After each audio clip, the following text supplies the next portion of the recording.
Prologue. In a bright and cold hospital ward, a baby lay in a crib. His blue eyes, full of curiosity, looked innocently into the void. His wheat-colored hair fell over his forehead, and on his cheeks one could see barely noticeable stripes resembling a mustache. Everything seemed normal for a newborn. However, behind this world, a completely different story was hidden.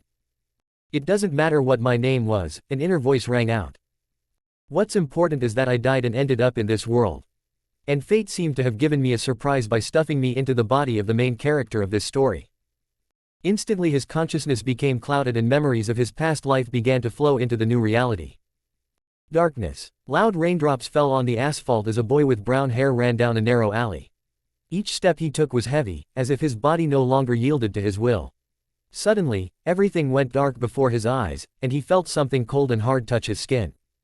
Fall. He found himself on hard asphalt, and every sound was muffled, as if he heard it through cotton wool.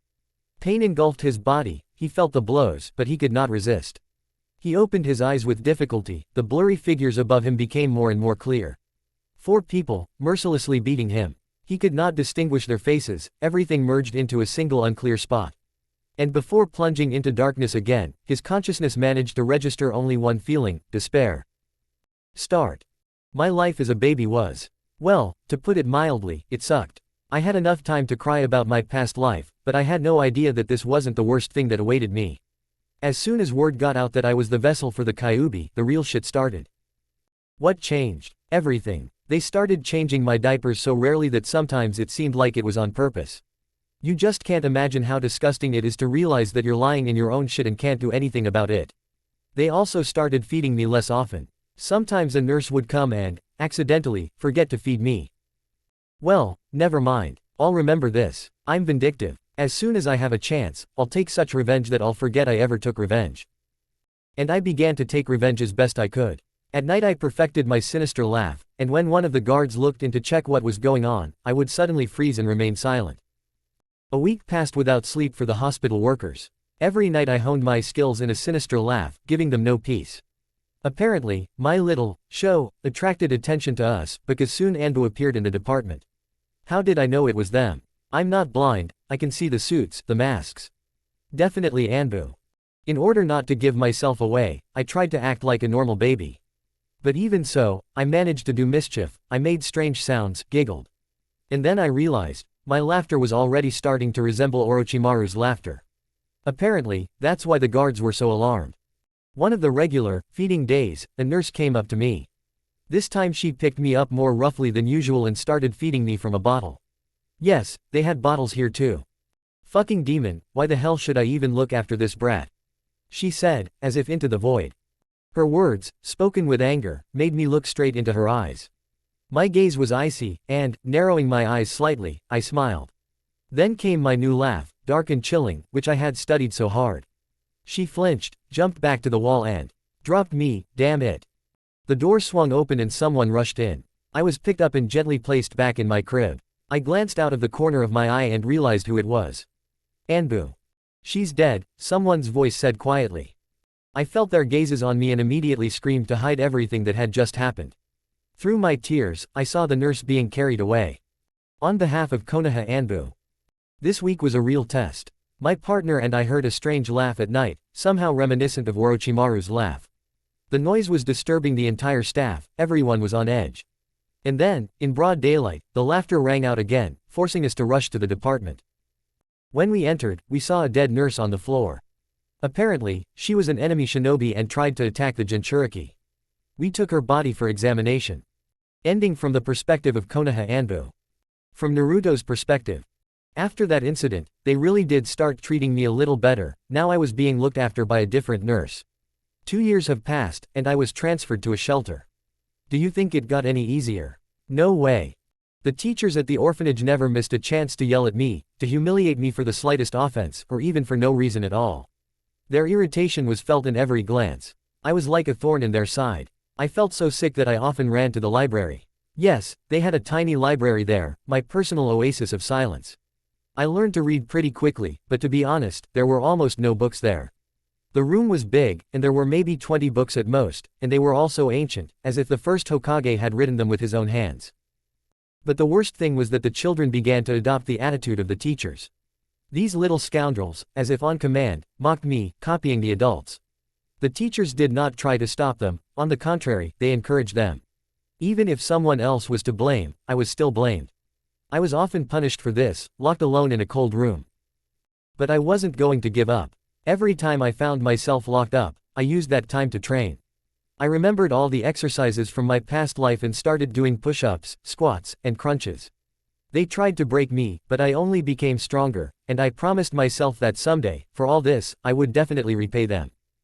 Every time the teacher yelled at me, I felt my resentment give way to something else, a cold determination that grew inside me like an icy cocoon around my heart. The pain of humiliation became more and more bearable because I knew that every look, every word directed against me, brought the moment closer when I would be able to pay for everything. And with each passing day, this determination grew stronger.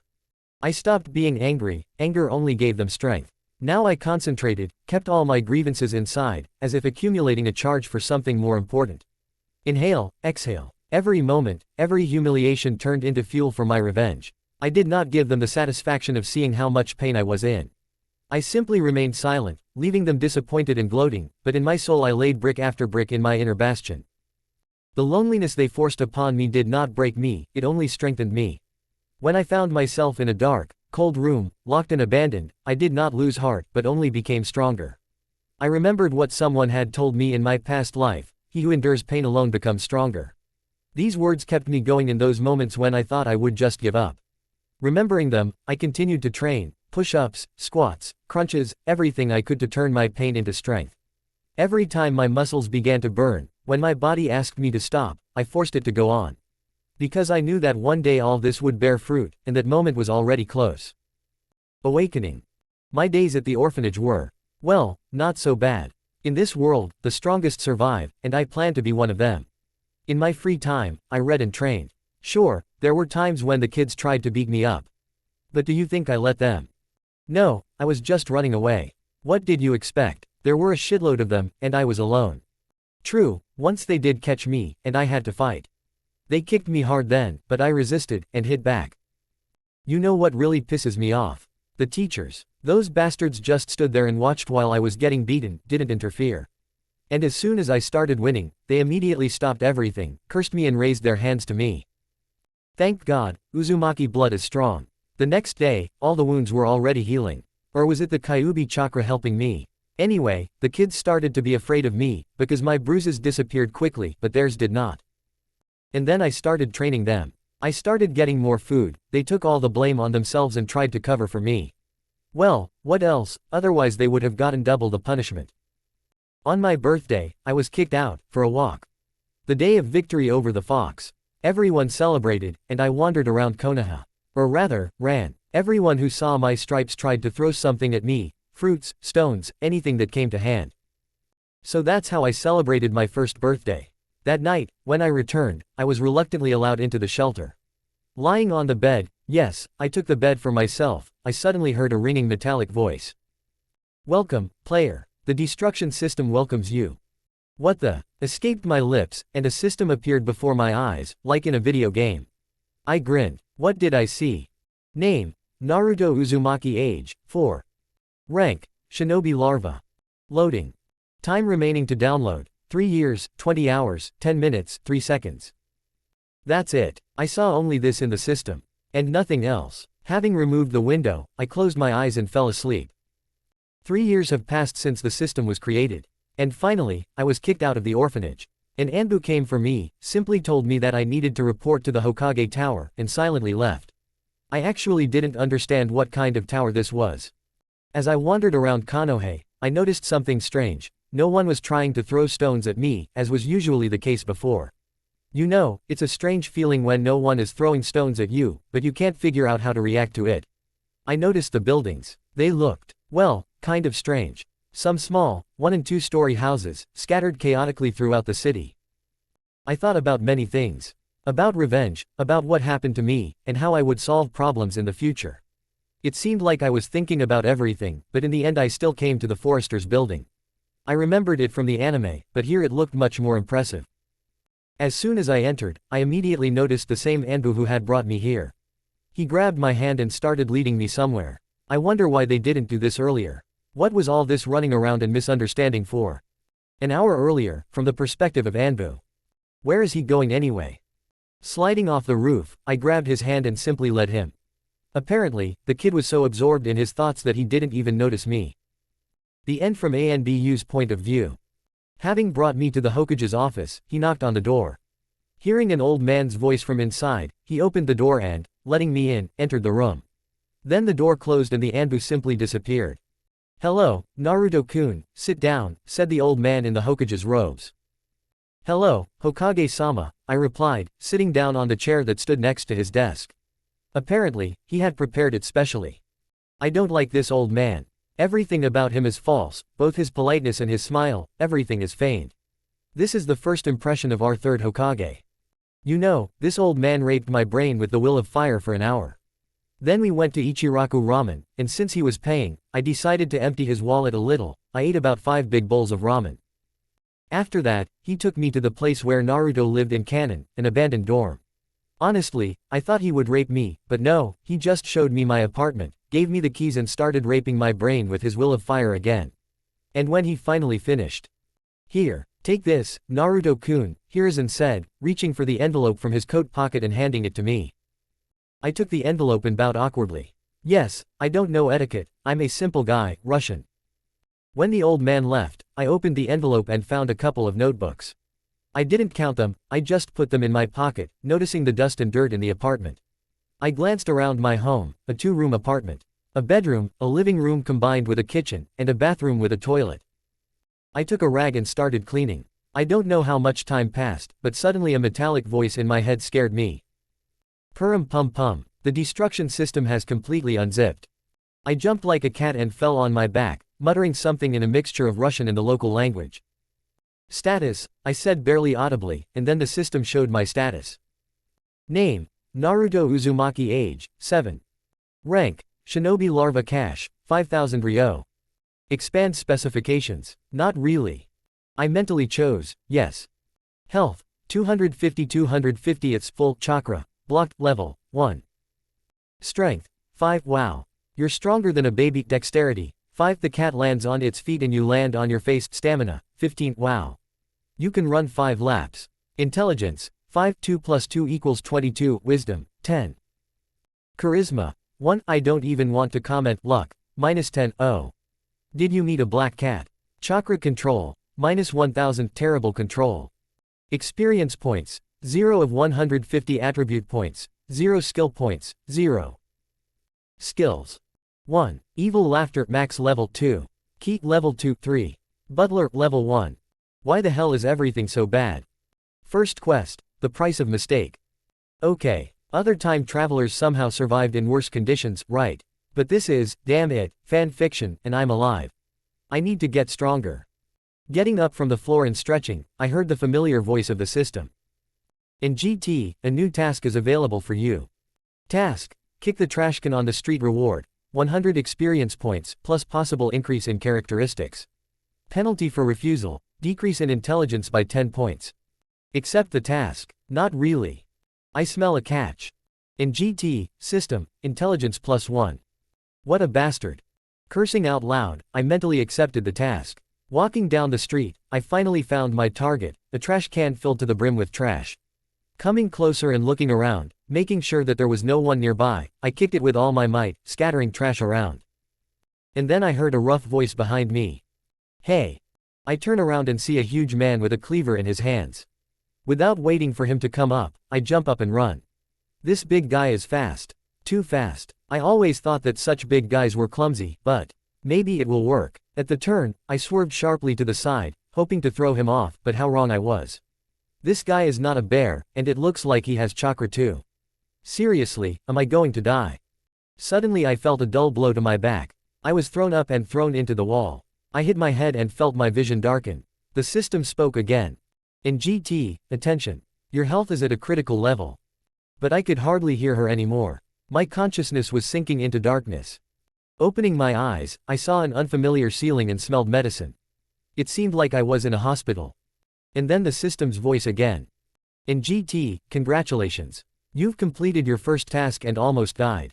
Reward, +150 XP, +5 strength, +5 dexterity, +5 endurance, +5 luck, chakra attribute unlocked. After closing this window, I called up the characteristics panel. Health, 150 300s, you feel bad chakra, 300 300s, full level, 2. Strength, 10, you are able to break a wall. On the 20th try. A wooden one, breaking your arm in the process. Dexterity, 10, the cat lands on its paws, and you land on your feet. Endurance, 20, you can run a half marathon and not even die. Intelligence, 6, 2 + 2 = 22. Or 8. Wisdom, 10, you know a couple of guy quotes that are relevant. Charisma, 1. Luck, -5, did you walk under a ladder? Chakra control, -1000, terrible control. Experience points, 0 of 200 attribute points, 8 skill points, 0. Lying in the hospital bed, I watched as my health points gradually restored. It was an unusual feeling to see life slowly returning to me.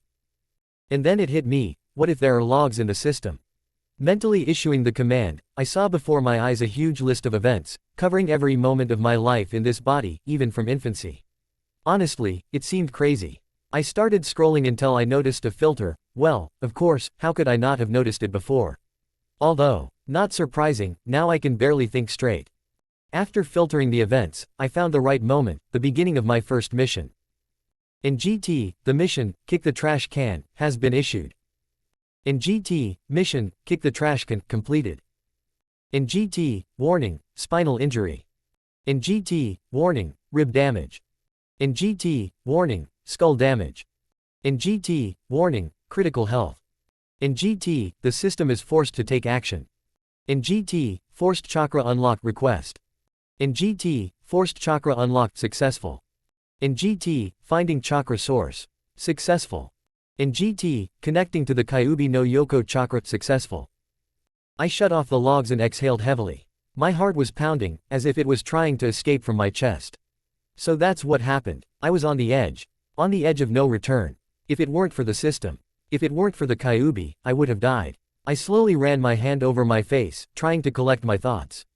This was all real. The pain, the fear, the acute sense of how close I was to death, it was all real.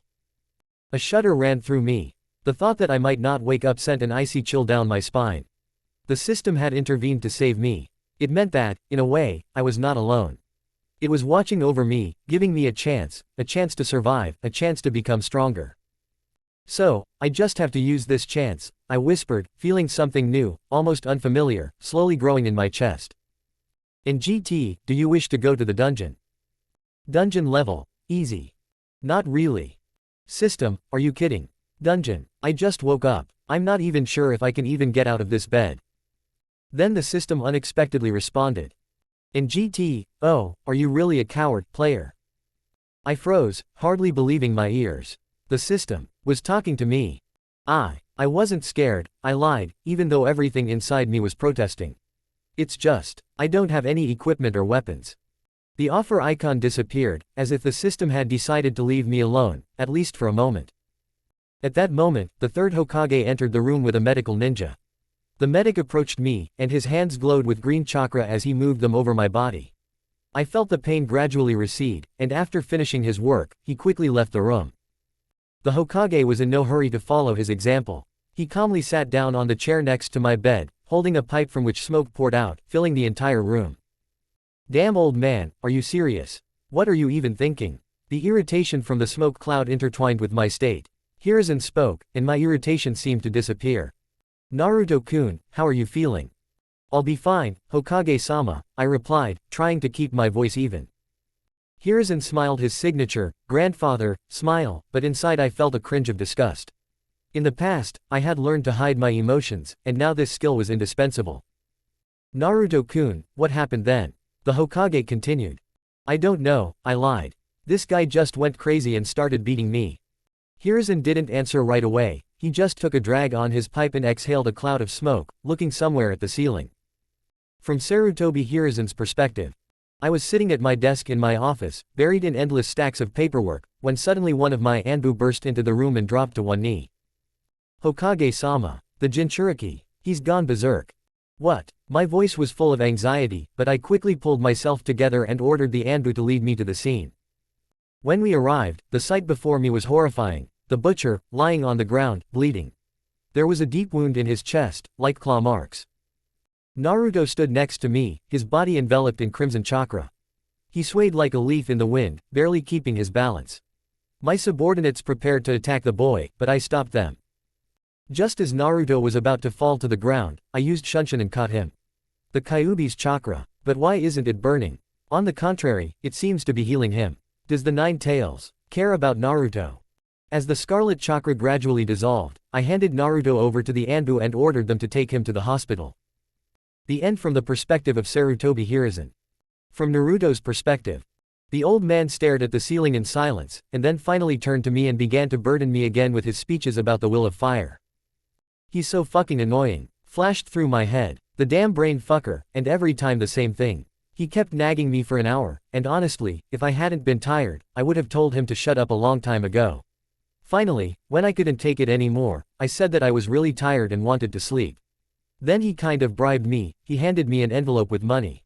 Well, I accepted the gift, and he finally left. Having risen from the hospital bed, I quickly got dressed, went to the window and opened it. Of course, I remembered that I was not particularly good at moving along the upper tracks, but this did not stop me. I took a risk, carefully climbed out the window, grabbed the pipe and began to slowly descend. Having carefully reached the ground, I ran towards my house, and, frankly speaking, I ran quite quickly and did not even get tired.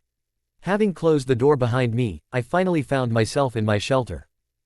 After looking around my apartment, I decided to describe it a little. I had furniture here, but not that much. In the bedroom there was a small single bed and an old wardrobe, and that's it. The living room, combined with the kitchen, was equipped with a sofa and a table, and in the kitchen itself there was a gas stove, a refrigerator, a kettle and shelves. But in the bathroom, which was combined with the toilet, there was a shower instead of a normal bath and some ancient toilet. Everything was so dirty that it was scary to touch it, but there was nothing to do, and I began to clean up. I finished it in about an hour, and finally decided to wash myself. Under the cold shower, I literally cursed the whole house. The ice-cold water was like a shock. Well, who likes ice-cold water anyway? Coming out of the shower, I headed to the bed, collapsed on it and just passed out. Descent into the unknown. The next morning, I slowly got out of bed, feeling every muscle as if I had been thoroughly kneaded. I put on my old rags, my clothes were already pretty worn out, and it was time to do something about it, as well as about the food supply. After a cold, icy shower that finally brought me to my senses, I headed to Ichiraku Ramen. I was greeted by Tyuki, the owner, with a warm smile. "Hello, Naruto," he said cheerfully. "Hey, old man, can I have 5 servings of ramen?" I replied, so hungry I thought I could be fed forever. While I was waiting, I felt like I was about to choke on my saliva from anticipation. And when I finally had my fill, I was surprised where it all fit. I went home contentedly, but before I had even made it halfway, the system reminded me of itself again. In GT, Dungeon Passage discovered. Do you wish to descend into the dungeon? Not really. I looked at the message, sighed and mentally pressed, yes. The hatch cover opened easily and silently, and without thinking I jumped inside. I jumped into the dark tunnel, and as soon as my foot touched the ground, the whole world behind me instantly disappeared. The sounds of the city, which had been so familiar just a second ago, dissolved into dead silence. The dark corridor swallowed me, leaving only the dull echo of footsteps. Everything inside me shrank. It was so unnatural. I felt cold sweat appear on my forehead, and my heart was pounding wildly.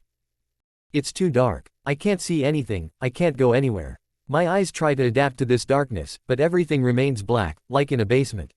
I cursed myself. How could I even jump down here? I have no techniques, no weapons, I don't even know how to use chakra. I'm just an idiot. I started moving on in a panic. I didn't know where, I didn't know why. I just kept going. And then, in the silence, there was a sound. Small rustles, quick steps. Something was approaching. I turned around, and saw them. Red eyes. I managed to notice them for a split second, and the next moment a huge rat jumped into my face. It was as tall as a dog, huge and scary, with bright, sinister eyes. My heart stopped for a second. I didn't have time to take a single step, I just instinctively put out my hand to hold it back. It bit my arm. Its teeth cut through my skin, and I felt the pain pierce me like a fiery knife cutting into my flesh. My scream caught in my throat. Everything in my body froze. The rat didn't stop. It tore at my skin, I could feel its weight, its teeth, as it tore me apart. The pain came in waves, but I couldn't let myself give in. Rage grew in my chest. I couldn't let this thing kill me. In desperation, I began to feel the floor, my fingers sliding over its surface but finding nothing.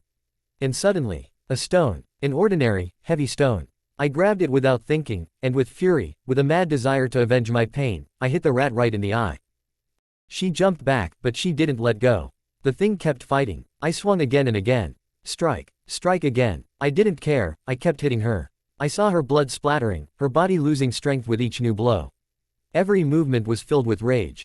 I felt something inside me break, not in a weak way, but the opposite. Some ancient power straightened out inside me. She retreated. The rat went quiet. I froze. My whole body was shaking. Was it me, or did it just seem that way? I just killed her. I just killed that monster. I survived. In GT, the first mob is killed. Rat, you got 50 express. The voice of the system sounded distant, foreign, irrelevant. All I could hear was my own breathing. I stood there, holding the stone in my hand, and felt life return to me. I survived. Approaching the corpse of a huge rat, I took a deep breath and began to cut its carcass with the stone I found. Yes, it was a disgusting sight, but I had no choice. I needed at least some kind of weapon. And so I began, tearing the bones out of the paw and, using the stone in my t-shirt, began to construct a primitive weapon. Half an hour, damn it, I suffered. During this time, the blood had already dried, the wounds had almost healed, and I went further along the dark, dank tunnel. How wrong I was to think that things couldn't get any worse. A few steps later I heard rustling. I looked up, and there were even more of these rats in front of me. Large as dogs, they were rushing towards me, their teeth glinting in the darkness. My throat was dry, my heart was pounding in terror, but I knew there was no turning back. I was forced to fight my way through, lure them out one by one and pray that I had enough strength. But they rushed in a crowd, and each fight left marks on me, new cuts, bites, bruises. A week passed here like an eternity. Food, only these rats. I learned to cook them, barely tasting them, just to stay on my feet. I became stronger with each fight. Here are my stats. Health, 500 500s full chakra, 500 500s full level, 10. Strength, 25. I can now punch through walls with my fist. Dexterity, 30. As agile as a cat. Endurance, 45. I can do 100 push-ups without breaking a sweat. Intelligence, 30. Time to get serious. Wisdom, 50. They say I have become wise beyond my years. Charisma, 20. They might even believe me. Luck, 10. I can find a coin on the road. Chakra control, -1000. Terrible control. Experience points, 51,500. Attribute points, 80. Skill points, 1. I didn't spend the points, I just saved them. And then, finally, a massive door appeared before me, leading to the boss room. Behind it, a beast the size of a bear was waiting for me, a huge rat, massive and deadly. My heart sank. So, are you ready? I asked myself, clutching the bone knife. It wasn't fear, it wasn't despair. It was determination. The gate slammed shut, cutting off my escape, and a cold horror gripped me.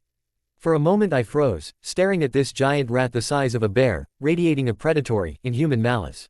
It didn't leave me a second, it rushed forward, its paws scraping on the stone floor, and its mouth with sharp, knife-like teeth opened right at me. I barely managed to dodge, sharply rolling to the side. My heart was pounding in my chest so loudly that it seemed to echo throughout the entire hall. No, no, no, I can't do it, it's impossible. Panic pierced my consciousness, but, choking with horror, I clenched my teeth and, not giving myself the right to think, rushed forward, tightly clutching the knife.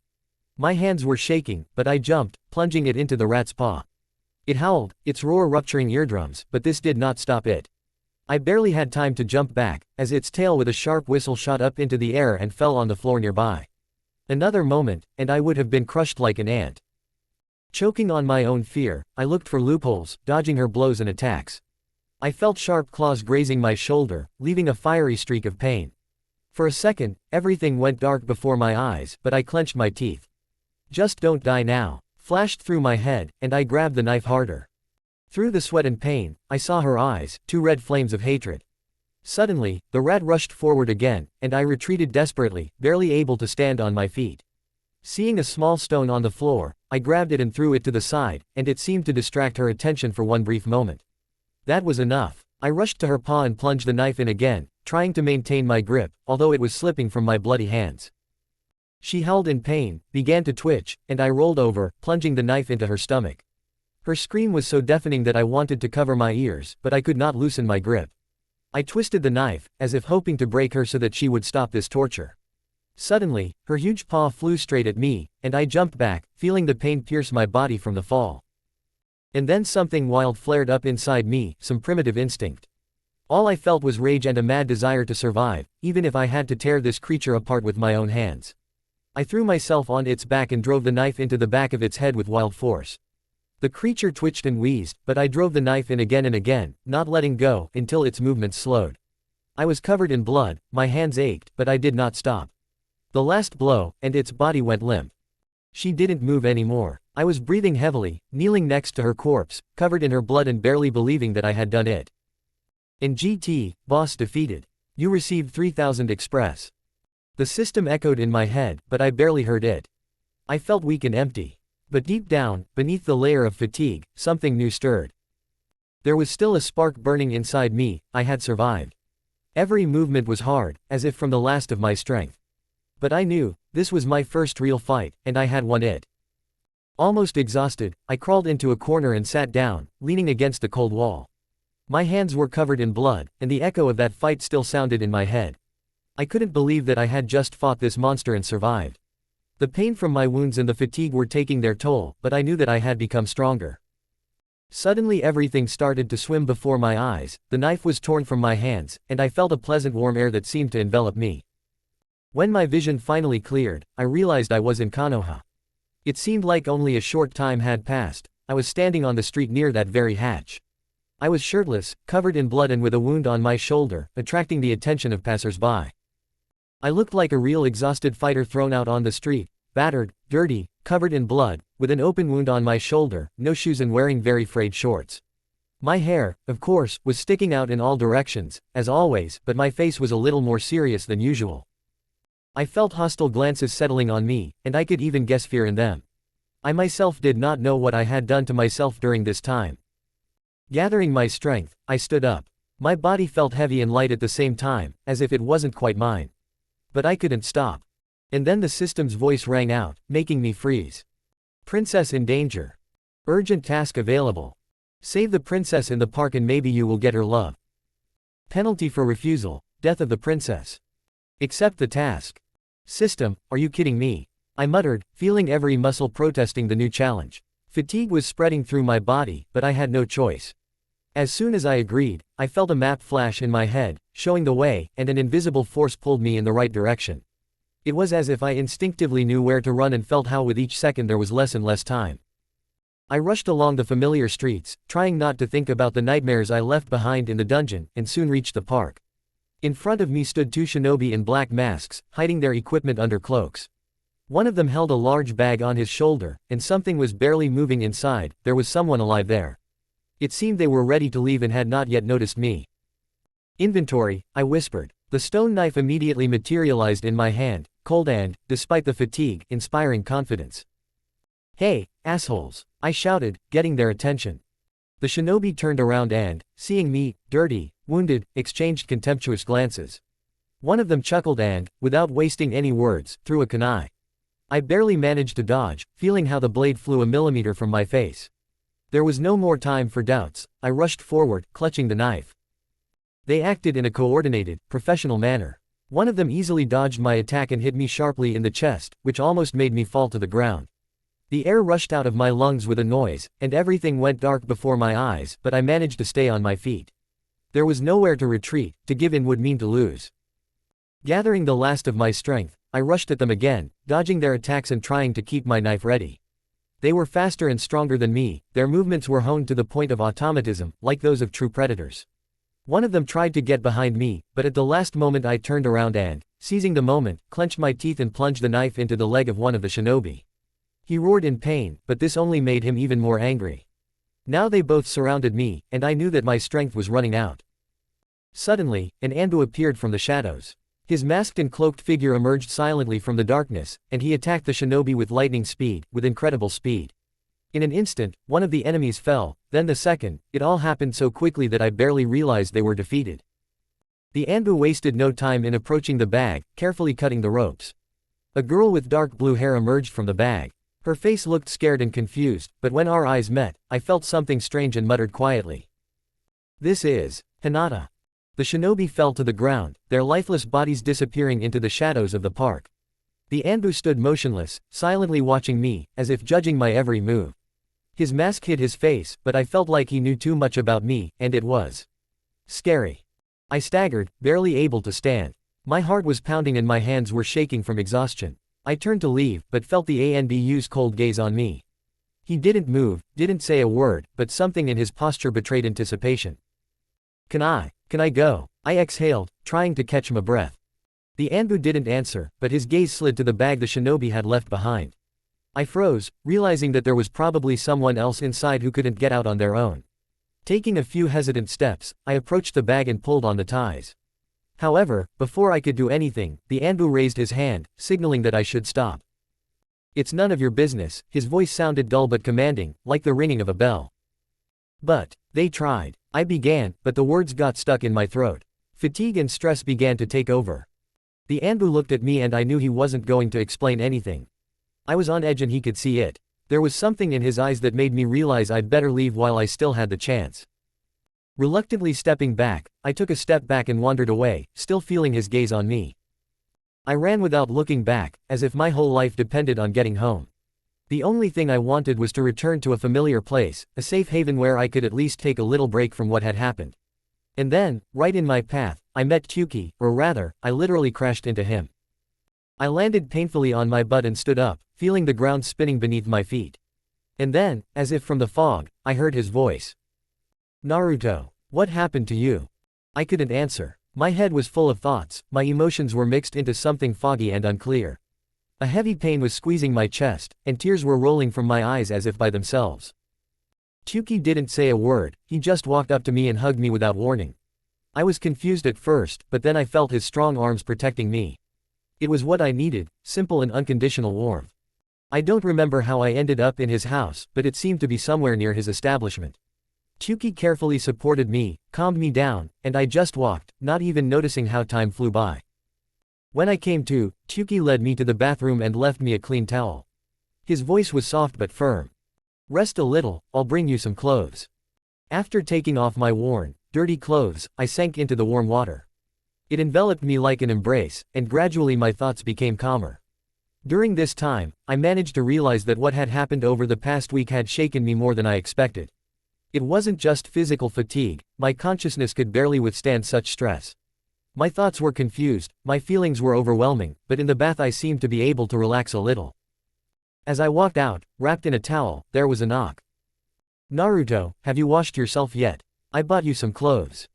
Tyuki's voice brought me out of my thoughts. I answered weakly, trying to regain some confidence. Yes, I already have. And so he walked in with a bag in his hands. He handed me some clean clothes, black pants, a white t-shirt and a black hooded jacket. I didn't say anything, but inside me everything was filled with gratitude. It was a gift, and I accepted it with gratitude, as if it had become a symbol of the fact that there are still those in the world who are ready to support without asking for it. When Tyuki left, I put on my clothes, and when I came out of the bathroom, I bowed deeply to him in gratitude. Thank you very much for the gift, Tyuki Dano. He was a little surprised, but he smiled warmly and patted me on the head. Only then did I feel the system respond again. In GT, the Princess Rescue quest is partially completed. You get the achievement, Princess Rescuer. Description of achievement. Gives +10 to strength and dexterity when rescuing princesses. I straightened up, feeling my body finally starting to return to normal. Look, I think I'll go home, if you don't mind. I said this with gratitude, realizing that there was no more time. Tyuki, seeing my state, suddenly asked. Wait, Naruto. He walked up to me and handed me a pair of black and blue shinobi sandals. Here, take it. I accepted the gift, thanked him, and, with renewed strength, headed for the exit. Saying goodbye, I left his house, now walking much more confidently. On behalf of Anbu. I stood in a cold, gloomy dungeon, the walls covered in a layer of dust and moss. The dim torches provided the only light, unable to dispel the shadow that seemed eternal in this place. The room was empty, only muffled footsteps echoed off the stone walls, creating a feeling of oppression and hopelessness. In front of Danzo's office door, I knocked. A cold voice answered, "Come in." I stepped inside. The room was furnished simply, but with a certain ugly grandeur.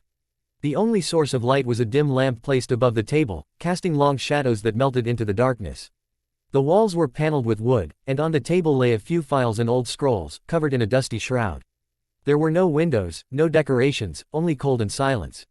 Danzo sat in his chair, his single eye boring into me, and his face remained impassive and emotionless, as always. Danzo-sama, I said, kneeling down. Report, his voice was devoid of any warmth, as always.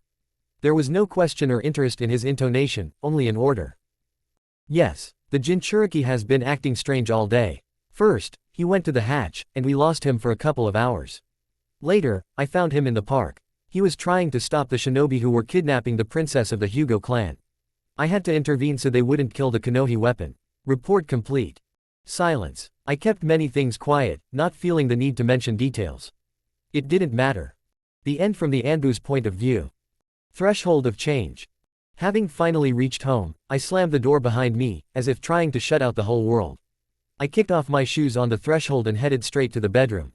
My body seemed to collapse on the bed by itself, and my face sank into the pillow. I wanted only one thing, to forget and not think. But the long-awaited peace was interrupted by a soft but persistent ringing of the system. In GT, update complete. Want to know the list of changes? Not really. I rolled over onto my back with difficulty and, mentally grimacing, clicked, yes. In GT, changes, system store forums. Auctions and shops for players. Players, so I'm not alone. Although, why does that surprise me? Interest was aroused. Mentally selecting, shop, I found myself in front of an interface that looked like a mix of an online store and a black market. There were many things, knives, kunai, scrolls, even scrolls with techniques. I couldn't help but linger my gaze on them. In the upper corner, my balance icon was blinking 5,000 soul crystals. Apparently, this is a reward for that dungeon. I glanced at the list and noticed a scroll of shadow cloning technique. 2,500 crystals. A bit pricey, but the temptation was great. Still, I held back, let it sit on my wish list for now. But the scroll with the henge technique seemed more affordable, 1,000 crystals. Perhaps it will come in handy. After clicking on the purchase, I immediately received a warning. In GT, do you really want to buy this product? Not really. Yes. In GT, congratulations. You have successfully purchased your first item. Take it from your inventory. When I opened my inventory, there lay my old knife. Title: Stone Knife. Rank: Normal damage, 10. And, of course, a freshly purchased scroll. Name: Scroll Technique, Henge. Rank: E. Improvement: 1/3. Having made my choice, the scroll materialized in my hand. The paper looked solid, as if saturated with secrets. Having unrolled it, I delved into reading. The detailed description, the nuances of execution, all this required my attention for about 20 minutes. Once the theory was mastered, it was time for practice. While making the seals, dog, pig, goat, I concentrated on what I wanted to be, without stripes on my cheeks, with green eyes like emeralds and chestnut hair. A flash surrounded by a white shell of smoke, and I felt a film of chakra form on my head. The system's voice rang out again. In GT, congratulations. You have learned the technique of transformation. Deciding to check the result, I headed to the bathroom mirror. Holding my breath, I peered at my reflection. It was no longer little Blondin with blue eyes and stripes mustaches on his cheeks who was looking at me. Instead, a young man with chestnut-colored hair stood in the mirror. Hair, green eyes and smooth, unmarked skin. I heard a knock on the door, and my technique simply went haywire from the loss of concentration. I left the bathroom, walked up to the door, and opened it. A man in an Anbu suit stood at the threshold, but the uniform was different from the one I saw in the park. Strange. The Anbu guy handed me an envelope and just disappeared. I closed the door, walked into the room, opened the envelope, and saw documents stating that I had been accepted into the Shinobi Academy and that I needed to arrive there tomorrow. Exhaling, I left the papers on the table. I gave the order to the system, and it gave me my characteristics. Health: 500 500s full chakra, 500 500s full level, 11. Strength: 25. I can now punch through walls with my fist. Dexterity: 30. Agile as a cat.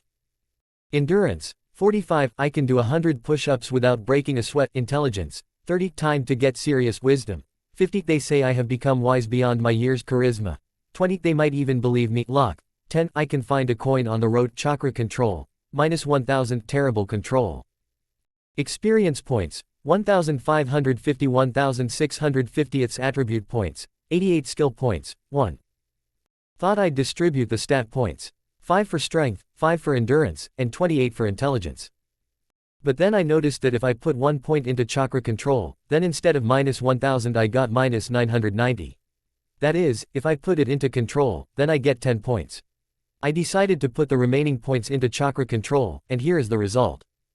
Health, 500 500s full chakra, 500 500s full level, 11. Strength, 30. Now I can even break through iron doors with my fist. Dexterity, 30. Agile as a cat. Endurance, 50. Marathon. Easy, I won't even get tired. Intelligence, 58. Takes on serious research and is successful. Wisdom, 50. They say I have become wise beyond my years. Charisma, 20. They might even believe me. Luck, 10. I can find a coin on the road. Chakra control, -500. Still bad, but I'm starting to learn. Experience points, 1550 1650. Its attribute points, 0. Skill points, 1. After distributing the attribute points, I heard a characteristic notification sound, and a system message popped up before my eyes. In GT, Long-Term Quest, Shinobi Academy, description, complete the Shinobi course. Reward, Genin rank. Penalty, game over. Accept the task, not really. Without thinking for a second, I mentally chose, yes. Returning to the bathroom, I formed the seals and activated the transformation technique. My reflection in the mirror changed. Dark brown hair, dark green eyes, missing stripes on my cheeks. This was my appearance from my past life. At the same time, painful fragments of memories surfaced in my head, how I ran through a narrow alley and how I was beaten. I sighed heavily, shaking off these images. Pulling up my hood and leaving the technology active, I put on my shoes and left the apartment, carefully closing the door behind me. I wanted to take a walk and at the same time drop into the market. This transformation technique was worth the money. People, not knowing who I was, behaved completely differently. I managed to make 2 trips to the shops during the day, bought food, clothes and even a wig. I think I will need it. I also looked into the smithy, but I could no longer afford anything there. I ran out of money. Perhaps I should seriously take up financial literacy. By the way, there are even household chemicals here, which was a pleasant surprise. I bought them too. Back home, I put the groceries on the shelves of the refrigerator and the rest of the purchases in the cupboards. Then I headed to the bathroom. A cold shower helped to freshen up a little. When I returned to the room, the system suddenly made itself known. In GT, do you want to go to the training ground? Description, a fully simulated training ground. The time of stay can be adjusted as you wish. You can leave from any place. To get to the training ground, say the phrase, "Oh, Moon Prism, train a pathetic loser like me." I grimaced in displeasure when I read this, but the system continued. In GT, the phrase can be changed in the settings. Settings, I said irritably into the void. I found the required tab in the interface, and I set a new passphrase, silence reigns in the void. In GT, are you sure you want to set this phrase? Not really. Yes, I answered. Without waiting for further comments from the system, I climbed into the closet. Silence reigns in the void, I said quietly. The space around me distorted. The world seemed to tremble for a moment, and then I found myself on a training ground. Sunny weather, clear skies, a fresh breeze. Green grass stretched around, trees lined the edges of the training ground, creating a sense of privacy. Directly in front of me were sparring dummies, wooden and stuffed. A little further away were targets for throwing kunai and shuriken, and even further in something like a training ring was visible. After looking around the space, I approached the training ring. An interface popped into my head where I could choose a training location, multiple characters to fight, and their worlds. But, not feeling particularly eager at that moment, I simply left the place. The space distorted again, and I found myself in a closet. After getting out, I approached the bed, took off my clothes, and, exhaling, went to bed. The next morning I woke up with a slight headache. I went to the bathroom and took an ice-cold shower, which immediately brought me to my senses. After brushing my teeth, I went to the kitchen. Opening the fridge, I took out a piece of meat. Cutting off a small part, I put the rest back. I took out 2 eggs, put the frying pan on the stove and heated it up. The pieces of meat went first, they began to sizzle, becoming covered with a golden crust. When the meat was almost ready, I broke the eggs directly into the frying pan, adding a little salt and spices. The yolks carefully spread over the whites, and the smell of hot meat and eggs filled the kitchen. Stirring everything with a spatula, I brought the dish to readiness, turned off the stove and transferred everything to a plate. I sat down at the table and ate quickly, washing it down with plain cold water. Taking the documents for admission to the academy, I got dressed, put on my shoes and left my apartment.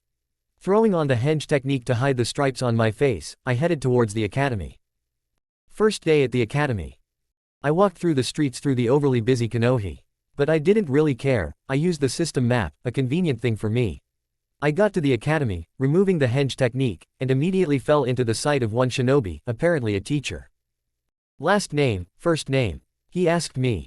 Uzumaki Naruto, I replied. And then I noticed how he frowned, checking some list. Follow me, he commanded and went deeper into the crowd. Well, I followed him, because I had no other choice. He led me to a group of children and left me there, and he left. There were a lot of children with their parents. While the adults and the little ones were chatting among themselves, I had time to look at everyone. Over there, Uchiha. How did I know that these were our red-eyed ones? They have a crest not only on their backs, but also on their arms, at least one of them. But seriously, I just noticed Sasuke. There were also Hyuga, Naro, Akamaiki, Yamonoko. In short, all the elite had gathered, and I was the only ragamuffin here. Finally, everyone went quiet, and our master forester, or Hokage, came out. What the hell is going on with this Hokage? Pardon me, I beg your pardon. Anyway, a short summary, I stopped listening to him as soon as he greeted us and started chatting about the will of fire. At that moment, I switched to studying the system settings, much more interesting. Name, Naruto Uzumaki. Age, 7 years. Rank, Shinobi Larva Race, Human. Balance, 100 Ryo. Achievements. Rat Maniac Princess Savior.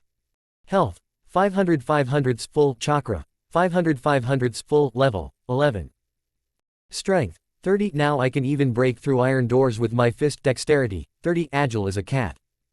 Endurance, 50. Marathon. Easy, I won't even get tired. Intelligence, 58. Takes on serious research and is successful. Wisdom, 50. They say I have become wise beyond my years. Charisma, 20. They might even believe me. Luck, 10. I can find a coin on the road. Chakra control, -500. Still bad, but I'm starting to learn.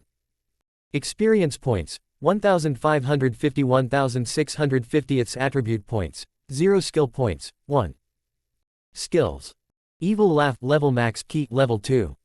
Jinchuri version 1 level 1. Henge level 1. When the ruler finally ended, we were gathered into groups as usual and led to the teacher. According to canon, our teacher was Iruka. We went into the classroom, and I, as always, chose the furthest seat, in the first row, near the window. Putting my head in my hands, I was going to sit quietly, but then I heard someone's voice. Shall we change places? I answered lazily. No. There was a heavy sigh and someone sat down next to me. Muttering, stressfully, this guy also lay down on the desk.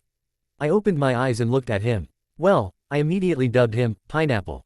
It was Shikamaru Nara. He didn't move, as if he was going to fall asleep right there, and that was completely normal. I looked at the desk in front of us and noticed a chubby guy who was in the middle of gutting a bag of chips. It was Choji Akamichi. He seemed so relaxed, like he didn't care about what was going on, and chips were probably his only hobby in life. Uchiha Sasuke sat at the front desk. He had the Uchiha crest on his back, and he looked, as always, as if nothing around him concerned him. Ino Yamonoko and Sakura Haruno sat at the desk next to him. Ino, of course, was in her element, with her bright appearance and talkativeness, and Sakura was somehow quietly trying to be the center of attention, without standing out too much.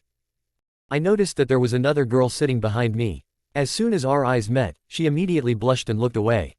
It was Hyuga Hinata. I shrugged my shoulders and lay down on the desk again. And it was much more comfortable this way. Then I heard Iruka's voice, clearly wanting to get our attention.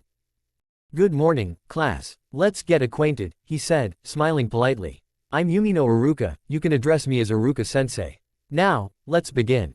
He pointed to the third row because the voices were unfamiliar to me. To be honest, I ignored everything until I heard a voice that was a little more familiar. Shin, I am Aburame, said the beetle breeder. Inazuka Kiba, came the next voice. Then I heard a timid and quiet voice, almost barely audible. I, Hyuga Hinata.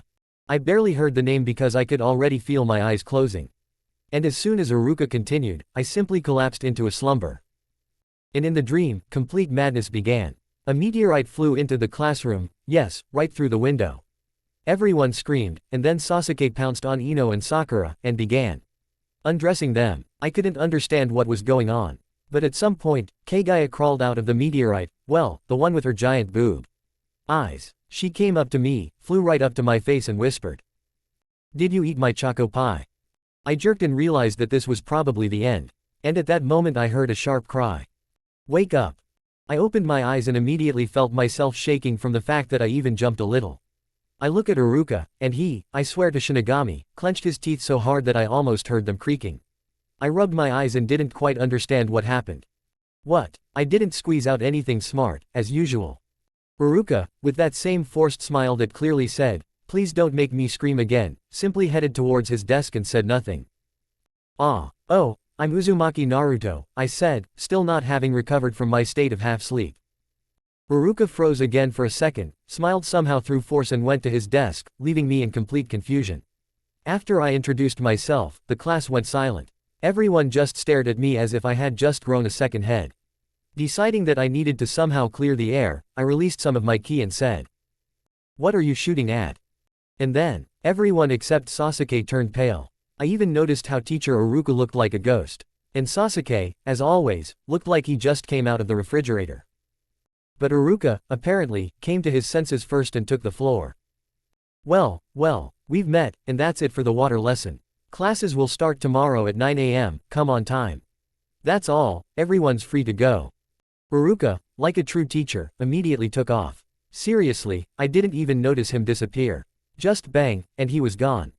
As the class began to disperse, I noticed that some of my classmates had gathered in a group and were discussing something. Honestly, I didn't care what they were talking about.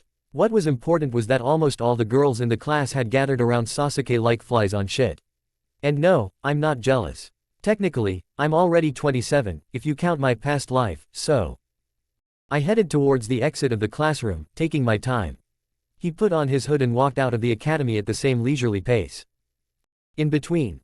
On behalf of Hinata Hyuga. It had only been a day since I was kidnapped in the park, but that day changed everything.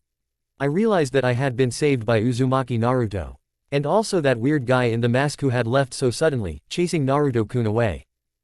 When this mysterious man disappeared, I couldn't get him out of my mind. Who was he? Why did he help me? I tried to recall his image, but my thoughts were interrupted by a voice. Hime-sama. It was my bodyguard. He was approaching with hurried steps. At that moment, everything inside me started to boil. I clenched my fists so hard that my nails dug into my palms and shouted, not holding back my anger. Where were you? Why weren't you there when you were needed? If you had been there, this wouldn't have happened. He stopped, looking from me to the bag and the corpses around him in shock. I saw him turn pale. Bowing his head, he said barely audibly. "I'm sorry, Hime-sama. It won't happen again. And don't you dare allow such a thing. I'll tell my father about everything immediately," I said, turning around and heading towards the estate. The bodyguard obediently trudged after me, not daring to look up. As we walked towards the clan's territory, I was torn apart inside. This feeling of helplessness, anger and self-hatred. I was so tired of being weak, of being afraid, of holding back my emotions. All of this had to change. I just couldn't take it anymore. I woke up from my thoughts already in my father's office. "Hinata." His stern voice brought me out of my stupor. "Father." I began, but at that moment I burst out. Everything I had been holding in for so long came out. I forgot about etiquette, I forgot about the rules. I said it all. About what I thought about his approach to upbringing. About how his people were incapable of protecting me. About how their mistakes could have gotten me killed. His face remained stern, but I could see he was shocked. And that was enough for me. Later, towards evening, I took out all my anger on my sparring partner. Each blow was filled with rage and determination. My opponent was barely able to stand on his feet when my father announced that I was leaving for the academy tomorrow. Academy. Does this mean I'll see Naruto-kun again? At the assembly, I tried my best to find him with my eyes. And I did. He was standing there in dark clothes, with a serious, even stern expression on his face. My heart sank. It seemed like my cheeks were burning. He will become mine, I thought. Ending from Hinata Hyuga's point of view. From Yumino Iruka's perspective. The day started out disgustingly. I barely opened my eyes when the Hokage pleased me with a new position. Now I'm a teacher at this worthless academy. A teacher. And, of course, I was given the most important task, teaching the clan heirs. As if I had nowhere to spend my time. To be honest, this alone was driving me crazy. But no matter. We put on the mask of the ideal teacher and moved forward. After the morning assembly, we had to start the lesson. I introduced myself to these children, barely holding on to a professional smile, and began the roll call. Everything was going well until it got to him. My insides clenched. It was him, the little demon, The monster that killed my parents. Uzumaki Naruto. Why? Why was he even allowed in this class? Why am I being punished like this? When he stood up and said his name, the class fell into a deathly silence. And this monster, instead of even looking guilty, he unleashed his bloodlust. His presence seemed to pierce me through and through. My body screamed, kill him, right here and now. But I suppressed this impulse. I clenched my fists under the table so hard that my nails almost dug into my palms. I forced myself to sit through the lesson, but the thought of this boy being among normal children drove me crazy. I had to finish it quickly. Abruptly dismissing the class, I rushed to the Hokage's residence. It was a mistake. This old man didn't even want to listen. Every word I said about Naruto being a monster, a threat to all of us, was shattered by his indifference. Instead of answering, he only reproached me for my bias and warned that if I refused to be a teacher, he would bombard me with endless D-rank missions. Stubborn old fool. How can he not see the obvious? This boy is a walking disaster, a calamity just waiting to break out. I need a drink. The end from Yumi no Uruka's point of view. From Naruto's perspective. When I left the academy grounds, I was overcome by a strange feeling. Or, more accurately, a lack of feeling. Emotions disappeared. Everything became somehow empty and cold. System, why don't I feel emotions? I asked mentally, not even expecting an answer. But to my surprise, she responded. In GT, you have player's mind activated. Would you like to know more about it? Two options appeared on the screen before my eyes, yes, and no. In my mind I chose an LT, yes and GT. The system, as if sighing, continued. In GT, the player's mind is a unique defense system created to ensure complete safety of the consciousness. It blocks emotional outbursts, helping to maintain concentration and composure in any circumstances. This system neutralizes any mental influences, such as illusions or attempts to penetrate the mind, including attempts at manipulation through genjutsu. In GT, if a mental bookmark is placed on the player's mind, it will be immediately detected and destroyed. The player's mind always works for the owner's benefit, providing reliable protection from any external threats related to control or suppression of the will. Why wasn't he active before? I asked, puzzled. The system paused, and then responded with such sarcasm that I could hardly help but laugh. In GT, so that life doesn't seem like a bed of roses. My eye twitched in irritation. Exhaling, I continued on my way, when suddenly I felt someone's gaze on me. Although, I admit, I've been feeling someone's gaze all the time lately, but this one was different. Stopping, I turned around and saw him. It was a young guy with pale skin, dark hair and eyes full of curiosity. He looked at me as if trying to figure something out, and I wondered, what did I do to attract his attention? I didn't linger on that look for long. Without answering, I turned around, put my hands in my pockets, and calmly walked on. Surprisingly, he didn't say anything. I think that's for the best. When I got to my apartment, I headed to the bathroom without thinking. Silently saying the activation word, I found myself in the training space. Tree walking practice. Coming to a large tree, I decided to try myself. Why not? I remembered how other ninja learned to walk on trees, and decided to try too. I tried to climb the trunk, but slipped several times and fell to the ground. I even sent chakra to my legs, but I lost my balance too quickly. Then it dawned on me that in order to keep the chakra in my legs, I had to constantly feed it, maintain the flow. Once I realized this, my movements became more confident. Gradually, maintaining my balance, I was able to hold my body on the branch. Here it was, the long-awaited moment. I was standing on a tree. After several hours of training, I managed not only to stand, but also to learn to walk on trees, gradually increasing my speed. Water walking training. When I felt that I had made some progress, I decided to move on. I went to the pond and stood on a stone, focusing on the chakra in my legs. Inhaling, I sent the chakra into one of my legs, carefully lowering it into the water. I tried to find my balance, to adjust to the element of water, feeling its resistance. For several hours I stood, trying to keep one foot on the water. When I started to lose concentration, I immediately fell. But each time I became more confident. At some point, I was able not only to stand, but also confidently walk on the water, feeling how the chakra supported me. When I lost concentration again, I fell into the water, but I already knew that everything would work out. After training. When I finished my workout, I broke some branches, lit a fire to dry out and rest a bit. My muscles were sore, but the feeling of satisfaction was stronger. Once I was at the fire, I didn't notice how tired I was, and, warmed up, I fell asleep. I woke up in a dark place. All I could hear was the sound of dripping water. Intuitively, I moved forward, then turned left and continued moving. Soon I noticed that I was in some kind of industrial space with large pipes wrapping around the walls. At some point, I realized where I was. This is the printing space. As I approached the huge bars, I noticed a giant eye in the darkness, glowing like a bomb cell on a counter. I didn't hesitate, but went closer, and, here it was, the decisive move, poked it right in the eye. At that moment, I had to jump back immediately, because if I hadn't had time, my insides would probably have become an adornment for its claws. And then I saw him. It wasn't just a fox, but a real nightmare on 9 tails.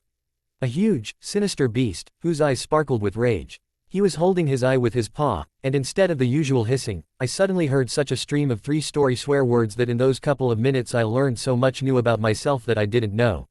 And the most amazing thing is that he didn't repeat himself even once. It felt like the fox wasn't just swearing at me, but was practicing the real art of verbal and emotional violence. I was so shocked that, frankly, it took me a while to realize that I needed to grab a notebook and pen. But once I realized that I could write down everything that was happening, I literally began to record his every word with a frenzy. This world, it's so amazing, there's so much to learn here. And when I was already absorbed in this process, Fox seemed to notice that I was writing something down in a notebook, which, by the way, I had somehow gotten. He looked at me with a furious gaze and asked, not without bewilderment. "What are you doing?" "I'm studying," I answered calmly, ignoring his continuous stream of swearing, which seemed to be a source of inexhaustible energy for him. And then something amazing happened, as if by an invisible hand, I was thrown out of the seal space. Soon I found myself by the fire, where my clothes were drying, and to my surprise, I had that very notebook in my hands. It was real. Is the seal space really the material world? And what if it had caught me with its claws? I definitely would not have survived. And then it hit me, I was standing in front of this giant fox. In my underwear. Oh, cool. Okay, I guess it doesn't matter. The main thing is that I'm in one piece. My awkwardness forgotten, I put my notebook and pen away in my inventory, stood up, got dressed, and then, relieved, moved from the training space back to my bathroom. Coming out of the bathroom, I headed to the kitchen. Opening the fridge, I took out some meat and a few eggs. What can I do? I'm not much of a cook, but this dish is quick to prepare, and I didn't want to bother too much. I took out a frying pan and put it on the stove, turning on the fire. While it was heating up, I took the meat and started cutting it. The knife wasn't the sharpest, so I had to puff and pant before I cut it into pieces. At the same time, I put the kettle on. When the frying pan was hot, I threw the meat on it. It hissed, releasing aromatic smoke. I took a couple of eggs, deftly smashed them on the edge of the frying pan, but one still spilled past. Well, I grumbled, quickly wiping the stain. I mixed the meat with the eggs, making sure nothing burned, while the kettle boiled nearby, hissing loudly. A few minutes later, my simple meal was ready. I put the plate on the table, poured myself a cup of tea and ate it quickly without further ado. The hot tea warmed me up pleasantly from the inside, finishing the meal. Having had my fill, I left my shelter and went in search of at least something useful. The empty streets of the city led me to the firing range. There, like a true tramp, I began to rummage through the trash. In the end, I found a couple of broken, dull and rusty kunai. Well, yeah, who would throw something decent here? I chuckled. And then a voice rang out in my head. Loud, but not metallic. It was Kyubi. "And what are you doing, mortal?" he said mockingly. I answered mentally, "Get out of here, fur with fleas." After that, a 3-story swear word was heard. It was so loud that I even wanted to cover my ears, but it was useless because the voice was sounding in my head. Each turn of it rang in my consciousness, and the meaning, surprisingly, was remembered. I don't know how I did it, but the connection with Fox suddenly broke off and everything went quiet.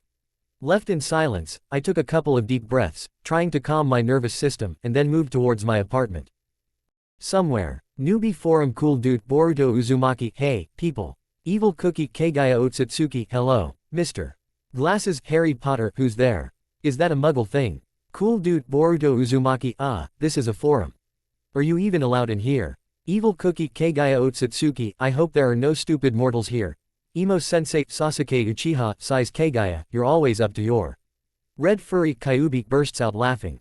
Stupid mortals are the best thing in life. Especially when they start kicking me in the eye. Throws a kunai into the chat. Cool dude Boruto Uzumaki. Shocked.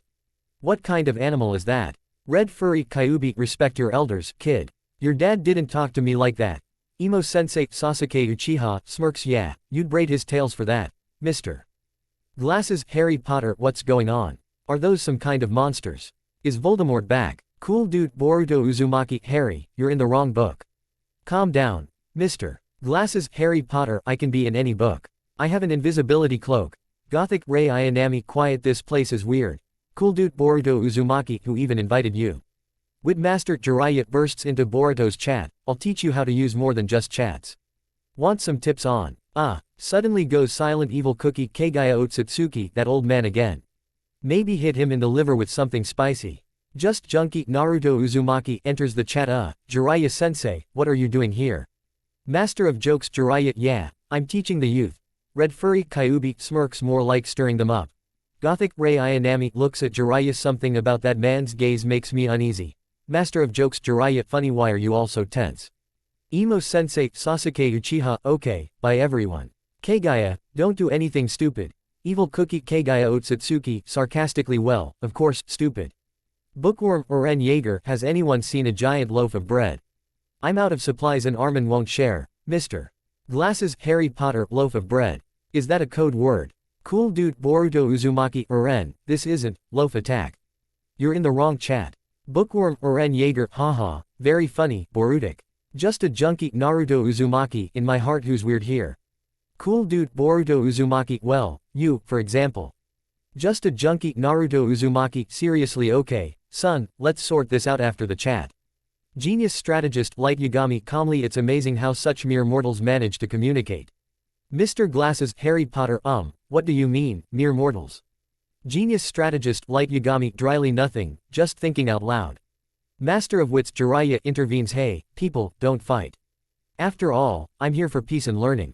Red furry Kyubi laughs. For learning. What exactly? System. Evil cookie has left the chat. System. Emo sensei has left the chat. Cool dude Boruto Uzumaki. Who's up for ramen? Just a junkie. Naruto Uzumaki writes. I'm with you. Bookworm Eren Yeager. Can I have a loaf of bread too? Mr. Glasses. Harry Potter. So, where can I apparate from here? Genius strategist Light Yagami. Quiet, this place is definitely hopeless. An unexpected mentor. The days continued to pass, and life at the academy went on as usual. The training dimensions became my second home, where I could experiment, study, and improve. I had already learned to use them not only for training, but also as a break from the real world. Even the system, usually prone to teasing or commenting, was silent, as if giving me time to figure myself out.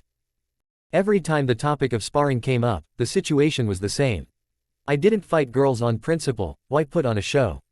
And with Sasuke, well, I just gave in. It became a ritual of sorts, and every time I heard the class burst into laughter, discussing my actions. Whispers about me avoiding fights with Sasuke soon grew into rumors that he or she was a girl. I only found it amusing. However, I won't be able to become a saint. In the training dimensions, I worked on everything that I couldn't show in public. Taijutsu, which I was doing, to put it mildly, limping on both legs, became more understandable here. Even though my level remained somewhere below the baseboard, the progress was obvious.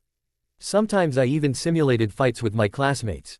And yes, in this world, I defeated them time after time. Attempts to fight Iruka, of course, did not lead to anything good. It was as if he deliberately reduced my health to a minimum with literally a couple of blows. There was no benefit from such training, but it strengthened the character. Kunai and shuriken became my hobby. In class, I demonstrated how accurately I could hit the target, and this invariably caused envious glances. Especially from Sasuke. His anger was almost tangible, which only added to my satisfaction. Another day of sparring began with Inuzuka Kiba being placed against me. The dog lover, as always, was full of energy and confidence. I'll give you a beating, loser. He growled, looking at me. Iruka gave the command, and Kiba lunged forward like a predator targeting its prey. His clawed attack was predictable. Easily dodging, I circled around him and kicked him in the back. It didn't do much damage, of course, but it made him extremely angry. Kiba turned and lunged again, but I met him with a punch right in the face. His body flew out of the circle, and I exhaled calmly.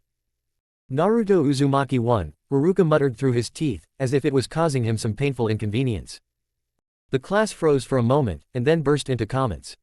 I even saw Hinata smile out of the corner of my eye, as if by accident. Sasuke, on the other hand, shot me a furious look, but said nothing. When we were finally released, I decided it was time to act. Revenge, of course, is not the best motive, but in this case it was the only one that suited me. What else should I do?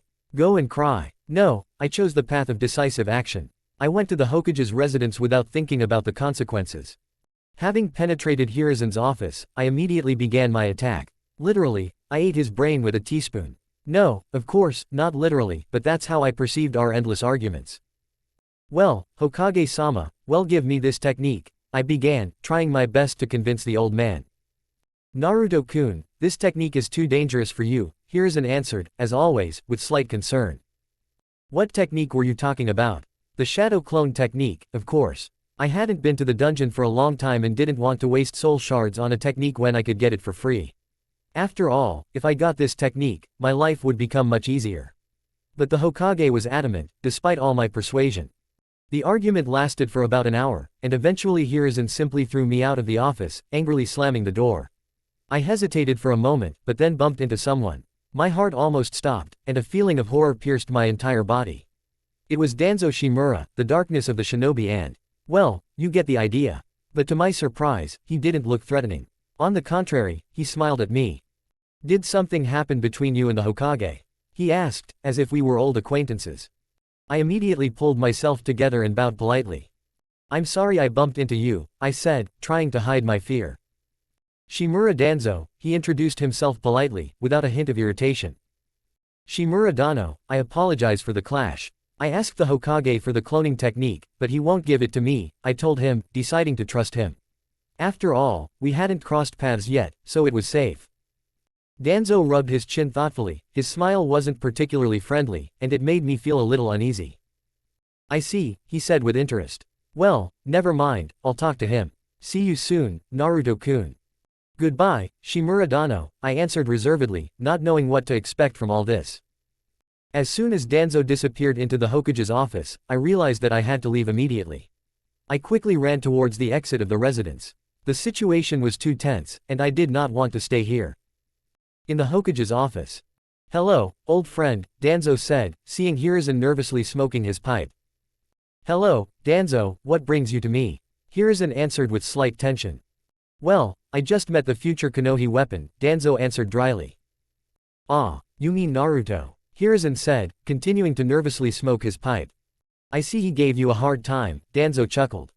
Yeah, just like his mother, Hiruzen said, nervously glancing to the side.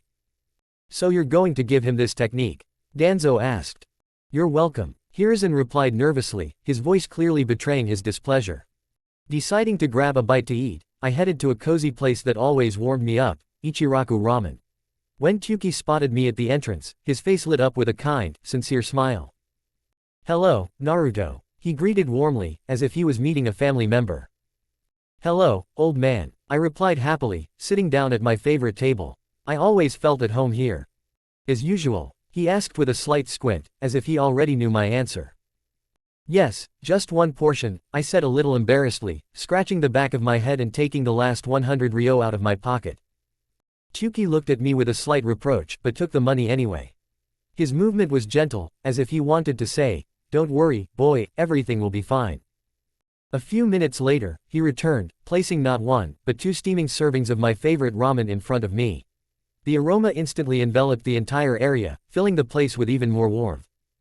The second one is on the house, he said with a kind smile, leaning his elbows on the counter. I stood there for a moment, looking at him, and then smiled widely. My chest felt so warm that it seemed like no shadows could reach me anymore. Thank you, old man, I said, feeling a lump in my throat, but trying not to show it. Tyuki simply waved his hand, as if to say, go ahead and eat. And I set to work, finishing both portions faster than I thought possible. Each bite was infused not only with flavor, but also with the care he had put into the dish. When I finished the last bite, Tyuki was waiting patiently, clearing the dishes from the counter.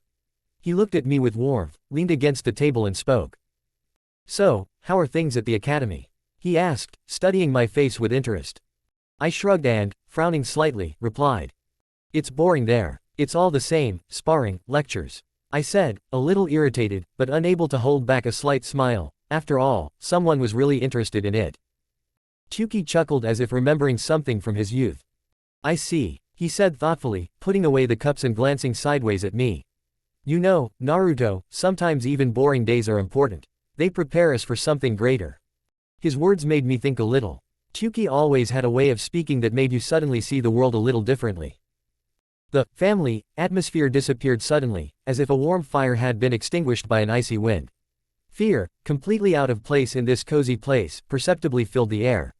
I felt this cold stab in my back and turned around. Chuki was looking through me with an expression I had never seen before, horror. I slowly turned around to see what had made him look like that. Danzo Shimura was standing in the doorway, his gaze calmly sweeping the room. Without another word, he came over and sat down next to me, as if it had been his place all along. A bowl of rice and sake, he ordered Chuki in an even voice, and then, without taking his eyes off her, he added, and repeat Naruto's order. Chuki, though he hesitated for a moment, quickly carried out the order. Before us soon stood a glass of sake, a plate of rice, and my portions of ramen. I shrugged and didn't bother. Thank you for the treat, Shimura-dano, I said with a smile, starting to eat. We ate in complete silence. The sound of dishes, the smell of food, even a slight cough, all this disappeared, as if life itself had become silent. Those who were in the hall left hastily, and Chuki tried not to fuss around unnecessarily. When the plates were finally empty, Danzo was the first to break the silence. Naruto, from today on I will be taking over your training, he said calmly, but there was no room for doubt or questions in his voice. I almost choked on air, but quickly pulled myself together. I'd be honored, Shimura-dano, I squeezed out, trying to comprehend what I had heard. Just call me Danzo, he added unexpectedly softly, smiling slightly. These words, spoken in such a tone, for some reason caused me even greater fear than his order. How much do I owe you? Danzo, with a calm and confident movement, reached into his pocket for his wallet, addressing Chuki. It's on the house, Danzo-sama, Chuki replied, stuttering. I froze in bewilderment. How? Is this even possible? I want to do that too. Danzo, without saying a word, stood up and headed for the exit. But his gaze, cold and commanding, threw me a silent question, how long should I wait for you? I quickly jumped up, said goodbye to Chuki, and followed Danzo out of Ichiraku Ramen. We headed in an unknown direction. We walked in silence, the streets were immersed in twilight, and the sky was painted in orange-violet tones. The road turned out to be unexpectedly long. We crossed familiar streets, turned into an inconspicuous alley, and then found ourselves at an inconspicuous house. Danzo led me to a hidden passage, hidden behind dense foliage, and told me to follow him. As we exited the tunnel, the training ground opened up before me.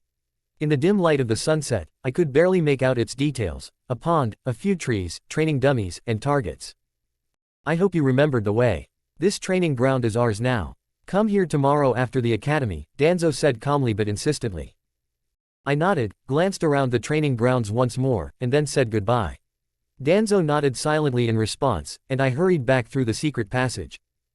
It was already getting dark outside when I headed home.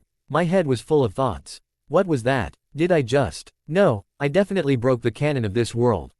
I spent the entire journey home in this state of mild shock, and when I finally got to my apartment, the first thing I did was take a shower. The cold water brought me back to my senses a little, but fatigue was taking its toll. I quickly changed and flopped down on the bed. The day had been so eventful that I hadn't even had time to fully process it. Sleep washed over me like a wave and I passed out instantly. Time for change.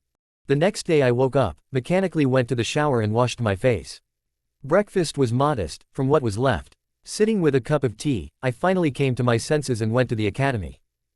As usual, the academy was boring.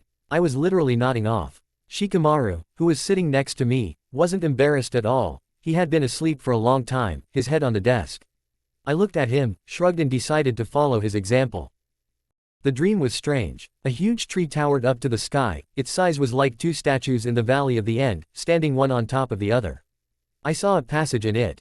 Taking a step inside, I suddenly fell somewhere into darkness. But before I could understand what was happening, I was abruptly pulled out of my sleep by someone's loud voice. Stop sleeping in my class. I shuddered and sat up straight. Haruka stood before me, angry as ever. He was literally seething with rage. But I hardly cared, because the dream had left a strange feeling in my head. Even after Haruka kicked me and Shikamaru out of the classroom, I continued to think about what I had seen. Shikamaru's voice pulled me out of my thoughts. It's tense. Naruto, let's go to the academy's training ground, the grass there is more comfortable. Sorry, I think I'll decline. Since I was kicked out anyway, I'll go and take care of my own business. Shikamaru shrugged and, yawning, headed towards the training ground. And I, without wasting time, headed towards that very secret passage. Having reached the house that hid the entrance, I walked through the passage and found myself on the secret training ground. There I was met by two men in Anbu masks. One of them instantly disappeared, as if he had dissolved into thin air. The tension grew. We stood in silence until Danzo appeared next to the remaining Anbu. "Naruto, are you skipping the academy?" His voice was even and cool. "I was kicked out," I replied, scratching the back of my head. "That's how it is," he said thoughtfully, and then continued. "This is Bear. Now, Naruto, you will show what you are capable of in sparring. Don't worry, he will not hit back, only defend himself." Before I could think about it, I found myself in front of a masked man. Deciding not to waste time, I concentrated and activated everything I could. Releasing my ki, I rushed into battle. The first kick to the face was blocked. The second kick to the solar plexus was blocked as well. I used chakra to keep from falling and stepped back, but the bear suddenly went on the attack. I barely managed to catch the kunai thrown my way, but it still left a deep scratch on my cheek. A slight pain brought me to my senses, and I rushed to attack again. Our kunai met, and then he kicked me in the stomach. I flew back and fell to the ground. "Stop!" Danzo's voice sounded. I slowly stood up. I quietly hid the kunai I had managed to grab in my inventory while no one was looking. The masked man approached me, and his hands glowed green. He quickly healed all my wounds. Then, on Danzo's orders, he left. Barely catching my breath, I looked at Danzo. "Naruto, I will find you suitable teachers in taijutsu, kenjutsu and shuriken jutsu. Since you are not taught theory well at the academy, I will teach you theory personally." His words sounded like a sentence. "Listen, Danzo-sensei, can you find me more teachers in Fuinjutsu and from the Yamanaka clan?" I said this, carefully watching his reaction. Danzo was slightly surprised, scratched his chin, as if weighing his options, and finally answered. "Okay. As soon as I find suitable teachers, I'll make you a schedule. In the meantime, you're free to go." I was in no hurry to leave, taking advantage of the moment. "Danzo-sensei, can you teach me the shadow cloning technique?" A thoughtful look crossed his face before he spoke again. I think this technique can speed up your learning process." "Okay, I'll teach you. Take a seat, Naruto." Danzo sat down on a stump, and I sat down right on the grass opposite him. He began to explain the essence of the technique, focusing on the correct distribution of chakra between the original and the clone. He also mentioned the disadvantages, high chakra consumption and potential risks if used incorrectly. To be honest, I listened with half an ear, more expecting a demonstration. And so, having formed the seal of concentration, Danzo created his clone. The exact copy stood next to the original, repeating every movement. He continued to tell how he felt a connection with the clone, and I was already starting to think about how to repeat it myself. I placed my fingers in the correct order and concentrated, channeling my chakra. A moment later, two shadow clones appeared in front of me in a cloud of smoke. I was slightly taken aback by how easy it was. And then the voice of the system sounded in my head. "In GT, congratulations. You have learned the shadow cloning technique." A satisfied smile appeared on my face, but I tried to hide my emotions. Having said goodbye to Danzo, I stood up and slowly left, leaving the old man alone on the secret training ground. Many hours earlier, from Danzo Shimura's perspective. In my darkened office, I studied the latest report. Each line filled a picture of what was happening in the village, and I concentrated on separating the important from the unnecessary, memorizing the details. When the last document was put on the stack, I allowed myself to lean back in my chair for a moment. The office was silent, broken only by the rustling of papers, until a dull knock on the door broke it. "Come in," I said calmly, without taking my eyes off the papers. One of my Anbu entered the office. His jackal mask hid his face, but his voice was clear and emotionless. Naruto Uzumaki arrived at the secret training ground. I narrowed my eyes, considering what was said. My fingers barely touched my chin. "Get everything ready to test his skills. Let the bear take his place," I said, getting up from my chair. "Yes, sir." The Anbu disappeared as quickly as he had appeared. I chuckled slightly, thinking that I would finally be able to see the potential of this boy. The journey to the secret training ground took a little time. Bear, a reliable Anbu, was already there, ready to carry out my orders. I looked around and, making sure that everything was ready, folded my hands behind my back and stood in the shadow of the trees, waiting for Naruto to arrive. After a while he appeared, slightly tired, but with a determined look. I watched him approach silently, remaining in the shadows. "Naruto, are you skipping the academy?" I said in an even tone, stepping into the light. The boy scratched the back of his head, clearly not expecting such a reception. I was kicked out, he answered with slight nonchalance. I raised an eyebrow slightly. So that's it, I said, then pointed at the bear. This is the bear. Now, Naruto, you'll show us what you're capable of in a sparring match. Don't worry, he won't hit back, he'll only defend himself. He stepped aside, giving the signal to begin. Let's see how strong you are, I thought, closely watching the boy's every movement. The sparring began, and Bear, as always, carried out the order flawlessly. He defended himself, not allowing Naruto to inflict any significant damage. I carefully studied the boy's style, noticing gaps and hidden potential. The fight ended quickly. I noticed some disappointment in my thoughts, but at the same time I recognized that he had potential. The end from Danzo Shimura's point of view. A month passed. It was a tough period, but a child's body adapts to stress surprisingly quickly. The first week I was terribly dull and burned out, especially due to the constant use of clones. Most often, I sent them to classes instead of me. The week was scheduled by day. Monday, taijutsu lessons.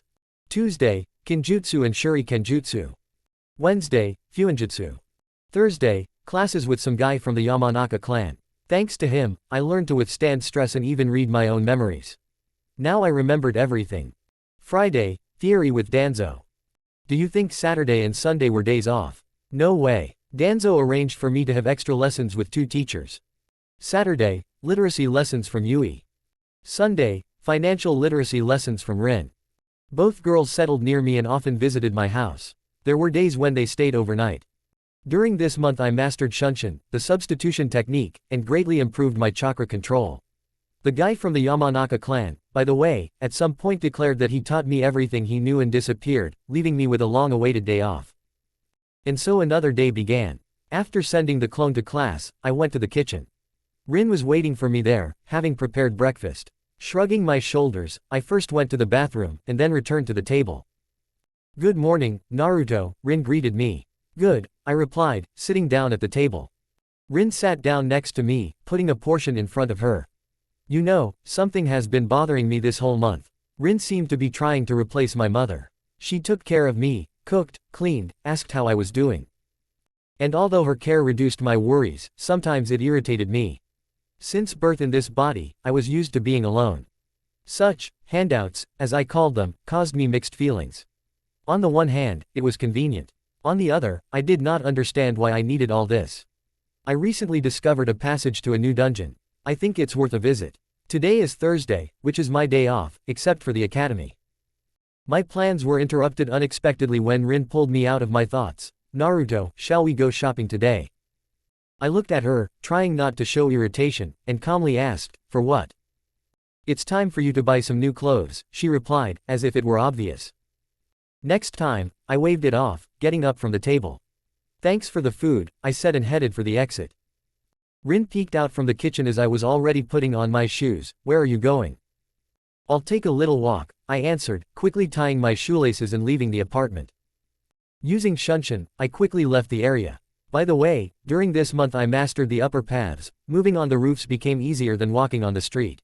It would seem that I am only 7 years old, but Danzo once said that I am already at the level of a strong genin. Speaking of Danzo, we've become closer over the past month, if you can call it that. He's become less cold, and I've started to see him as a kind of mentor, almost like a grandfather. His behavior makes me think he's grown attached to me. And although I still keep my distance, the feeling that he wants to harm me has disappeared. Strange, isn't it? A chill ran through my body at the thought of one day calling Danzo grandpa. Pushing the thought aside, I jumped down a narrow alley and approached the bushes behind which was a hidden passage. A system notification popped up before my eyes. In GT, a passage to the dungeon has been discovered. Time in the dungeon, 1 hour equals 1 minute in the real world. Would you like to go down? Not really. I gripped the kunai tighter in my hand and mentally pressed, yes. At that moment, the space around me became distorted, as if everything around me was being sucked into a whirlpool. The feeling of being pulled down grew stronger until it gradually began to darken before my eyes. Soul fragments. Complete silence. Then a sharp jolt, as if I had fallen on something hard, but I felt no pain. I opened my eyes. The area was in semi-darkness, illuminated only by a weak, flickering light coming from the walls covered with strange symbols. I stood up, gripping the kunai tighter in my hand. The darkness surrounded me, only the faint flickering of the symbols on the walls illuminating the way. Everything was quiet, but an inner sense of danger made me be on guard. I instantly jumped back as a huge black paw struck the place where I had just stood. Something slowly emerged from the shadows. Tall and thin, it resembled a humanoid shadow with long limbs, and all over its body were those same glowing symbols. The monster suddenly lunged at me, its paw growing in size, falling like a hammer. I concentrated and used the concentration seal. 4 clones appeared next to me in a white cloud of smoke. They immediately rushed to attack, and I, keeping my distance, carefully watched the fight. The kunai they attacked with bounced off the monster's thick skin. But then it roared, dispelling one of the clones. The clone's memories immediately penetrated my consciousness. I realized, the monster's weak point is the symbols on its body. Without wasting any time, I used the substitution technique. I appeared in the clone's place and pierced the symbol on its chest with a precise strike of the kunai. The monster roared, but I replaced myself with the clone again, avoiding the counterattack. However, something was wrong. I felt a rage, alien and inexplicable. It was as if it was trying to take over me from within. I retreated, creating a few more clones, and plunged my consciousness into the sealed space. In front of me was a cage, and behind it was a huge, enraged fox. Its scarlet eyes literally pierced me. "Kid, what are you doing?" he growled angrily. "Don't like it." I looked at him coldly. Tease. "Kid, listen, I'll give you strength, but don't you dare fall into their clutches. You'll put both yourself and me at risk." The fox's words were cut off when I felt myself being pulled out of my subconscious.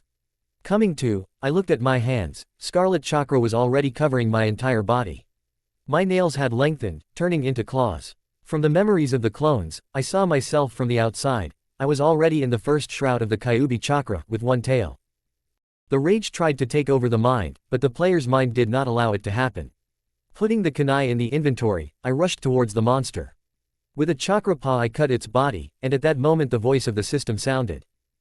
"In GT, you have killed the monster. Defeat the darkness." My clones went ahead to scout. The veil should have been removed, but I felt that I needed it for now. Soon the memories from the clone returned, and I immediately ran in the indicated direction. My run became light and fast. I ran on all fours, strange, but even comfortable. Suddenly a strong blow threw me into the wall. I screamed in pain and heard the fox's indignant voice in my head, "Are you even a fool? Don't get distracted. If we die, it will be your fault." The fox's chakra paw cut through another monster, and the system's voice confirmed the victory. "In GT, you have killed the monster.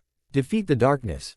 I stood up, breathing hard. There was a black wound on my side, as if the darkness itself had dug into my flesh. "In GT, warning. You have been debuffed, dark infection. Can't you burn it out?" I asked the fox, feeling the wound as if it was eating away my energy. "I tried, kid, but all my strength goes into your treatment and maintaining the cover. If it weren't for the seal." I created more clones and sent them forward to explore the path. After a moment, the memories returned. "Found it," I bared my teeth, feeling the thrill of the hunt. "What did you find?" the fox asked, but I didn't answer. I rushed forward, covering the distance to the massive gate. Breaking through it with force, I found myself in a huge hall. There I was met by a creature similar to the previous monster, but 3 times larger. It rushed at me with incredible speed, and I felt its impact throw me against the wall. The pain was strange. I heard something crack, as if it was not my body but my essence. Then the voice of the system. "In GT, warning. Your soul is damaged." I barely caught the voice of the system, intermittent warnings, one after another, but they slid past, not lingering in my mind. They were somewhere out there, on the edge of perception, like a distant noise. The fox's voice was there, too, but it seemed muffled, as if I were listening to it through a thick layer of cotton wool. Everything around became blurry. The darkness slowly thickened before my eyes, and the sounds of the world became muffled, distant. A monotonous ringing froze in my ears. I felt the strength slipping from my body, leaving me helpless. My hands trembled, barely obeying my will. What had been a pulsating, searing flame of chakra was suddenly gone. The shroud was gone, leaving me with a freezing void. And then, there was silence. A deep, absolute silence in which I was drowning. Suddenly, I opened my eyes sharply. The white ceiling blinded me with its bright light, and the air was filled with the sharp smell of medicine. I tried to sit up, but my body immediately reminded me of itself with a flash of pain. I grimaced, every breath gave off an unpleasant burning sensation. I just wanted to curl up into a ball, hide from this pain, but I couldn't even do that. It was as if my body refused to obey. Turning my head, I noticed movement. Several Arianans quickly approached me. Their hands glowed with a soft light, and they began to move them over my mutilated body. The pain, instead of subsiding, seemed even brighter, rolling in waves. A moment, and everything went dark. One of them probably used medical chakra to put me to sleep. When I came to, I no longer felt my body. Everything around me had changed. I was sitting on the surface of the water, immersed in the familiar silence of the seal space. But something was wrong. The fox was gone. This place seemed unusually empty without his threatening presence. But suddenly I noticed movement in the distance. Someone, unusual, slowly squeezed through the massive bars of the cage. Red hair, pointed fox ears, 9 fluffy tails, cautious but confident steps. He came up to me and sat down next to me. Suddenly, I didn't feel threatened. On the contrary, this creature seemed to radiate warmth and something else. Native. He exhaled, and his voice sounded calm. We screwed up big time. When that boss hit, our soul shattered. One of the fragments hit Kurama. I tried to understand what he meant, but the words just came out. It turns out. Yes, he interrupted me, looking me straight in the eyes. I am you, and you are me. Even though I am only a fragment of you, I have all your memories. And, what does this mean for us? I asked, trying to comprehend what was said. He paused for a moment, then shrugged. I don't know. The answer was simple, but his look said a lot. Suddenly he hit me on the head. Ouch. For what? I screamed, clutching my head. Have you lost your mind or something? Or has the system cut off your intelligence? He snapped, looking at me as if I had just said something incredibly stupid. After a short pause to allow me to process his words, he continued. The fact that you became Danzo's student and picked up all sorts of techniques doesn't make you immortal. Or did you really think that this was a game? Well, this isn't a game at all, it's life. Life that can end at any moment. You damage your body and, what's worse, your soul. And I'm a living example of what happens if you screw up. I sighed, trying to digest it all, and nodded. Okay, I understand. He looked me over, clearly not entirely sure that I truly understood the seriousness of the situation. Listen, what should I call you? I asked after a short pause. He tilted his head to the side thoughtfully, then shrugged. Ku. I felt my eye twitch. Couldn't you come up with anything even dumber? I quipped. You asked, I answered. What are you picking on? He retorted, grinning. I exhaled, trying not to boil. Listen, did you try to burn this crap out? I changed the subject, pointing to the place where I still felt a strange burning sensation. Ku frowned, thought for a moment, and replied. Yes, I tried, but it looks like it's a debuff. I think it will disappear on its own over time. Try looking in the system. Exactly. System. Status. I exhaled, hoping to get an answer. But nothing happened. The system was silent. Ku looked at me questioningly, but I just shook my head. Listen, Ku, how did I survive back then? I could barely pronounce the name, as if it was tearing my throat apart. For some reason it irritated me beyond belief, as if Ku had chosen it only to irritate me. Apparently, my fragment understood this perfectly well, and even enjoyed it. Well, when I first woke up, I took control of your body. I poured my chakra into your body, and then I made this boss. He boasted proudly. I just rolled my eyes, but he continued, ignoring me. And then, when we were thrown out of the dungeon, I lost control of my body, and Rin found us. She is very worried about us. I exhaled quietly, trying to comprehend what I had heard, and then took a deep breath.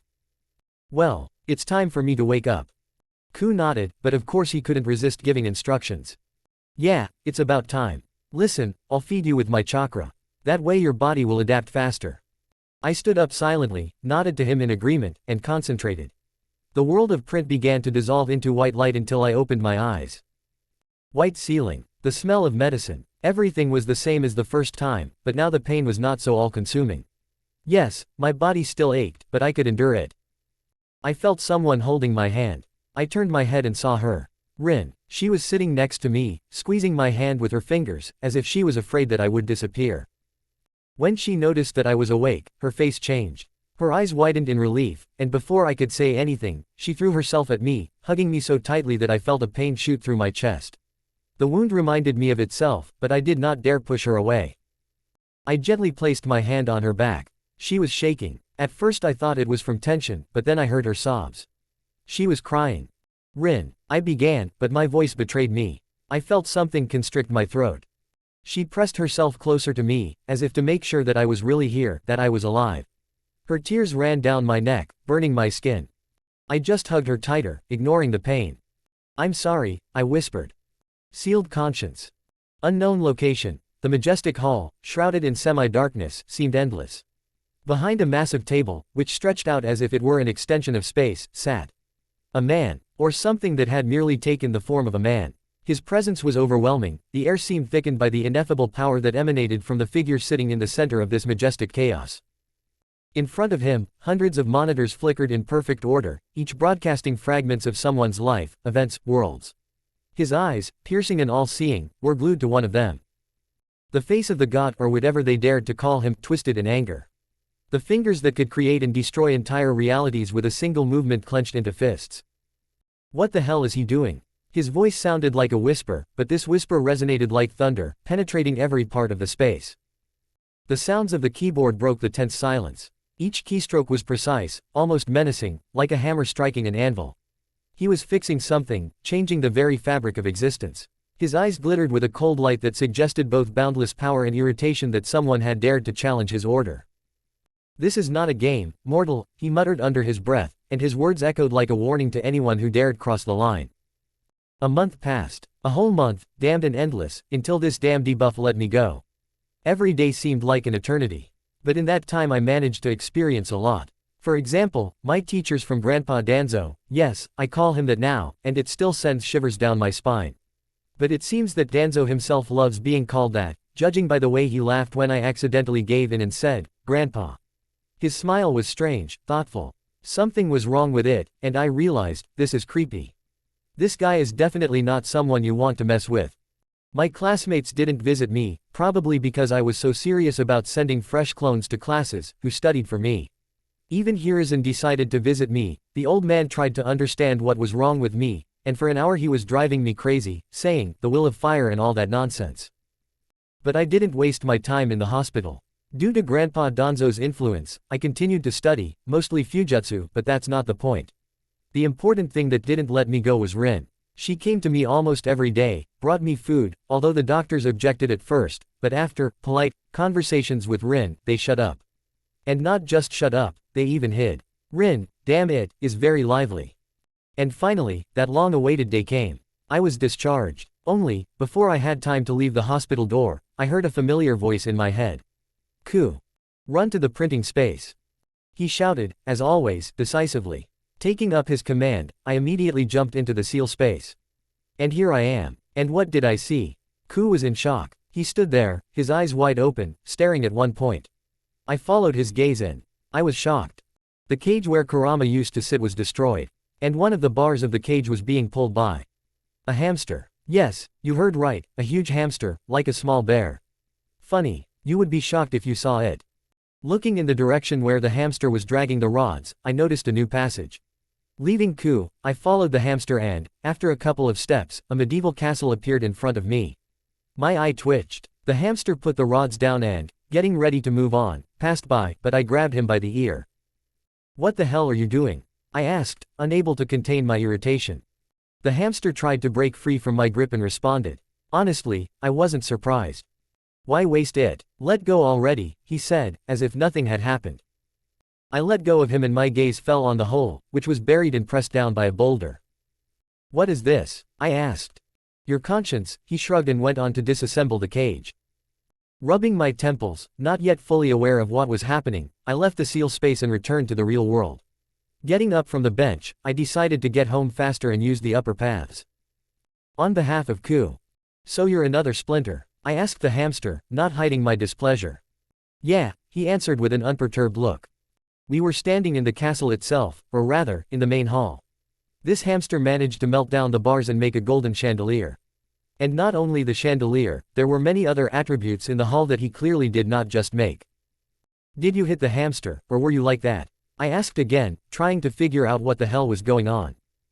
I was, he shrugged, as if it didn't matter to him. They say you have memories of Naruto and Kurama, right?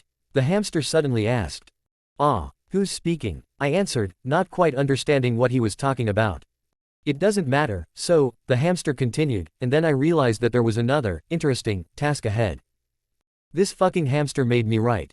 Or rather, rewrite a book on Fuijutsu. And, as if that weren't enough, he brought some rocks and made me charge them with chakra. He used these rocks as light bulbs for his chandelier. How I want to rip him apart.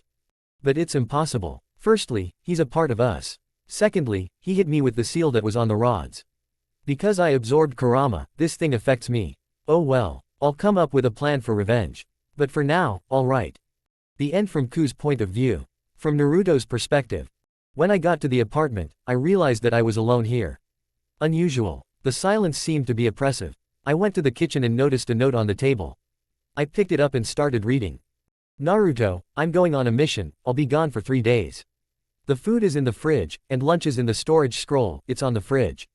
Don't be bored. Rin. Exhaling, I finished reading to the end. With a chakra impulse I tore the sheet of paper so that nothing was left of it. Yeah, I can do that too. Well, she won't be there for 3 days. Suddenly, the mechanical voice of the system sounded in my head. In GT, hello, dear player. The system is available again. As an apology, we have placed a gift in your inventory. Squinting, I mentally opened my inventory. Inside, I found 3 scrolls marked, gift, and 3 spheres.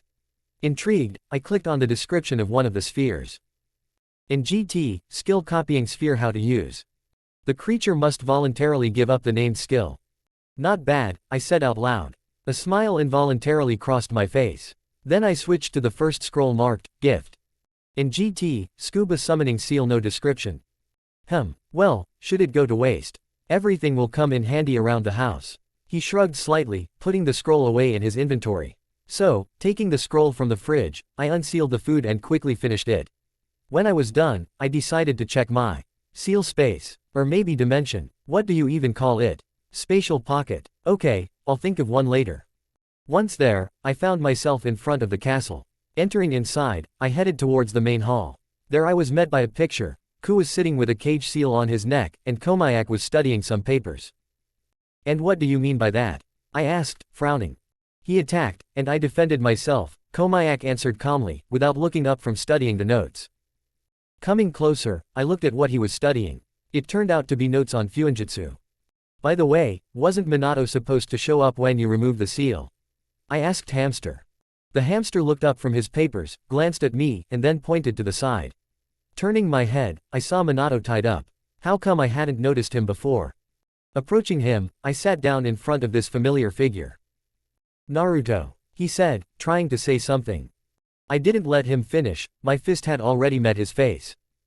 Well, yeah, people are idiots, both in my world and here, I exhaled through my teeth. What? Minato whispered, not understanding what was happening. I'm telling you, you're an idiot, Dad, I answered coldly and hit him again.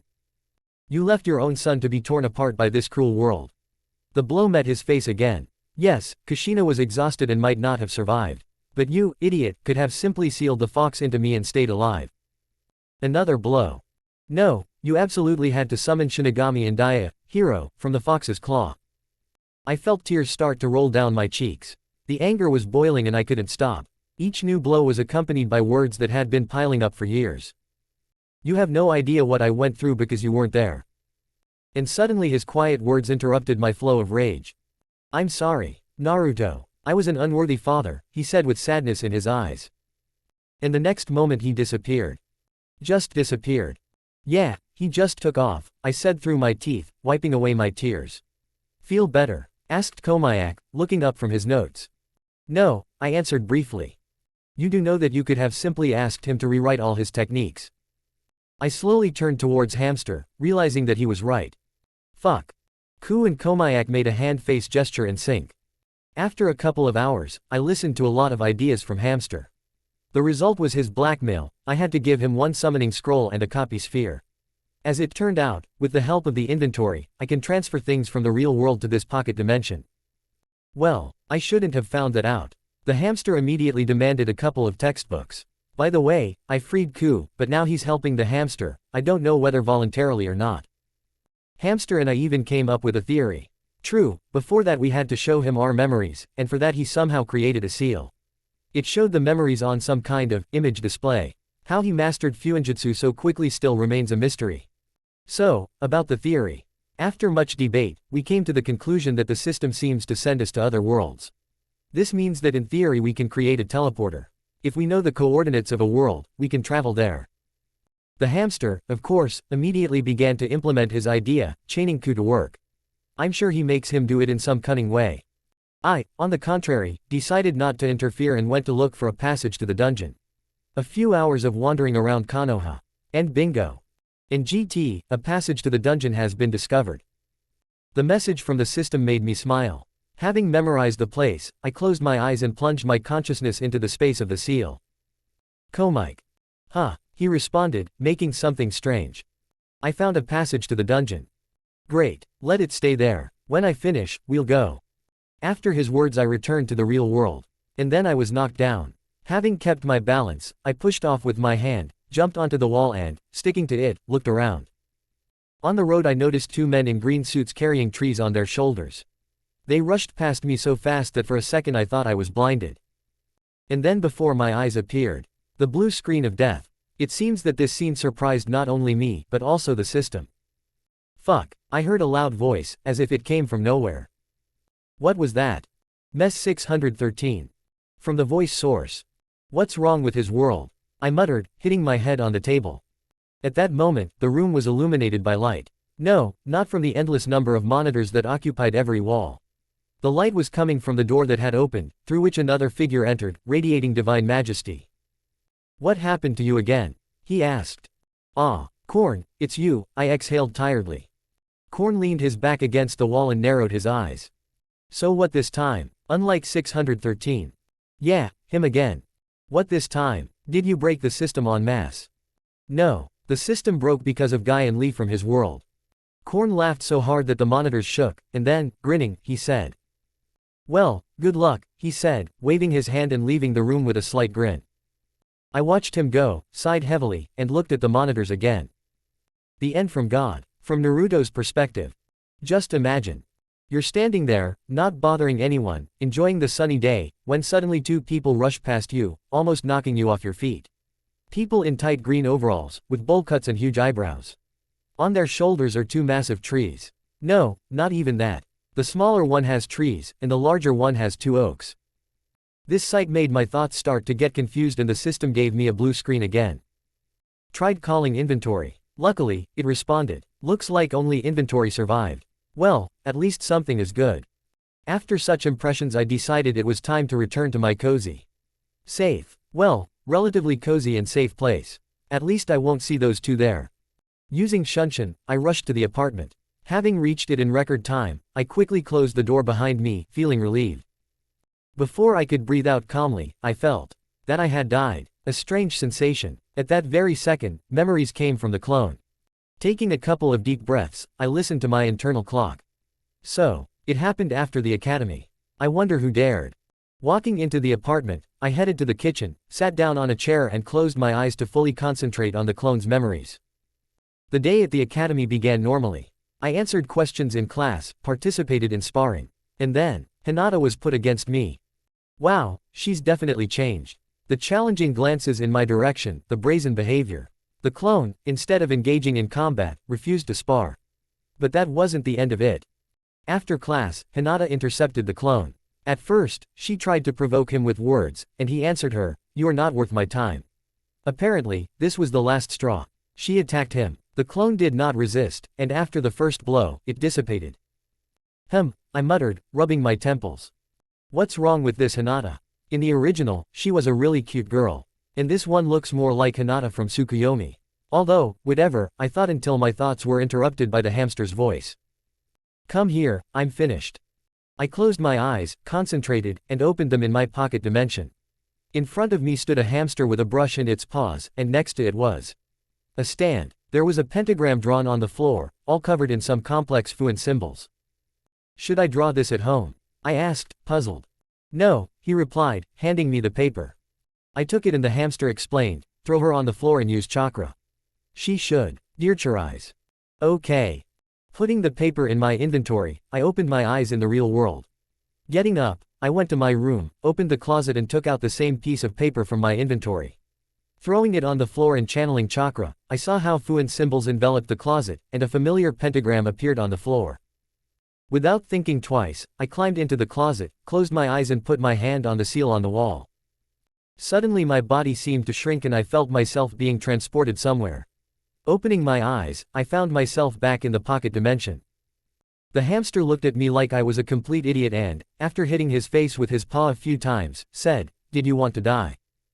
After a short pause he added, "Well, at least the seal works correctly. You appeared whole, not in parts." "Stop, so you didn't even test it?"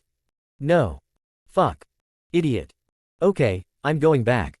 I put my hand on the seal and returned to the real world.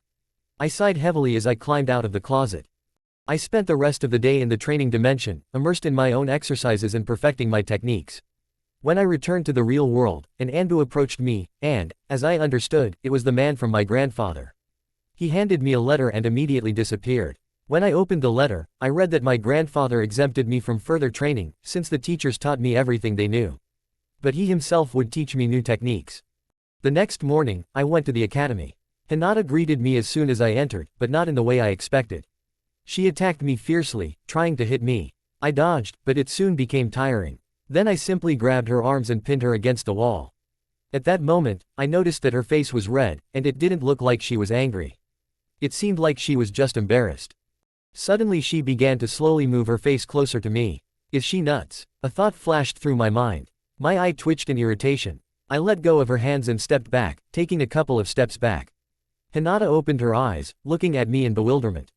"Fucking," I blurted out in Russian. It sounded a little strange, but what can you do? I didn't dwell on it any longer, turning around and walking towards the academy, leaving her standing there, alone with herself. The day at the academy was boring. Why did I even come here? I guess I thought Hinata would tell everyone about the clones. I sighed and stood up. It was the middle of a lecture, and Haruka gave me a strange look. Without saying a word, I simply headed towards the classroom exit.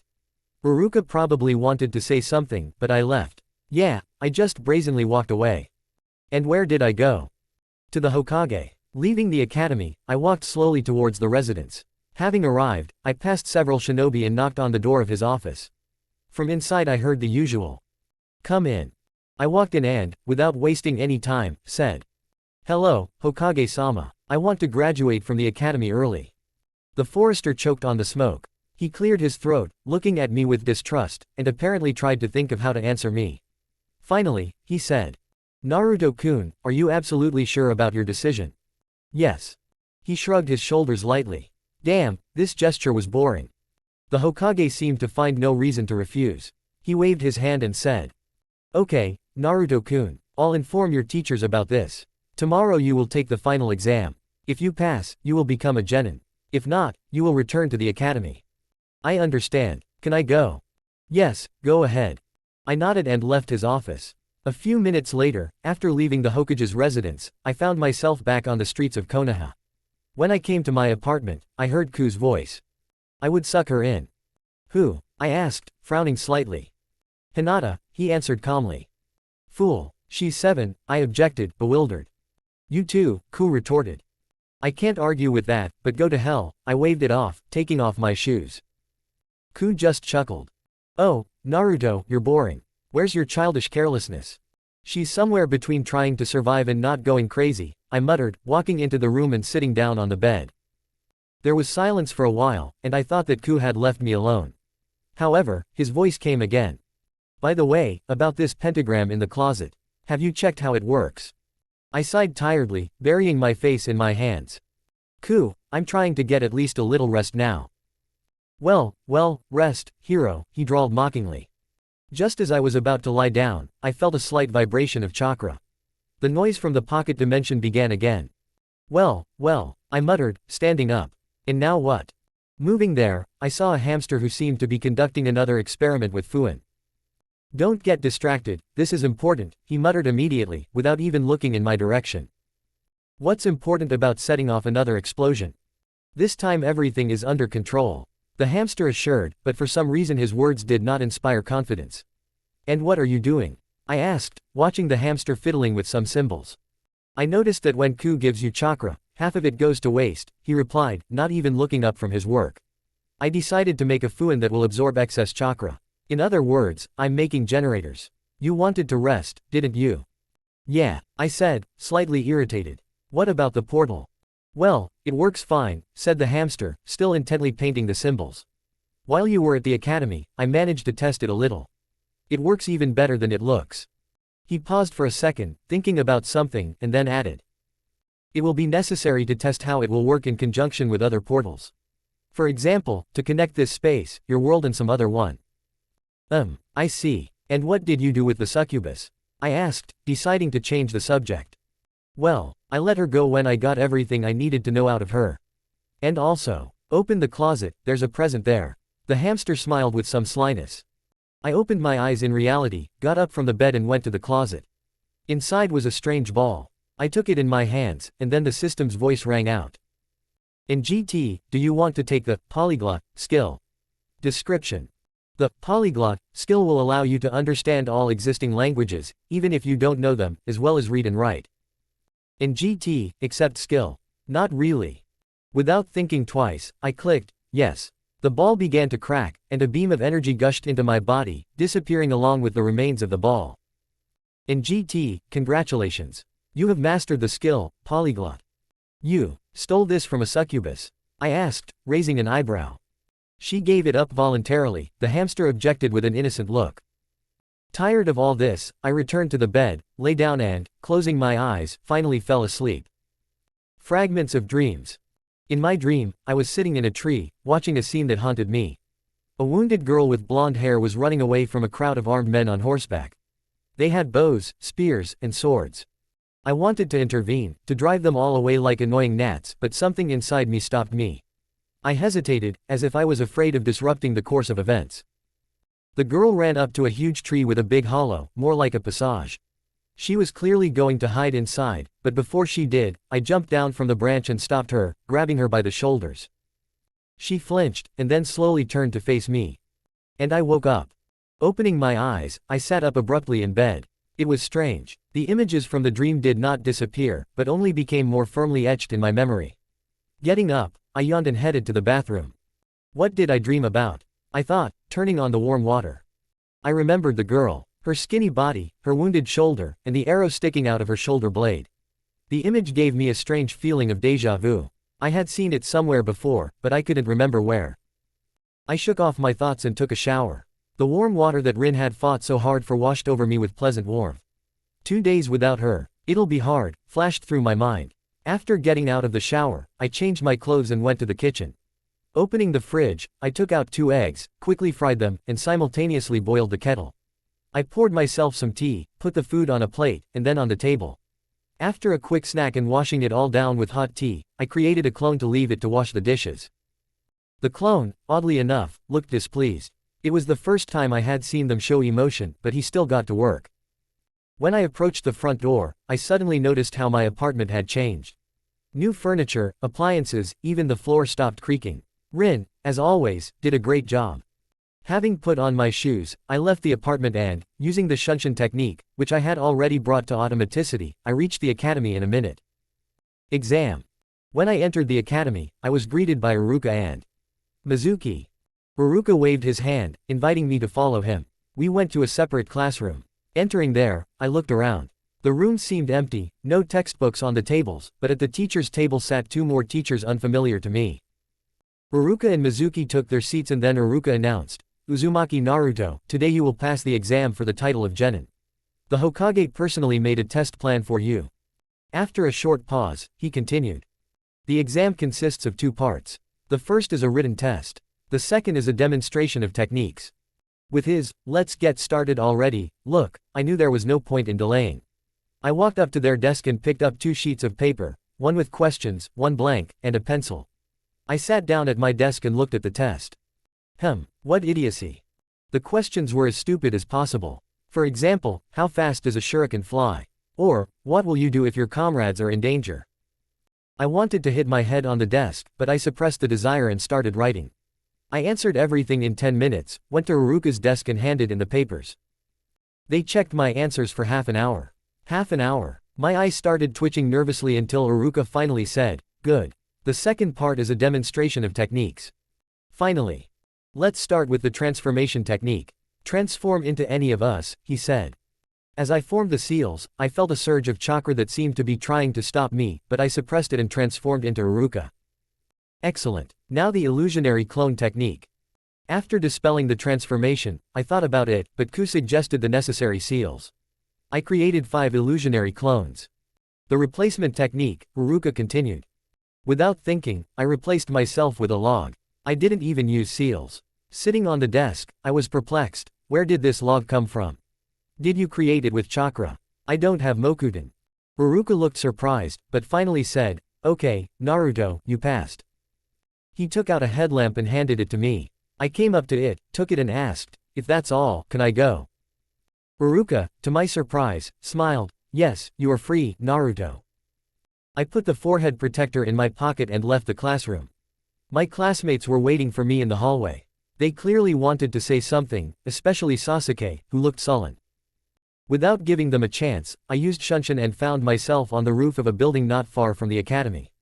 Is that all? I thought, looking into the distance. Suddenly a notification from the system popped up in front of me. In GT, congratulations. You have completed the quest, Shinobi Academy, before the allotted time. The reward has been added to your inventory. In addition, for completing the quest in record time, you have received the Scroll of Elements. A Scroll of Elements, I thought in surprise.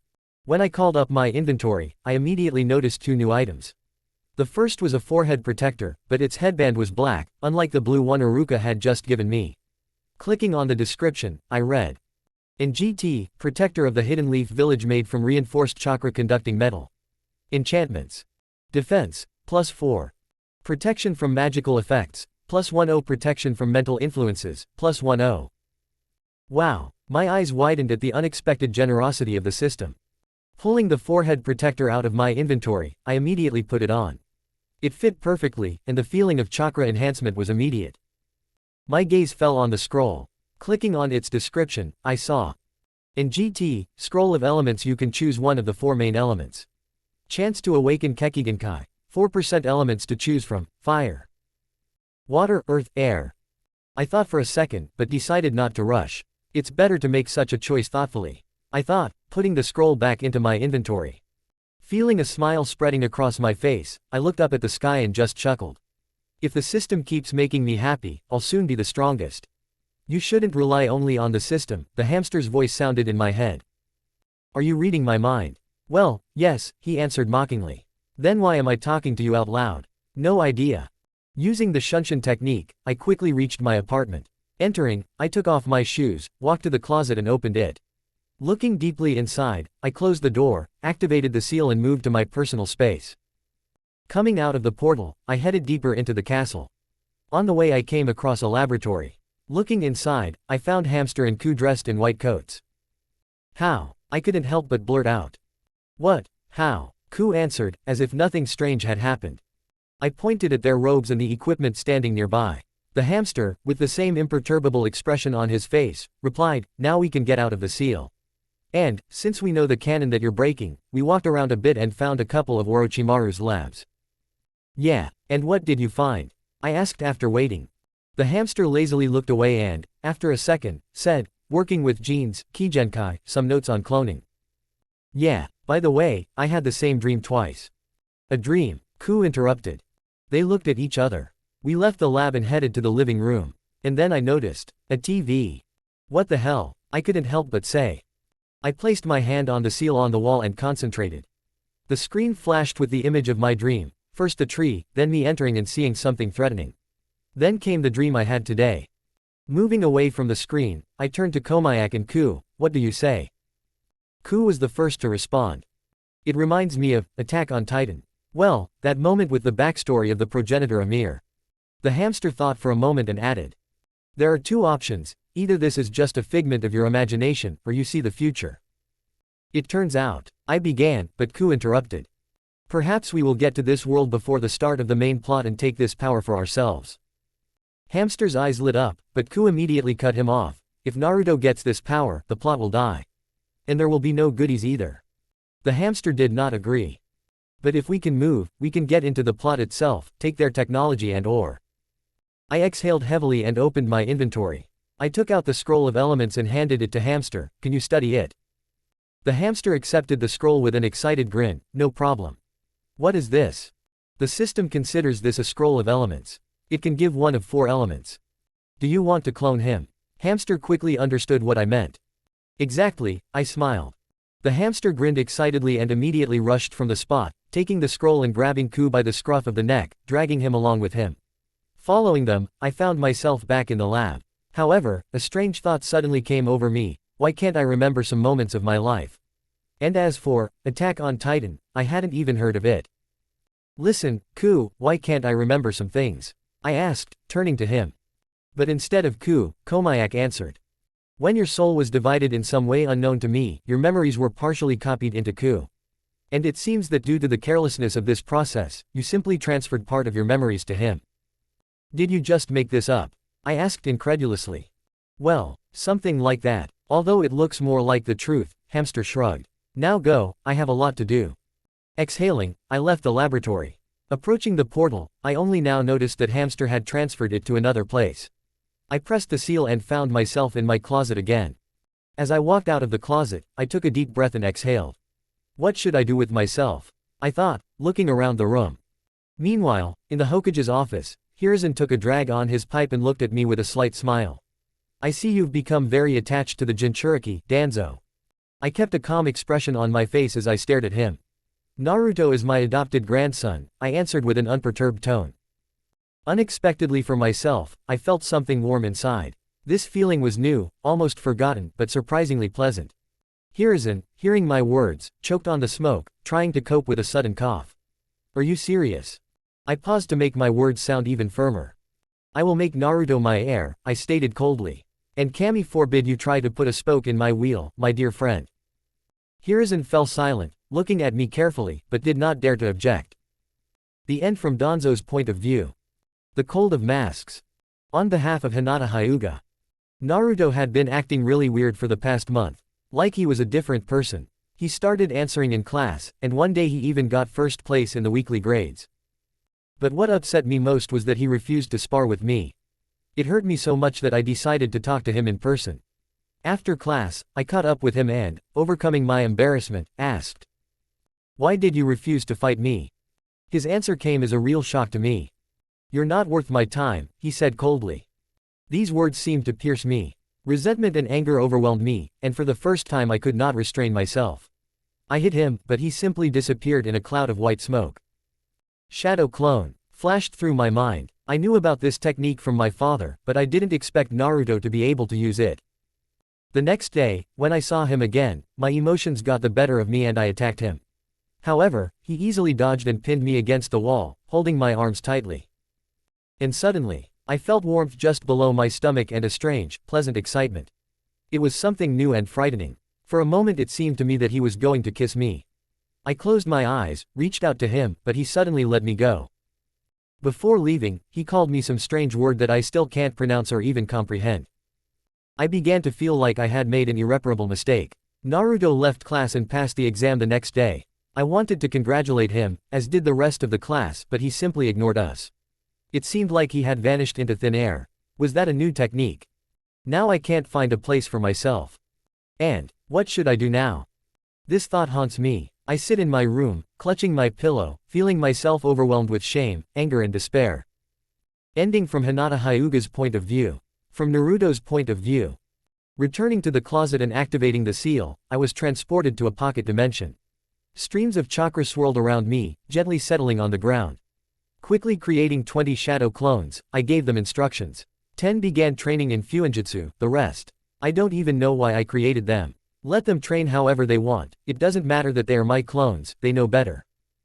After exiting the dimension and sealing the teleport seal, I felt a strange chill on the back of my neck. Someone was watching me, not one, but 3 at once.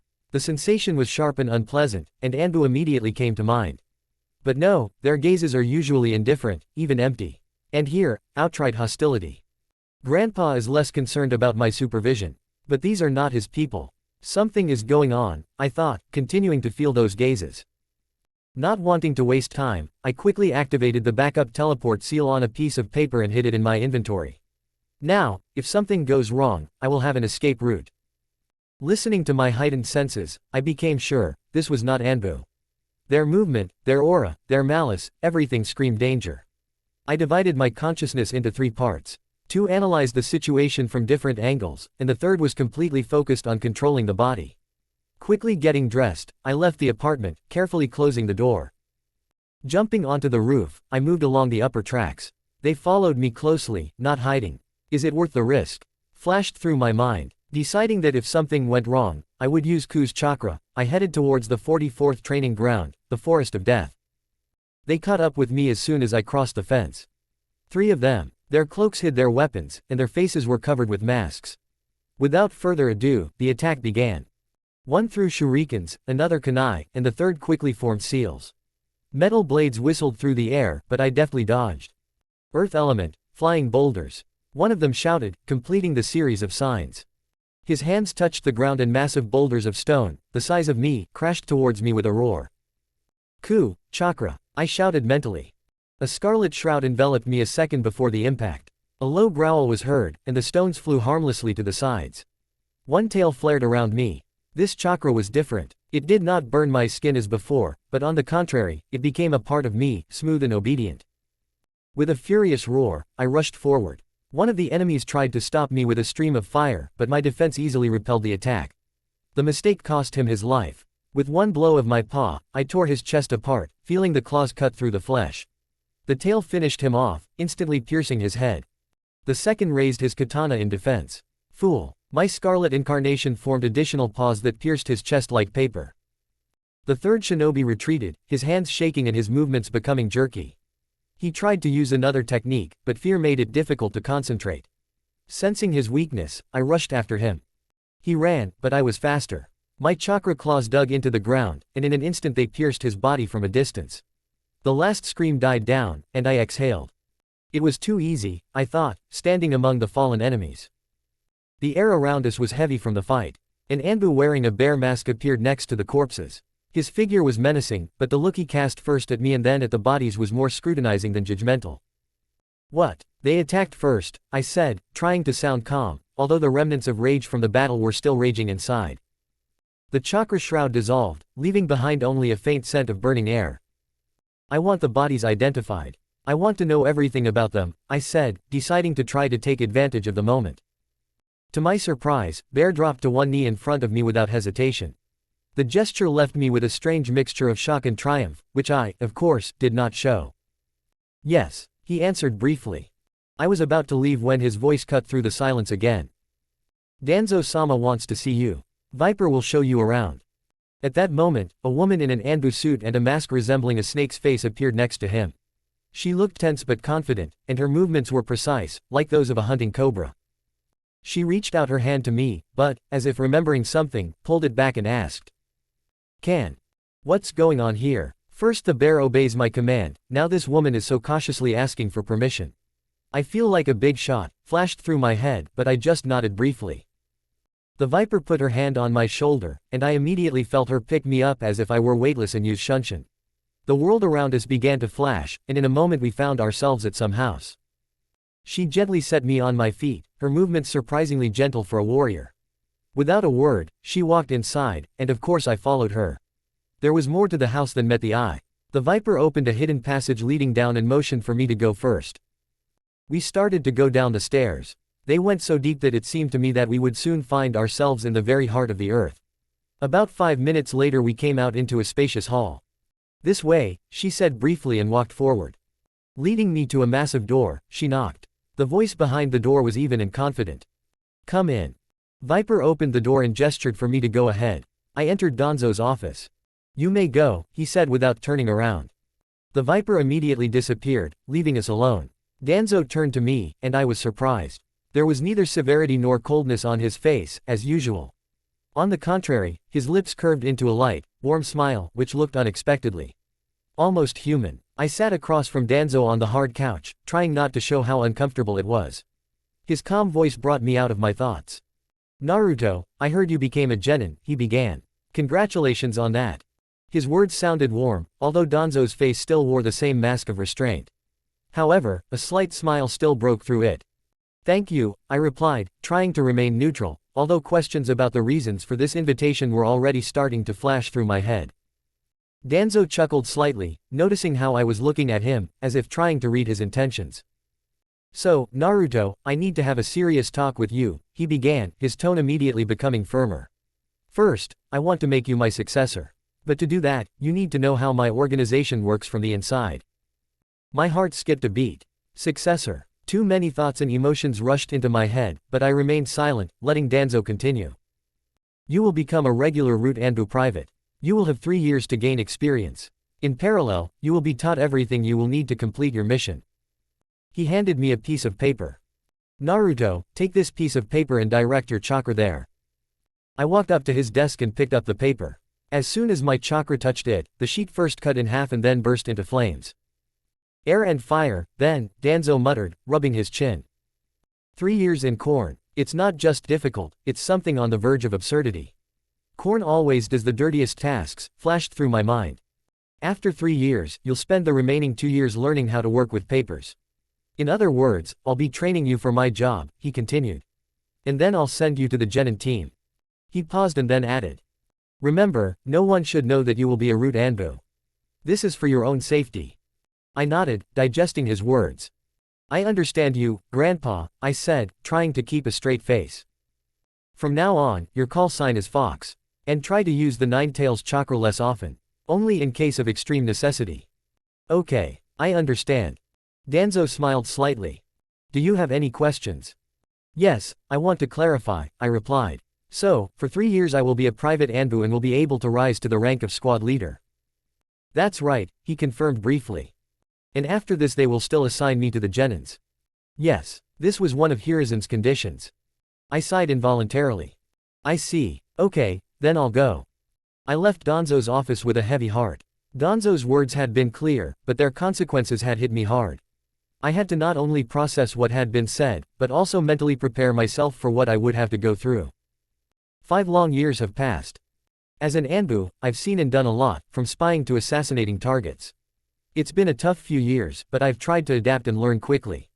The system I used to trust seemed to have disappeared, not responding to any requests. Maybe it was broken. The only thing that made me happy was that my inventory was in order. Each of my teachers in Anbu shared unique tricks that I absorbed like a sponge. Danzo made sure that no one knew who I really was, so I was treated like a normal newbie. At first, with disdain, but gradually, thanks to my efforts and results, the attitude became neutral, and then respectful. After only a year of service, I was appointed a squad leader, and soon entrusted with assembling my own team. It was not easy, especially because of my age. On missions, I often used henge to hide my appearance, and none of the targets were able to expose me. My relationship with Rin became even closer. She, like grandfather Danzo, knew about my work. When I told her that I was now in charge of the squad, she was very proud of me. I was taught various techniques, especially elemental ones. It was a useful experience, although in comparison to everything else it seemed like a trifle. When my 3 years of service came to an end, I took off my mask and moved on to a new stage, paperwork. Writing reports was not as difficult as the first years in Anbu, but the amount of information that needed to be studied was colossal. Sometimes I had to replace Danzo himself. Clones helped me cope with some of the tasks, but even they could not relieve me of all responsibilities. And so this period ended. We modestly celebrated my 13th birthday, me, Rin and Danzo. Now I stood in front of the mirror. I had changed a lot in these 5 years. Tall, muscular, with pale skin and long hair pulled back into a ponytail. Tired blue eyes looked at me as if they had seen everything I had been through. Tomorrow is the distribution into teams. I think I shouldn't be late, flashed a thought. And then the hamster's voice sounded in my head. Oh, you're finally free. 5 years without talking. Hamster, how are you? Not bad. Remember the scroll you gave me? I couldn't clone it, but I invented something new based on it. By the way, I created a new portal, it's much more effective than the old one. Sounds interesting. I'll drop by tomorrow after meeting with the team. Excellent. I'll prepare some sheets of paper with the portal for you. Okay, I answered mentally, lying down on the bed. Good night, Naruto, the hamster added. I closed my eyes. Tomorrow a new stage of my life will begin. Morning of change. The morning greeted me with the usual routine. I stood up, still half naked, went to the shower where I washed away the remnants of sleep, brushed my teeth and thoughtfully returned to my room. Today I decided to put on new clothes, black pants with several pockets on the back, a black t-shirt and a jacket with a large, even huge hood, which was ideal for hiding my face. Approaching the closet, I noticed some leaves that the hamster had apparently left behind. Taking them, I carefully placed them in my inventory. The scroll of elements lay nearby. I'll have to think about which element to choose next. I already have wind and fire. If I take water, it will give me access to the elemental combination of steam. And if I take earth, I can open lava. I'll have to sit down with the books and study everything, I thought, putting the scroll in my inventory. Rin's voice interrupted his thoughts. Naruto, come eat quickly. I'm coming, I responded and headed to the kitchen. Sitting down at the table, I heard her usual. Bon appétit. Enjoy it, I replied, and we simultaneously started eating breakfast, even though it was only 7 a.m. After I finished eating and Rin finally finished her meal, I sighed. I think it's time for us to get a house. This one-room apartment is a bit cramped, especially now that you've moved in with me. Rin nodded, smiling. Yes, it's time to move. There really isn't enough space here. It looks like the issue of moving has been resolved. Now all that's left is to decide where and what kind of house to look for. When did it start? Rin asked. At 9, I think, I answered, stretching slightly. Rin stood up from the table, came up behind me and started brushing my hair, braiding it into a ponytail. It had become a familiar ritual, and I didn't mind. No, my hair wasn't that long. When it was down, it barely reached my shoulders. But Rin didn't seem to mind. Ever since I started wearing a tail, I had to ignore the looks of Danzo and the others.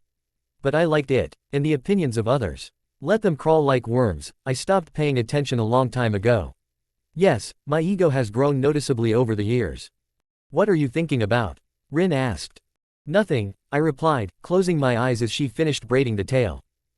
When the job was done, I headed for the exit. Rin stayed home, and with her, my clone, who was supposed to look for a new place to live. When I worked in Anbu, I managed to save up a decent amount. Sometimes, though, I had to take the loot back from the robbers. Well, in general, I have about 20 million now. On the one hand, it's not bad, but if I invest it all in a house, it will be difficult to live on. I need to think about how to increase it. It wasn't far to the academy, and I thought, maybe I should go into business. Look, they've already invented trains in Boruto. If I can get ahead of time. But that requires money. Right, there's Gato. He has a fortune. Wait, Gato, I'll get to you. Somewhere far away. A short man with a nasty smile sat at a massive desk, filling out paperwork. Suddenly he sneezed. Are you feeling ill or something? He muttered, rubbing his nose in irritation. Academy. I reached the academy and, opening the office door, met Iruka's gaze. Have a seat, he said briefly. As I walked inside, I felt the gaze of my former classmates turn to me. They all had forehead protectors on their foreheads or somewhere else, some wore them on their belts, some on their shoulders. 5 years have passed, but nothing seems to have changed. Ignoring it, I walked to the back desk and sat down next to the sleeping Shikamaru. In short, Iruka, like a nightingale, poured out speeches about how much he enjoyed teaching us, but it was time to say goodbye. And he managed to stretch this farewell out for half an hour. Gradually, the Genin's mentors began to come for them. Will I really get into the canon team? Flashed through my mind. Each time the Genins became smaller and smaller, and I wanted to bang my head on the desk more and more, but I held on with all my might. I don't want to be on the same team with a pink hysteric and her mentor known as the Man of Trouble. Why did I think so? It's all because one of the papers I accidentally found had information about Kakashi. He was given many teams, and almost all of them died. Moreover, on one of the missions, he decided to sacrifice his comrades to complete the task. That's where his nickname came from. Iruka's voice interrupted his thoughts. Team number 7, Uzumaki Naruto, Uchiha Sasuke and Hinata Hyuga. Your mentor is Yuhi Kurenai. Well, even better, I almost breathed out loud. What can a master of illusions teach me or the heiress of the Hyuga clan? Well, Sasuke, at least he'll have the Sharingan. A woman entered the office. Uzumaki Naruto, Hyuga Hinata, Uchiha Sasuke. Follow me, she said calmly. We stood up and followed her. What can I say about Kurenai? A pretty woman, but nothing more. As for Hinata, her behavior seemed strange. She would occasionally glance in my direction, but when our eyes met, she would immediately look away and manage to act arrogantly. Sasuke, as usual, with a brick face, sometimes threw appraising glances at me. We left the walls of the academy and headed to a restaurant. Looks like my prayers have finally been answered. Luck is clearly on my side. At least I'm not on the canon team, I thought with relief. In the restaurant we sat at the same table, Kurenai opposite us. She looked at us with a slight smile and said, "Well, first let's eat, and then we'll start getting to know each other." I ordered tea for myself. I was already full in the morning, so I didn't feel like eating. Hinata, Sasuke and Kurenai also ordered something, but I didn't pay attention. When the orders arrived, the trio began to eat their dishes, and I simply sat, enjoying the warm drink in my own thoughts.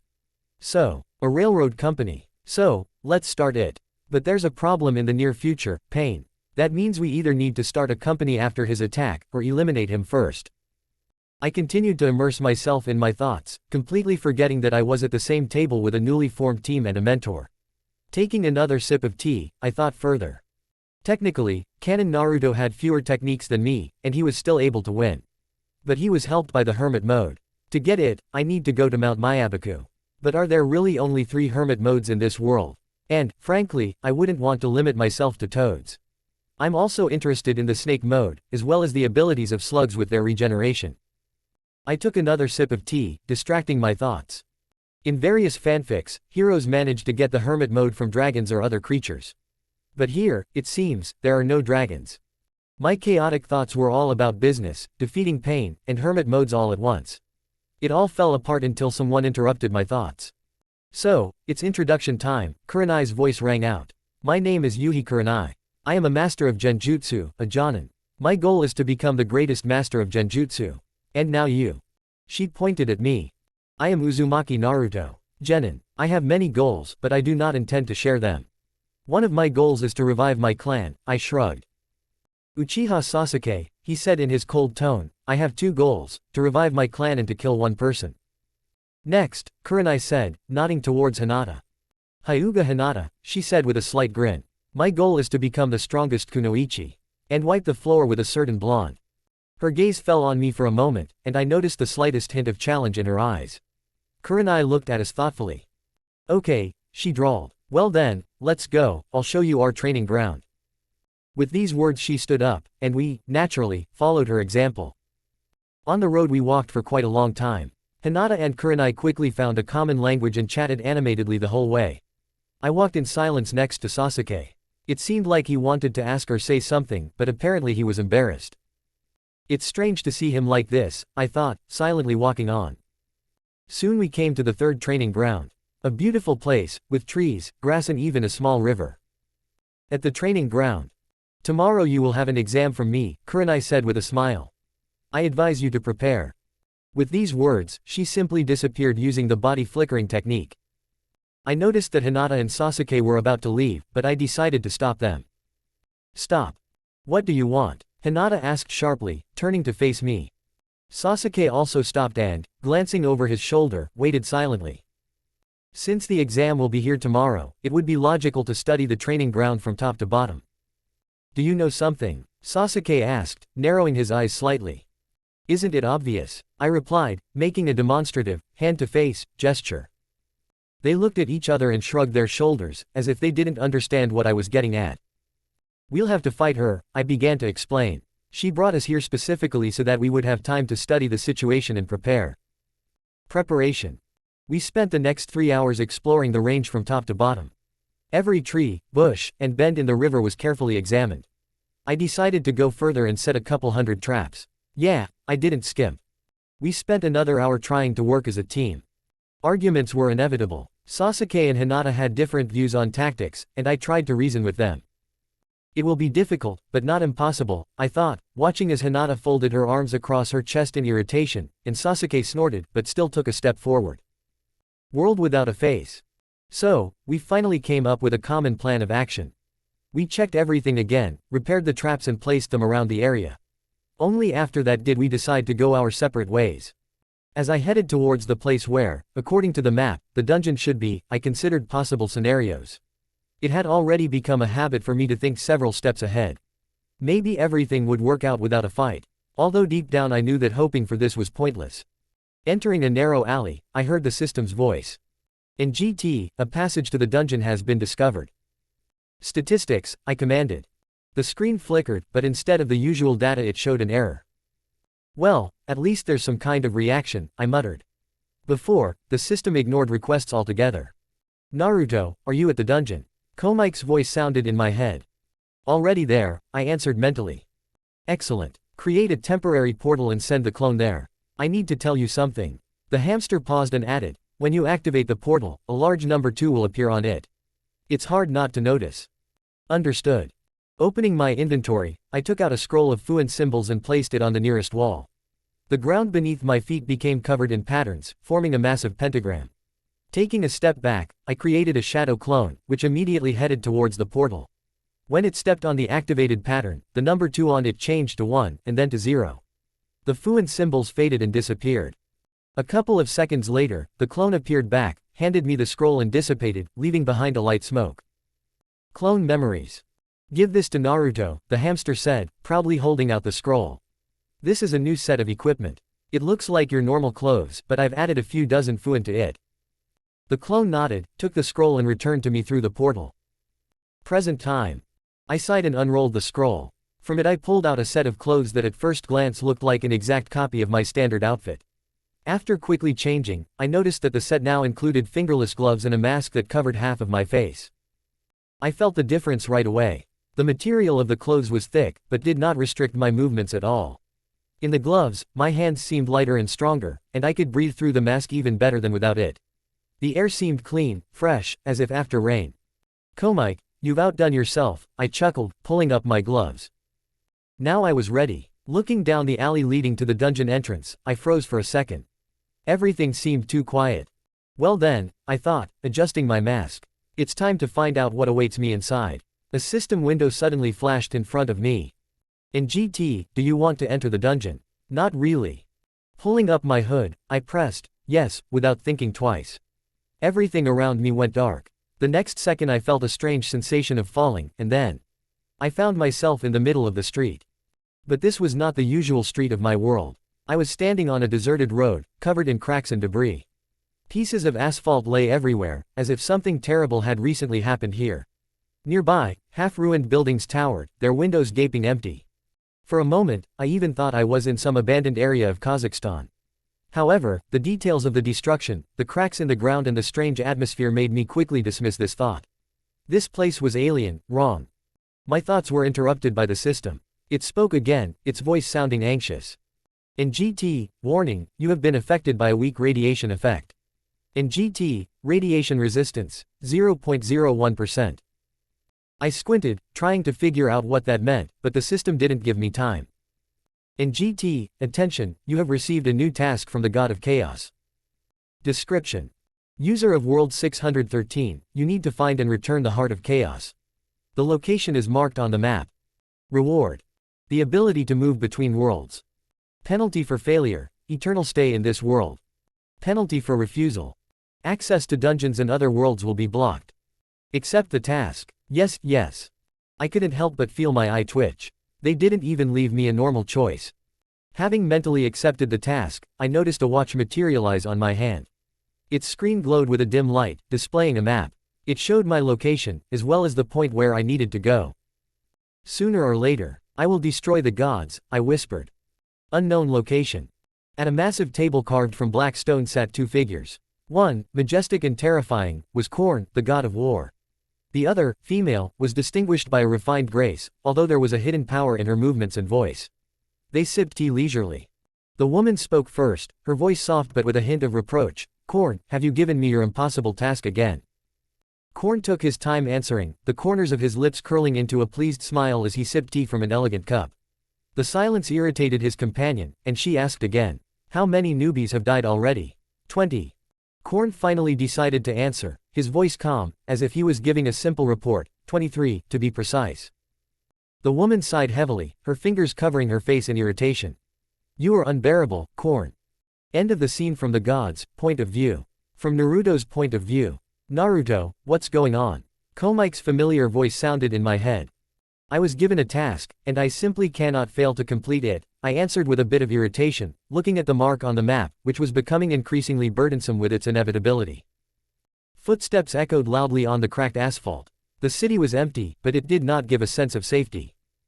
And the radiation is fucking me up, I added, reaching for the mask, which, apparently, was saving me from the worst. I see. I'll warn Ku to be ready, the hamster sounded calm, but there was a hint of worry in his tone. Okay, I answered briefly and quickened my pace. Suddenly, a heavy tank came around the corner towards me. An ordinary, fucking tank. Without warning, he fired. The projectile was flying straight at me, but I easily dodged it thanks to my speed and reflexes. Without wasting any time, I folded the seals and shouted, "Wind element, air bullets." Taking a deep breath, I tore off my mask and fired several powerful blasts of air. One of the bullets hit the tank right in the muzzle, and its turret exploded with a deafening roar.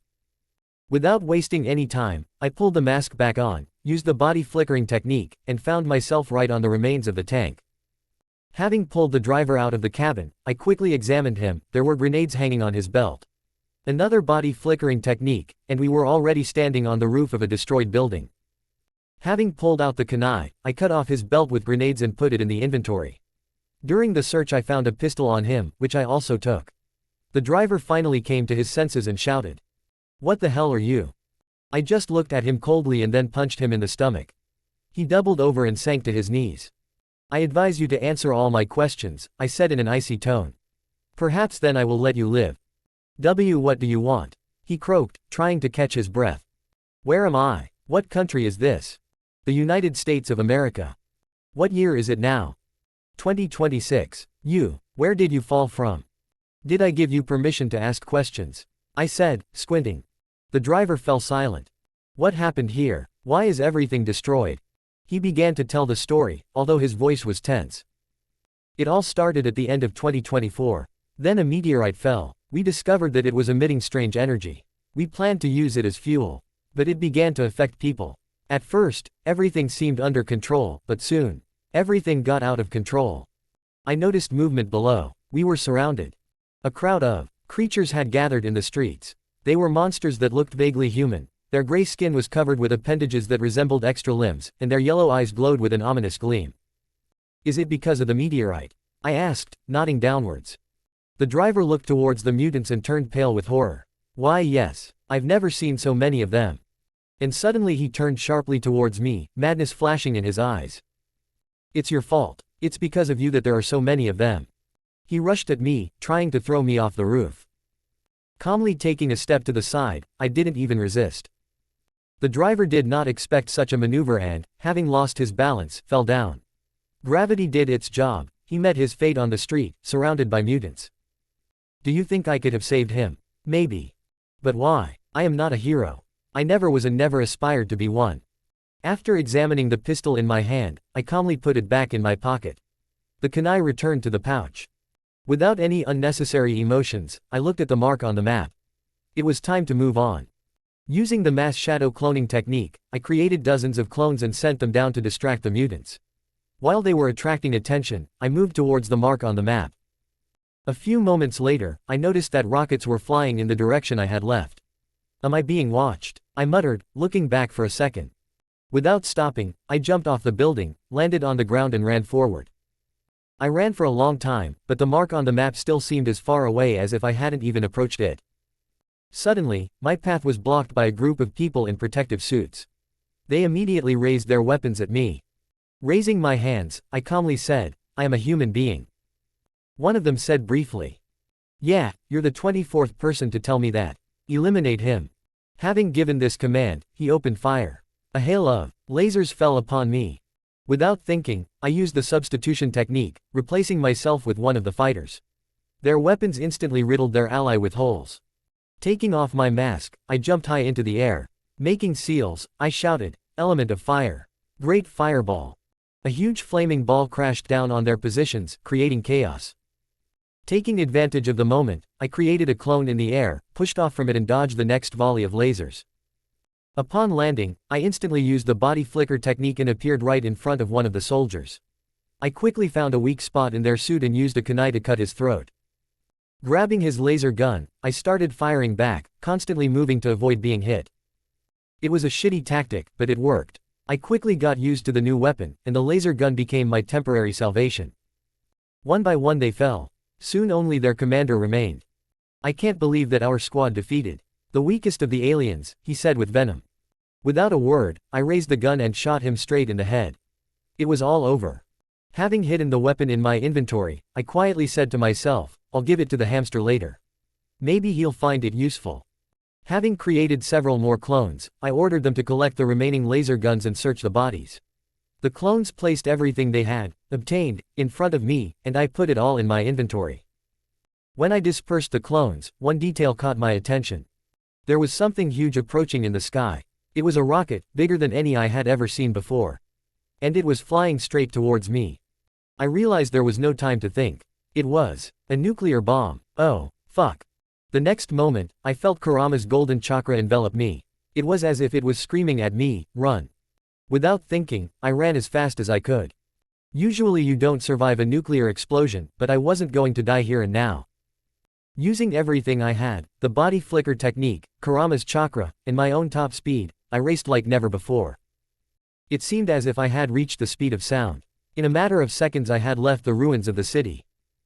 A moment later I noticed a hatch in the ground. Running towards it, I turned around and saw a huge nuclear mushroom rising in the sky. A giant paw-shaped chakra opened the hatch and pulled me inside, slamming it shut behind me. Apparently, Ku decided that I was taking too long. I muttered, trying to catch my breath. I jumped down, landing on the metal floor. Looking around, I finally allowed myself to exhale. However, relief turned to anger. I was overcome with impotent anger and despair. What the fuck is this world? What the fuck are these people? I shouted, hitting the wall with my fist. My blow caused the wall to collapse, revealing a hidden passage. And what did I see? A group of people with the same blasters as before. I said coldly, damn worms. I instantly lunged in front of one of them and broke his chest with a blow. His body flew into the crowd like a doll. Raising my hand, I began to form a Biju bomb. The black ball was slowly spinning in my palm, but the process was dragging on. Come on, faster, I said through my teeth. At this moment one of the soldiers fired. My chakra and protective FUNN seals couldn't withstand it. The laser pierced my hand. I screamed, feeling the bomb's energy lose stability. The next moment it detonated. A deafening roar filled my ears. I felt myself being thrown into the air. A cloudy consciousness clung to the last images. Rumble, lightness, flight. And then came emptiness. And then everything was like a fog. I had no memory of how I got here. Time stretched out into infinity, each moment seemed like an eternity. My mind would float to the surface and then sink back into the darkness. Pain. It was everywhere. There was no end to it. Electricity tore through every cell of my body, piercing my nerves. I couldn't scream or move, my body wouldn't obey. Moments of clarity came unexpectedly, like a breath of air before you are drowned again. Voices. I heard them, muffled, indistinct, as if from another world. I came to again and again, only to feel myself being shocked again. Not with a bolt, but with a wave that burned my muscles, caused spasms, broke my breath. But this was not the only method. When the current stopped burning me, I felt something else, blades. Sharp, cold, they left cuts on my skin. It felt like someone was cutting me up with scientific precision, like a lab animal, studying my reaction. Sometimes I felt a burning sensation. Chemistry. Some substances were poured on my skin that ate it away. The burns burned so much that I wanted to lose consciousness. But I was not allowed to do this, each time the pain brought me back. And every time I thought I couldn't take it anymore, I heard a voice. Raise the power. Increase the dose. These people enjoyed my suffering. But everything has changed. I heard the voice of the system. In GT, gained resistance to electricity. In GT, resistance to medium radiation gained. In GT, pain threshold reduced.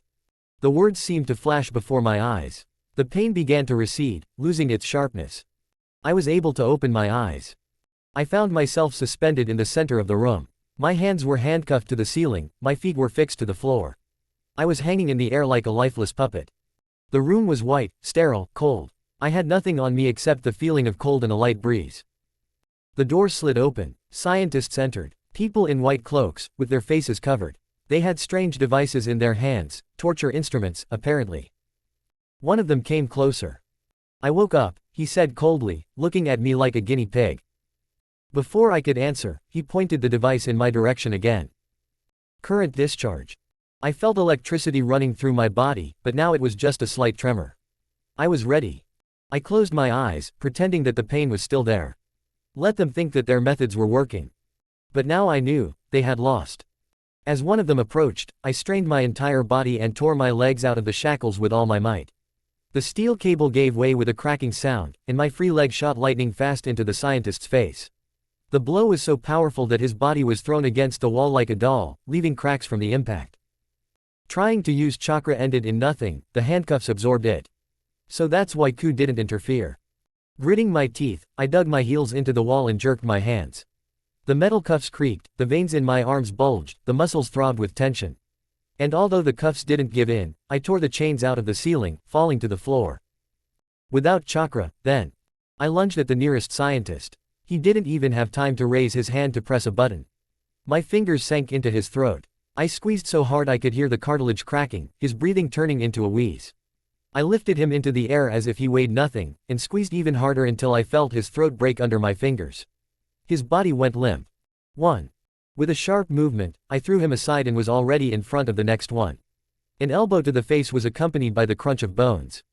The scientist's eyes filled with horror, but I did not give him time to realize what was happening. A fist to the stomach made him fold in half, but I did not stop. A knee with terrifying force hit his face, breaking his nose and driving bones into his skull. 2. Another one darted to the side, trying to hide behind the wall. I rushed after him. Adrenaline, rage, strength, all this made my body a killing machine. I ran down the hallway, my footsteps echoing loudly as if announcing my approach. The scientist, trying to escape, only deepened the fear in his eyes as he looked back at me. I caught up with him in a split second. My dash ended with a kick that slammed him into the floor. I heard his bones break under the impact, but it wasn't enough. I brought my foot down on his back with fury, breaking his spine, and then continued to stomp on his skull until it shattered into bloody fragments.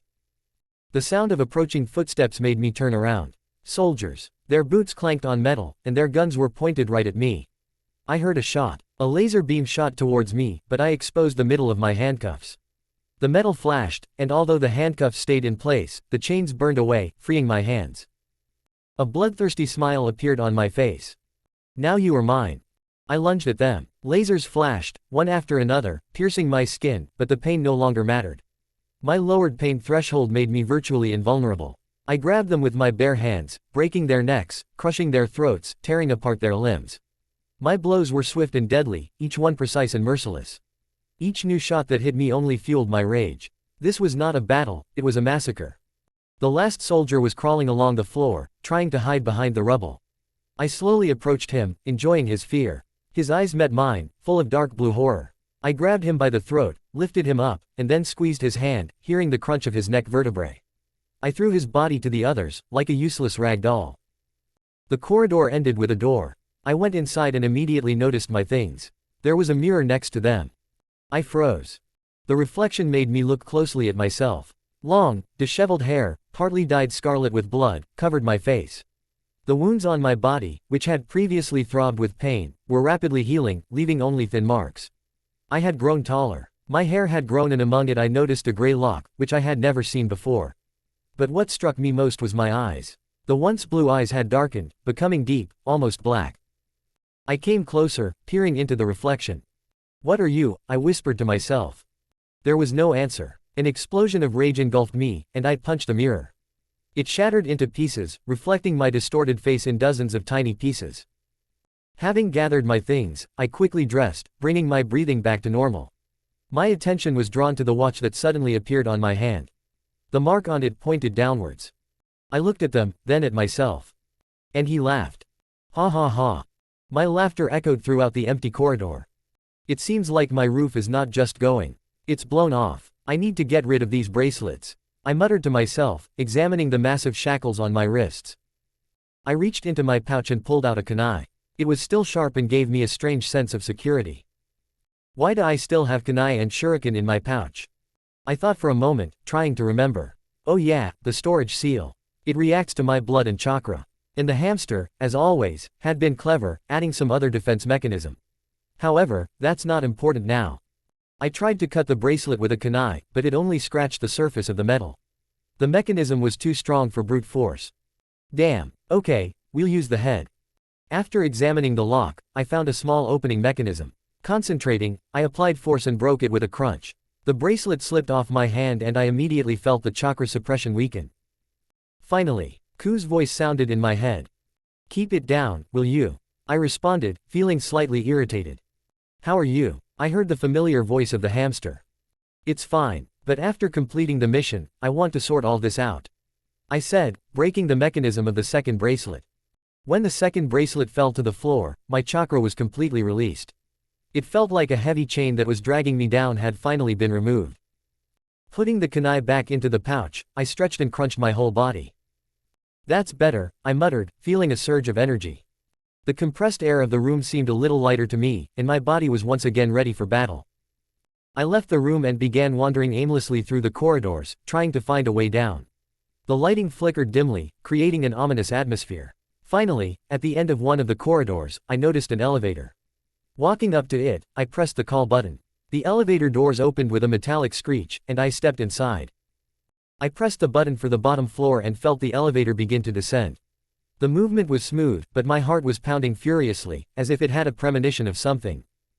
The elevator doors opened and I was greeted by a huge room. It was a basement. Everything looked sterile here. The walls were covered in white tiles, and scientists in protective suits were bustling about in the middle of the room. Their attention was focused on a huge black stone that lay under a massive glass dome. The stone seemed to exude something otherworldly that made the air tremble. I walked up to the window separating me from this room and looked at my watch. The mark on it started blinking and the following inscription appeared before my eyes. Congratulations, you found House's heart. Place it in your inventory and the quest will be complete. I exhaled deeply, calming my rapid breathing. Determination took hold of me, and I calmly walked into the room with the stone. The scientists tried to block my way, but I easily threw them into the walls. Their bodies fell to the floor with dull thuds.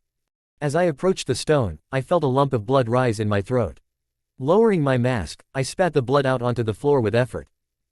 And then the system signals started to sound. NGT, warning. Your health has dropped to a critical level. NGT, warning. You have been debuffed by the house effect. NGT, warning. Strong radiation. It seemed as if this voice was somewhere in my head, mocking my weakness. Through pain and weakness, I still reached for the stone. Its surface was cold and pulsating, as if alive. As soon as I touched it, the stone immediately disappeared, going into my inventory. I created a clone with force and handed him the portal scroll. He quickly ran away to activate the passage. And I fell to my knees. Weakness enveloped me like a cold fog. Blood continued to flow from my mouth. The system spoke again. NGT, congratulations, user from World 613. NGT, you have successfully completed a difficult task. It was as if relief had engulfed my entire body. The realization that had been holding my soul together had finally let go. NGT, reward, debuff cleanse. Given. NGT, reward, interworld travel mechanism. Given. But the joy didn't last long. Suddenly I felt unbearable pain. It wasn't coming from my body. The pain was tearing my soul apart, as if something was being forced into me. I screamed, but no sound came out. My throat just spat out another portion of blood. And then everything was swallowed up by darkness. Consciousness left me. Returning home. I woke up with a jerk, feeling a strange lightness in my body. Everything seemed alien, as if something had changed inside me. But what exactly, I could not understand. Looking around, I noticed that I was in the same alley where it all began. Standing up, I felt my dimension, as if it was a part of me. Closing my eyes and concentrating, I felt something inside me begin to move. Opening my eyes, I noticed that yellow sparks were coming from me. A moment later, I was already standing in my dimension. Ku and Komayak were in front of me. Judging by their faces, my sudden appearance caught them off guard. You used that thing. Hamster was the first to speak up, looking at me suspiciously. A thing? I asked again, not understanding anything. Yeah, he nodded. When another portal appeared, the whole space started shaking. And it's easier to show. The hamster waved his paw, indicating that I should follow him. We entered a room unfamiliar to me. It was huge, and in its center there was something shining, from which a soft golden light emanated. What is this? I asked, looking at the glowing object.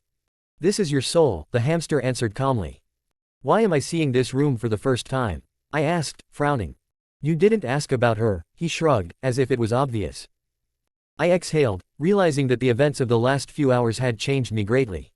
Remembering the meteorite, I quickly looked into my inventory. However, the meteorite was not there. That god must have taken him, I thought out loud. Well, that's for the best. I turned to Komayak and Ku.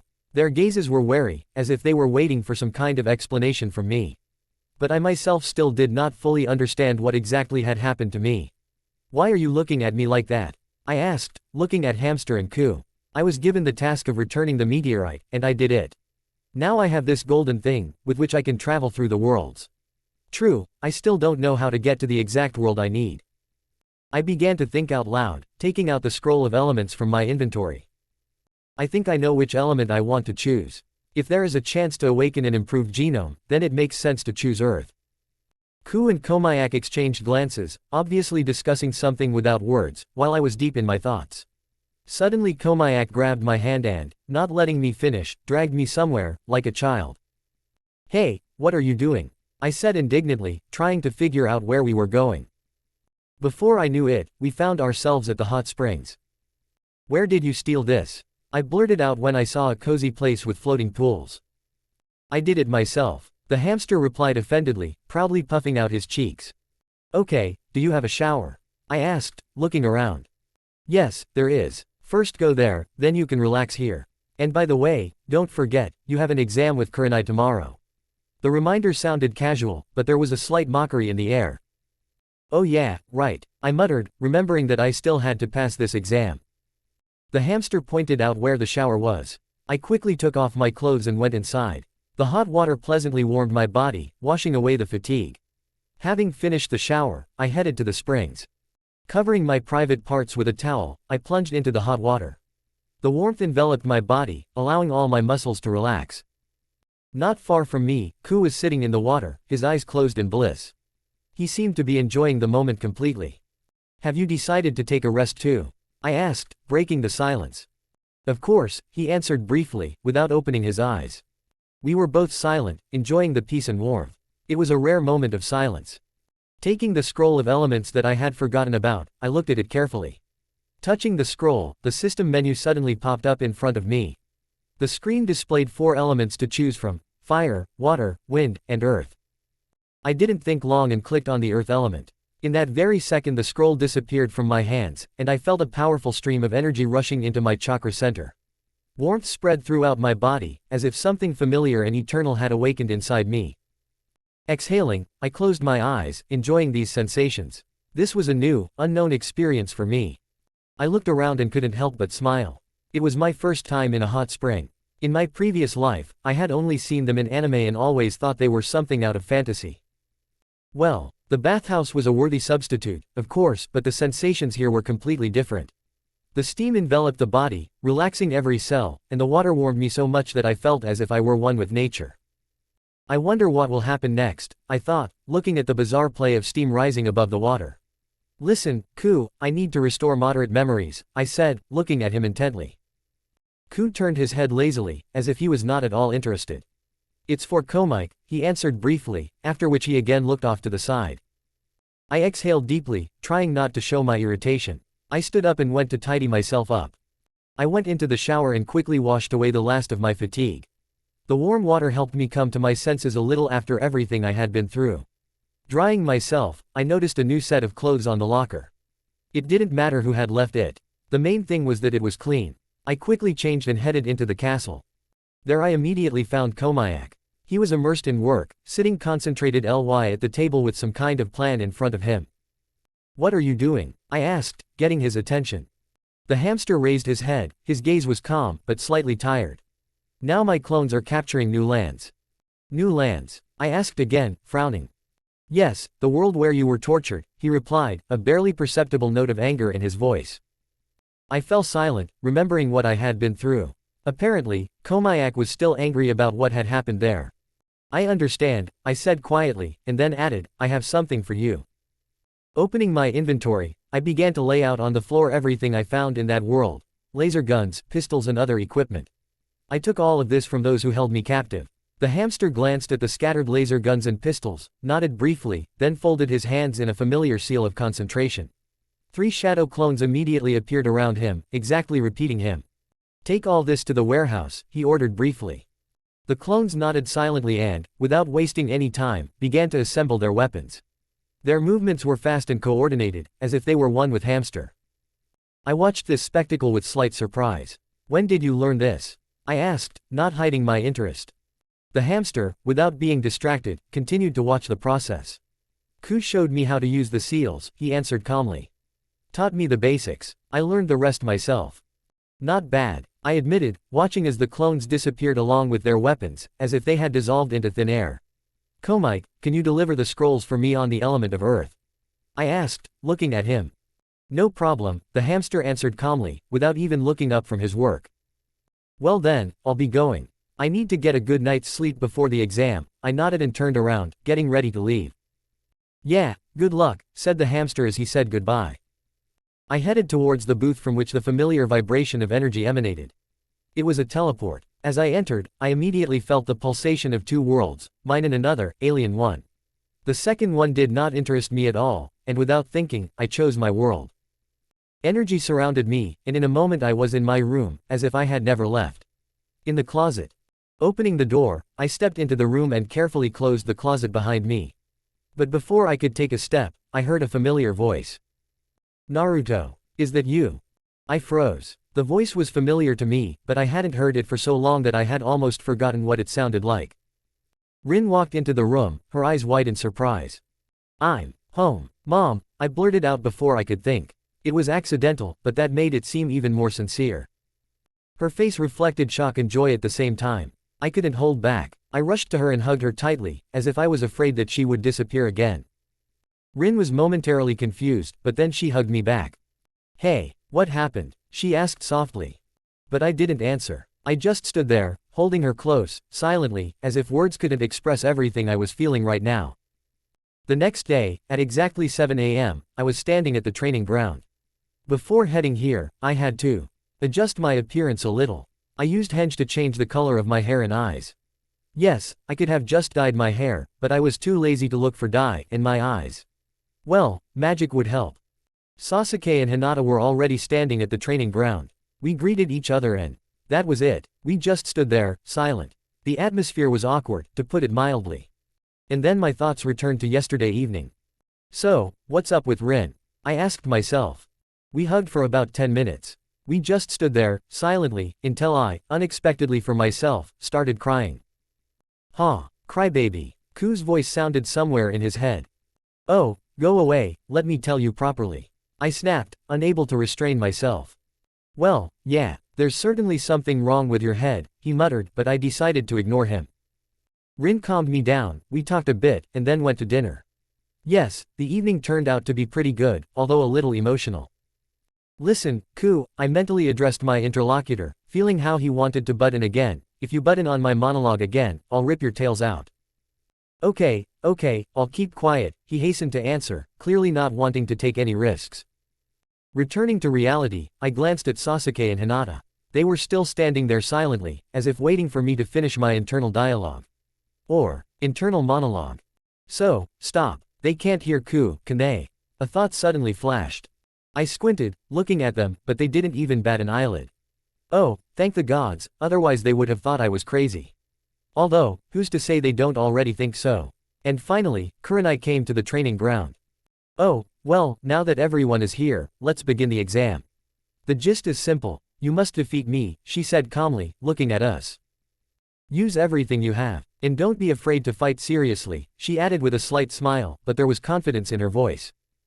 I noticed the surprise flash across Sasuke and Hinata's faces. Sasuke, of course, tried to hide it with his usual, arrogant clown expression, but my eyes, as always, saw everything.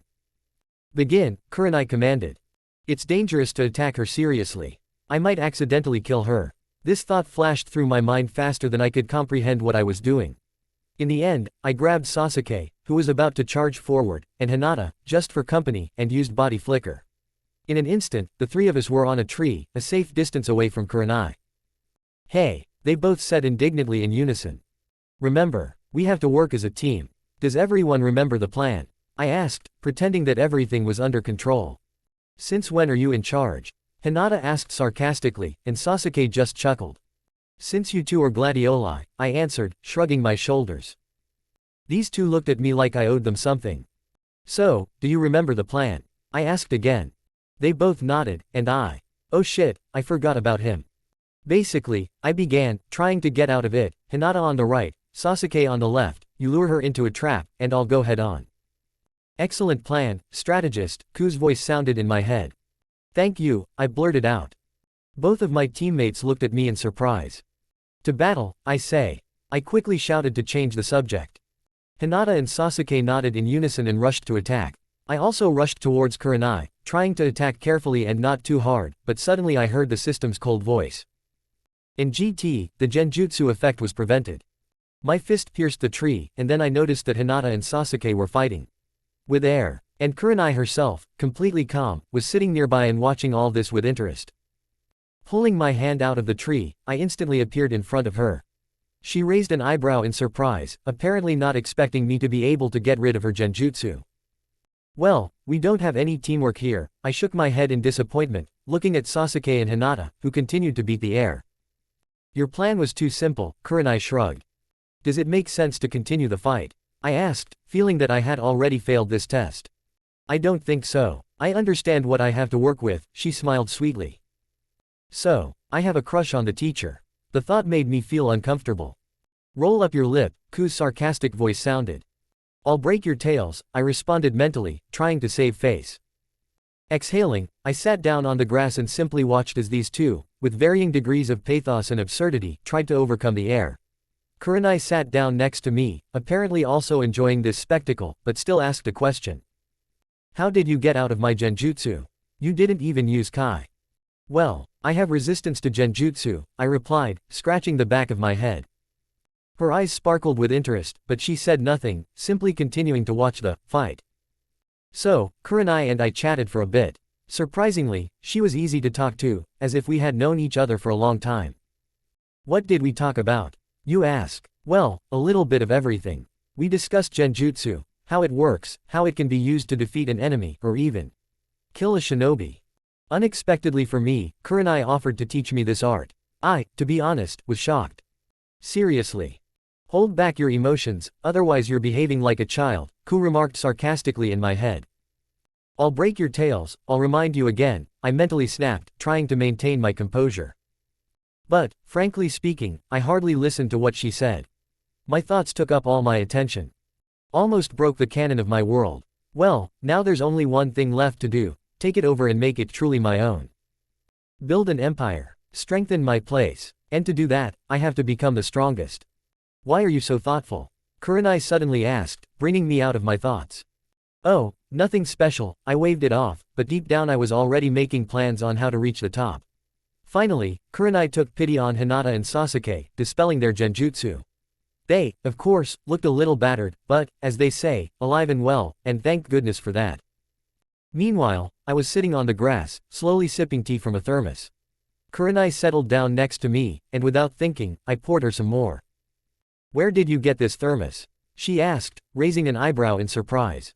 Spatial seal, I answered without blinking an eye. Well, technically it was true. The thermos was in the spatial seal, but where did it come from? I think Komite gave it to me. The tea was, how can I describe it? Ordinary, but with some kind of light, barely perceptible aroma. Fragrant, with a subtle hint of something there, I muttered, trying to find the right words. Are you a taster? Kurenai asked mockingly. No, just a tea enthusiast. I took another sip, enjoying the moment. Hinata, having come to her senses a little, asked with a hint of indignation. What, about the exam? I just shrugged, looking at her calmly. We all failed together. Sasuke, clenching his fists until they turned white, just glared at me, full of rage. Meanwhile, Kurenai finished her tea, carefully returned the mug to me, and I calmly put it away in the storage scroll. Well then, she said, standing up. We'll meet at the Hokage's residence tomorrow at 9 in the morning. Try not to be late. She smiled softly at me. And thanks for the tea, Naruto. After these words, she disappeared using the body flickering technique. Hinata turned to me with a strange look. It was hard not to notice a slight hint of jealousy.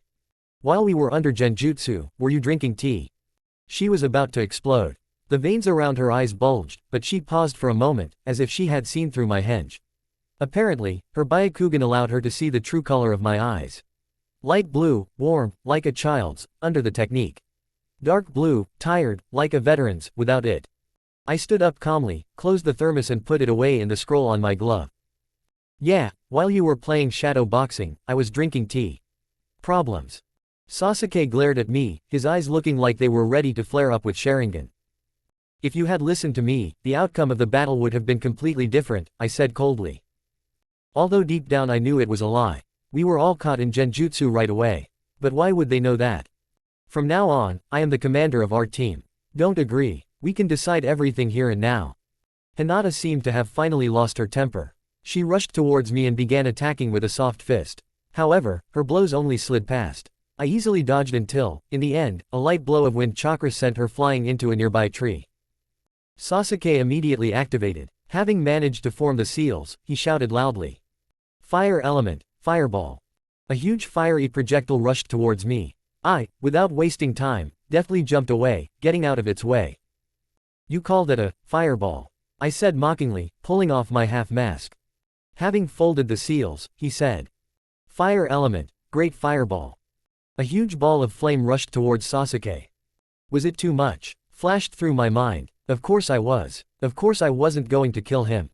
The next moment, using the body flickering technique, I appeared next to him, pulling him out of the area of effect of my own technique.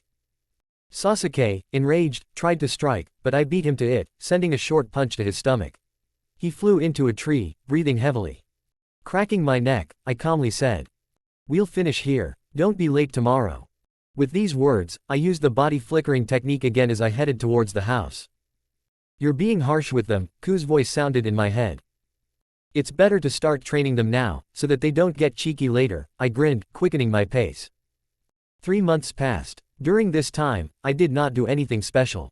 Well, almost. I studied scrolls on the element of earth, and together with the team, I carried out D-ranked missions. To be honest, I liked weeding the gardens. Kurenai actively taught us how to work as a team, and, surprisingly, these trainings actually started to bring benefits.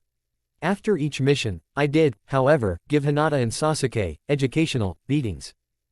For what, you ask? Who are you even talking to? Shut up, Ku. In general, they were asking for it. Some wanted to be the boss, some were trying to get revenge on me for the past, and some just wanted to test their strength. I didn't really get into it. But what can I say, my motivation worked. They became stronger, more agile and more persistent. Even though they ground their teeth every time I proved yet again that they were not up to it yet. Surprisingly, Kurenai never even caught us. Or rather, she pretended not to notice how I was educating her students. Now we had a day off. I decided to relax at the hot springs hidden in my own dimension. Steam rose above the water, silence enveloped the space. Only here could I allow myself to completely disconnect from worries, enjoying the peace. Unknown where. Korn, tell me, please, who else did you give the transport mechanism to? The figure behind the monitors was seething with anger, glaring at Korn, waiting for his answer. 613 and 331, only to them, Korn mumbled guiltily, lowering his head. The figure exhaled in irritation, covering his face with his hand, as if trying to contain his emotions. The End from the Gods, Perspective. Newbie Forum 993. Evil Dumpling Kurisu Maki's guys, have you heard that there's a new guy who's been hunting down players and then killing them? Vacuum Cleaner Joseph Joestar, it's all lies. I don't believe in these fairy tales. Homeless Yato, actually, no. I have several friends who disappeared like that. They haven't contacted me for a month. The Mechanism of Fate. From Naruto's perspective. After relaxing in the hot springs, Hamster and I decided to experiment with the movement mechanism. Concentrate and try using the mechanism again, the hamster said confidently. It's not working. I crossed my arms in annoyance. Ku, lying on the sofa, turned his head in our direction. Do you remember Minecraft? Of course I remember, I answered, frowning at the unexpected question. On some servers there was a random teleport command. And how will that help me? I asked irritably, to which Ku merely shrugged and turned back, indifferently settling himself more comfortably on the sofa. The hamster exhaled thoughtfully. How did you use the mechanism last time?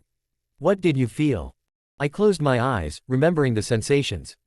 Well, I felt the energy of this world, and it was like a gear started spinning inside me. Well, something like that. The hamster nodded seriously, considering my words. Good. Try again, but this time consciously, turn this gear. Well, I'll try, I answered uncertainly. I closed my eyes, took a deep breath, and concentrated. I imagined a huge gear standing in front of me and carefully turned it. To my surprise, I felt a powerful energy that seemed to pierce my body. When I opened my eyes, a golden light flickered around me, smoothly enveloping everything around me. A second later, I felt slightly disoriented, and then realized that I was standing in the middle of a huge field. It seems to have worked. I blurted out. I felt a familiar energy, as if it were somehow similar to my own.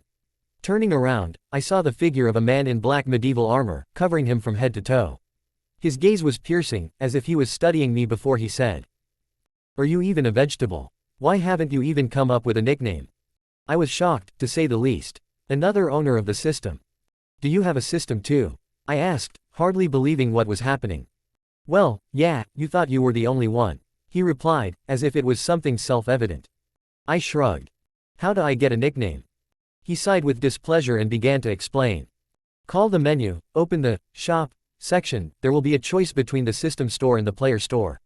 Choose the second option, get an error, and you are transferred to the registration page." Following his instructions, I opened the menu. This time, everything worked without glitches, unlike the statistics. When I entered the player store, I actually got an error that redirected me to the registration page. What nickname should I come up with? I thought. "Oh, this will take a long time," he muttered, sitting down on the grass. It took me about 30 minutes to choose a nickname. It felt like the stranger, who seemed to be the second owner of the mechanism, was starting to get irritated. "Mama's Bender 3000 is also busy," I muttered discontentedly. "You've got it." He jumped up, putting his hand forward. Fireball. A small fireball shot out of his palm and I barely managed to dodge it. Then a sword appeared in his hand and he rushed at me, weapon at the ready. Destroyer. In GT, name available. To my surprise, the system immediately accepted the word I had accidentally shouted. At the same time, the system requested information about my world. I declined the request, but the registration was still successful. "And why are you attacking me?" I asked, dodging his sword. "I am a player killer. My mechanism allows me to move between worlds, and the system gave me the task of strengthening it. To do this, I need to kill the second owner of the mechanism," he explained kindly, continuing to attack. I decided not to stand on ceremony. A kick to the chest sent him flying backwards. "You, son of a dog, have bent my legendary armor." He screamed hysterically, like a capricious child, and began throwing fireballs and lightning at me. Honestly, I didn't understand how he was going to kill someone with that crap. I activated my body flicker and appeared in front of him. The blow to the chest penetrated the armor, but I didn't reach the heart. "Tense," I muttered, ripping his helmet off. Pulling out a kunai, I simply slit his throat. "That's it," I said, watching as his body fell to the ground and began to twitch. Element of Earth, Earth Spears. I made seals, and 3 spears pierced the body of the hapless killer. Golden energy began to flow out of his body and into mine. I felt my mechanism becoming stronger. Honestly, the fight was so pathetic that I started to doubt my strength. Maybe I'm too strong, or maybe he's just weak. Returning through the mechanism to my dimension, I appeared next to Hamster, holding a corpse. This is another player and owner of the mechanism. After his death, his mechanism seems to have merged with mine, I explained, throwing the body at Hamster's feet. "Was the fight epic?" Ku asked, stretching lazily. "Very," I answered sarcastically. I connected the recording of the fight to the TV so that everyone could watch. We laughed for a long time. "It's funny, but I'm disappointed," I said, looking at the TV screen. "You got an upgrade for free, so be happy," Ku responded. "Yeah, Komike, what about the body? The clones are studying him, do you think it's that easy?" grumbled Hamster. "Got it. Maybe I should try again. Maybe I'll stumble upon an interesting world." "As you wish," answered Ku and Komayak in unison. New world. This time the mechanism worked more easily. The golden glow enveloped me again, and I found myself on the roof of a high-rise building. Looking around, I noticed snow, many people, cars, buses. In the modern world," I whispered. With a body flicker, I moved to the sidewalk. As I moved forward, I glanced at the screen of a passerby's phone and saw the date, December 24, 2024. Have I really returned to my world? I was surprised. A man rode past me on a scooter, I deftly dodged and smiled slightly. It remains to be seen what city I am in. Looking around the streets, I decided to use sleight of hand. I needed money for the first time, and I didn't have any. Passing by people, I deftly pulled wallets out of their pockets. I sorted through my loot at the playground. "Almighty," I muttered, looking at the driver's license in one of the wallets. It seems I'm back in Kazakhstan, where I lived in my previous life. It's funny, most of the people who have arrived are from Russia, Japan, Korea, China. And I seem to be the first from Kazakhstan. 350,000 tenge were collected. It's not enough, I thought, but decided that it would be enough for now. While thinking about how to get the documents, I noticed a sign, Gaming Club. Game Club. I spent the whole night playing video games, eating sandwiches and drinking soda. I wasn't worried about safety, I rented a VIP room. Tired, I even fell asleep right in my chair. When I woke up in the morning, I stretched and heard Ku's voice. Hey, Naruto, what's going on? I think I'm in my world. Well, where I came from in my past life. Although I'm not really sure, I responded mentally. What? I'm shocked myself. Now I'll think about where to install the FUNN portal. I sat back down in the gaming chair and spun around in it a little. Hey, time is up, sell or get out of here. I heard the administrator's voice. Getting up from the chair, I walked to the door and opened it. I still have an hour left, I answered calmly. I don't give a shit, if you don't want problems, leave the good way, he began to threaten, a typical redneck. The most offensive thing is that if I hit him, I'll kill him, the thought flashed through my mind. What's the problem? I heard Ku's voice in my head. Really? I exhaled, activated the Ku chakra, directing it into my eyes. My pupils changed, they became bestial, scarlet. The effect was immediate, the administrator jumped back sharply, fell on his butt and, pressing himself against the wall, began to squeak something. I increased the killing intent key and he lost consciousness. Well, that's also possible, Ku commented on my actions again. After turning off the Ku chakra feeding to my eyes, I exhaled and walked up to the counter. No one was paying much attention outside of it. I went behind it, turned off the cameras, and deleted the last month's recordings, just in case. Then he opened the cash register and took all the money. Well, who has it easy these days? I commented on my actions out loud, putting the money in the storage seal. After leaving the building, I found myself on a busy street. I need to figure out where to get the documents, I thought, looking around the crowd. Reporting them missing won't work, every person has their own IIN. What a hassle, I exhaled, moving forward. Why am I winding myself up? I thought, deciding to stop filling my head with unnecessary thoughts. Using my body flicker, I ran away. Of course, I made a fuss, passers-by were probably shocked by what they saw, but who would believe them? I headed towards the mountains and quickly reached them. I pulled out a piece of paper with a FUNN seal from my inventory and started looking for a suitable place to install the portal. At the top of the mountain, where a stunning view of the city opened up before me, I stopped. After leveling the surface a little, I folded the seals and created a small wall. After that, I put my hand on the seal, activating it, and placed the paper on the ground.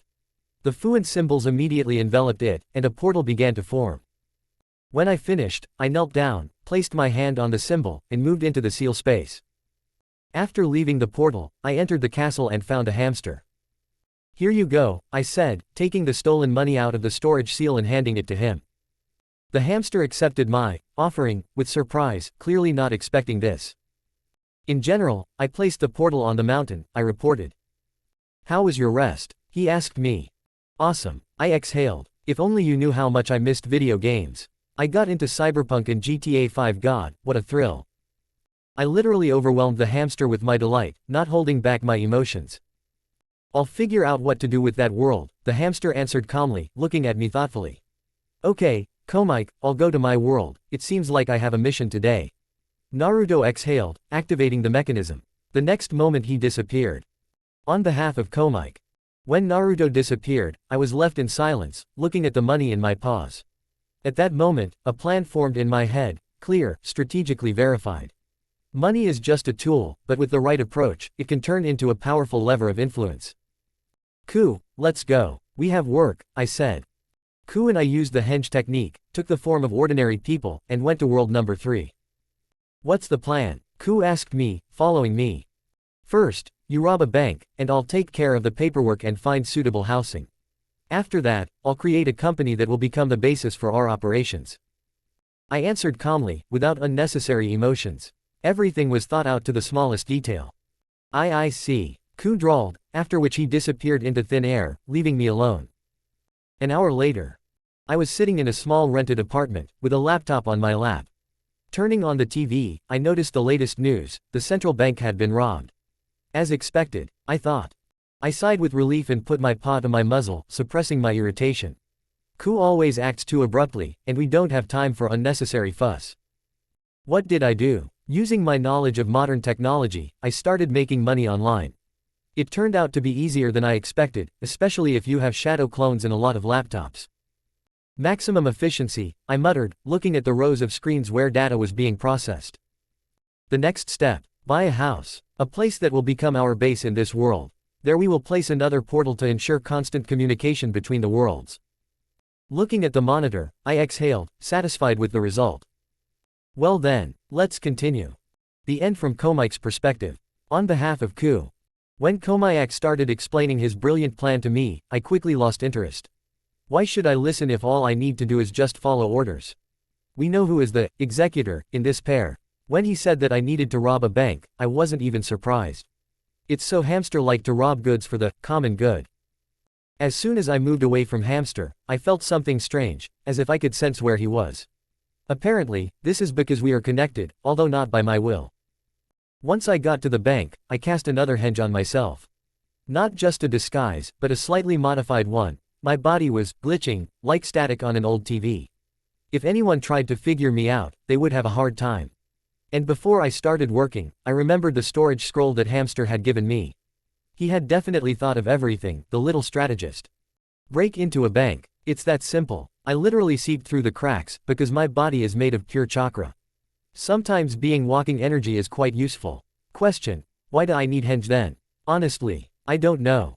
Once inside the vault, I didn't waste any time. Arms started growing out of my body like tentacles, quickly grabbing everything that glittered. Money, money, more money.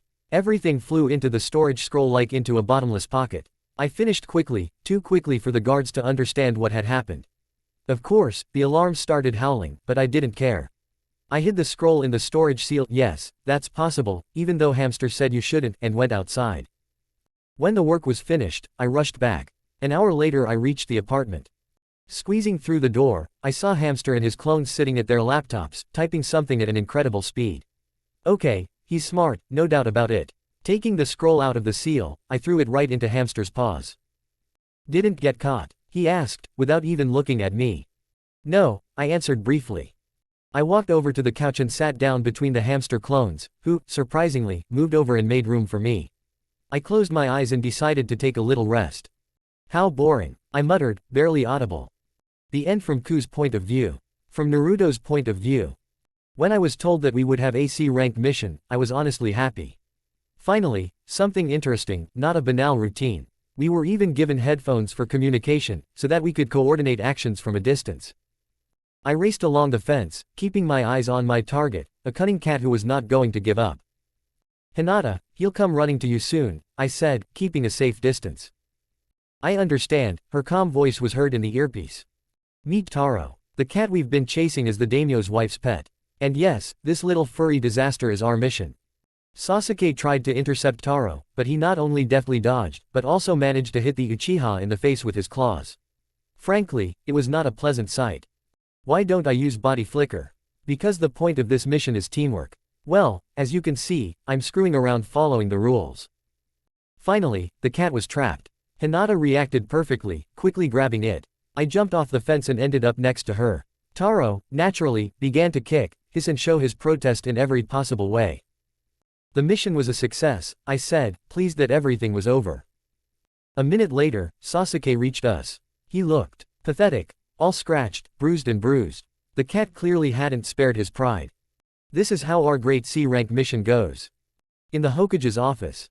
We stood in the Hokage's office, watching as the poor cat was literally being strangled in his mistress's arms. Honestly, I felt sorry for poor Taro. But Sasuke seemed to enjoy this scene, watching the furry one suffer. The Hokage was saying something. Maybe he was praising us, maybe he was just giving us more instructions. I wasn't listening. I was bored. To take over the world, you first need to start small. For example, by taking over a country. The best one is the Land of Fire. Sounds logical, right? To do that, you either need to force the daimyo to hand over all authority to me, or take it by force. But they'll just kill me. There are too many S-rank shinobi in this world. And me, well, maybe I can reach A rank. Although that's questionable too. The mistake of the shinobi is that they talk too much and are proud of their strength. This is their weakness. If you use this against them, everything can be turned around. Lost in my thoughts, I didn't even notice how someone took me by the arm and literally led me out of the office. It turned out to be Hinata. Well, that was unexpected. I thought, deciding not to resist. The end from Naruto's point of view. On behalf of Komike. It didn't take long before I successfully got the documents. Hacking the system turned out to be even easier than I expected. Thanks to the Indians who helped me master programming. I must say, these guys know their stuff. The documents were drawn up for 3 people, including Naruto. I opened a business in his name to make everything look legitimate and convincing. Now I was looking for a suitable site for the company, Home Industries. Of course, Naruto would be the official face of the company. That was my plan from the very beginning. Rising from my chair, I picked up the phone and dialed the number I had found earlier. The beeps didn't last long before someone answered. Hello, how can I help you? Good afternoon, I began, slightly imitating a polite human tone. I would like to purchase a plot of land. There was a short pause on the other end of the line, but I knew everything would go well. The end from Komike's perspective. From Naruto's point of view.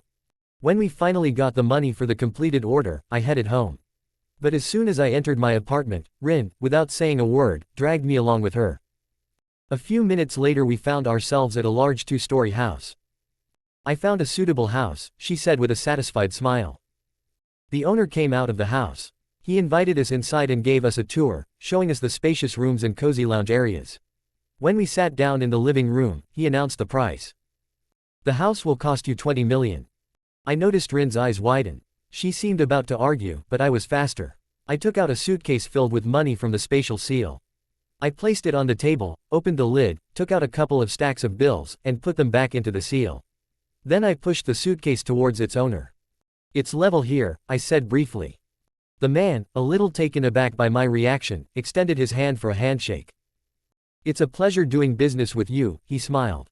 Likewise, I replied, shaking his hand firmly. After signing the documents, the owner left, leaving the house at our disposal. I immediately created several clones, gave them money and sent them to get new furniture. When the situation became calmer, Rin came up to me. Naruto, where did you get so much money? She asked incredulously, squinting. I earned it, I shrugged, trying my best to look like a simpleton. Her look clearly said that she didn't believe me, but I, turning on the "I don't understand anything" mode, quickly retreated to the street. The territory of the house was huge. A spacious yard, a backyard with a large plot of land, and no neighbors nearby. Perhaps that is why the price of the house was relatively low. The house was obviously worth about 50 million, if not more, and we got it for 20. Luck, perhaps. In the evening. By evening the new furniture was delivered and we put the old one away in storage. Now the house looked completely different. I was sitting in my room, scrolling through the system store and thinking about what to buy. In GT, your balance, 326,662 soul shards. Not bad farming, I thought. Apparently, the stronger the enemy, the more shards. Or maybe I also got bonuses for that loser I finished off earlier. While browsing the items in the system store, I came across an interesting skill, metamorphism. It allowed you to change your appearance without using techniques, just at will. The skill cost 10,000 shards. It's a bit pricey, but it's worth it, I decided and clicked the buy button. A message appeared on the screen. In GT, do you want to buy the skill, metamorphism? Not really. I chose, yes. At that moment, a sphere appeared in my hands. As soon as I touched it, it dissolved and was absorbed into my body. Closing the system menu, I lazily stretched out on the bed. The day had been long, and not very productive. I thought, why not use the mechanism again and run around the worlds? Everything I needed was with me. Getting out of bed, I activated the mechanism, and found myself in the forest. A strange feeling of déjà vu, I thought, jumping onto the branch of the nearest tree. It all seemed too familiar, as if I had seen it before. Suddenly I noticed a girl who had been hit by an arrow. Instinctively I wanted to rush into battle, but something stopped me. I stayed to watch. The girl fought back, and it even seemed to me that she was holding up well. I followed her until she reached a large tree. When she tried to enter the tree, I jumped down from the branch and, using the body flicker technique, stopped her. The girl turned around and I froze. Her face. It was too familiar. Suddenly an arrow pierced me, piercing my shoulder. The pain refreshed my mind, but then anger flooded everything else. I took a step towards the girl, but a strange force pulled me towards the tree. As I stepped inside, I felt the ground slipping away from under my feet. I was falling, unable to cling to the walls. Impact. Water. I sank into the dark waters. My lungs filled with liquid, my body became heavy, it was impossible to breathe. My mind began to be consumed by darkness. And suddenly, in GT, attention. The symbiosis with Yukibutsu no Kigen was successful. In GT, attention. Your soul is strong, you have absorbed Yukibutsu no Kigen. Anger surged through me with renewed vigor. My body became enormous. I tore myself out of the tree, breaking it into splinters. People stood before me, tiny people. One blow from the hand and half of them were crushed. The arrows were digging into my flesh, but I didn't even notice them. They weren't hurting me. Another blow, more destruction. And then that same girl appeared in front of me. She stood up with her hands raised, trying to stop me. I took a step forward and her body ended up under my foot. Crushed like the others. When I finished, I looked up at the sky. But at that moment, my mind suddenly came back to me. I opened my eyes. The sensation was strange. My body seemed to be in something alive, dense and warm. Trying to get out, I pulled my hand out of this fleshy trap with difficulty. Finally, I managed to get out completely. I stood on the back of the Titan's neck. Having completely freed myself, I jumped off his body. But as soon as I hit the ground, the Titan's body collapsed, as if it had lost all its strength. What was that? And how did I end up here? Why can't I remember? The boundaries of reality. I sat on the ground, watching as a huge, 15-meter-tall Titan dissolved into the air, leaving behind only steam. Why can't I remember? I muttered under my breath. My head was blank. It felt like something important had been erased from my mind. Was it because of the titanium? What had happened anyway? Titan. Looking down, I saw the crushed bodies beneath me. They lay in a pool of blood, and the sight alone filled me with fear. I recoiled, crawling away, when suddenly a sharp headache pierced me. Images started to flash through my head. Me. My hands are crushing these people. This. I did. A message popped up before my eyes. In GT, the short-term memory loss debuff has been applied. Time left to remove the effect, 7 hours 19 minutes 54 seconds. Debuff. What is that? I muttered, feeling questions being born in my soul, but the answers still weren't found. I rose to my feet. To my surprise, looking at the dead bodies became all the same. Indifference enveloped me, like a shield that I could not break. But I had to go. Where? Having looked around, I decided to go deeper into the forest. Something was calling me there. Every step was filled with silence, and there was a gloomy atmosphere all around, as if the forest itself was watching me. I came out of the forest into a small settlement. People were walking back and forth, going about their business, and nothing seemed out of the ordinary. I looked around, feeling strangely uneasy. Suddenly everything changed. My body worked faster than my mind, and I caught the arrow flying towards me. Get him! Someone shouted. I turned and started running. My instinct screamed at me to stay and fight, but everything inside me rejected the idea. My heart was pounding in my chest, and my legs were carrying me forward. And suddenly I felt a click, as if something inside me had turned. My figure was enveloped in golden light, and before I could understand what was happening, I found myself in a bright room. The room was too bright. It seemed unnatural, almost sterile. Everything around me felt like some alien place, far removed from reality. A girl appeared from the door. She looked strange, a short dark blue skirt, a red blouse with a bow on her neck. Her face radiated genuine curiosity. Hi, I'm Mita. Are you a player? How did you end up here? I blinked, unsure of what to say. The whole situation seemed absurd. Well, fuck, I muttered, activating the mechanism again. A golden light enveloped me and I disappeared. When I reappeared, the castle loomed before me. It looked menacing, but at the same time, familiar. For some reason, this place seemed important to me. I walked inside, breathing heavily. Looking around, I found a quiet corner, sat on the floor and hugged my knees with my arms. What's happening to me? Naruto, what are you doing here? I turned around and there was a hamster standing in front of me. No, not just any hamster, but a talking, healthy hamster. His gaze was too meaningful for an ordinary animal. Huh, what the hell, was all I could squeeze out. The hamster tilted his head, clearly assessing my condition.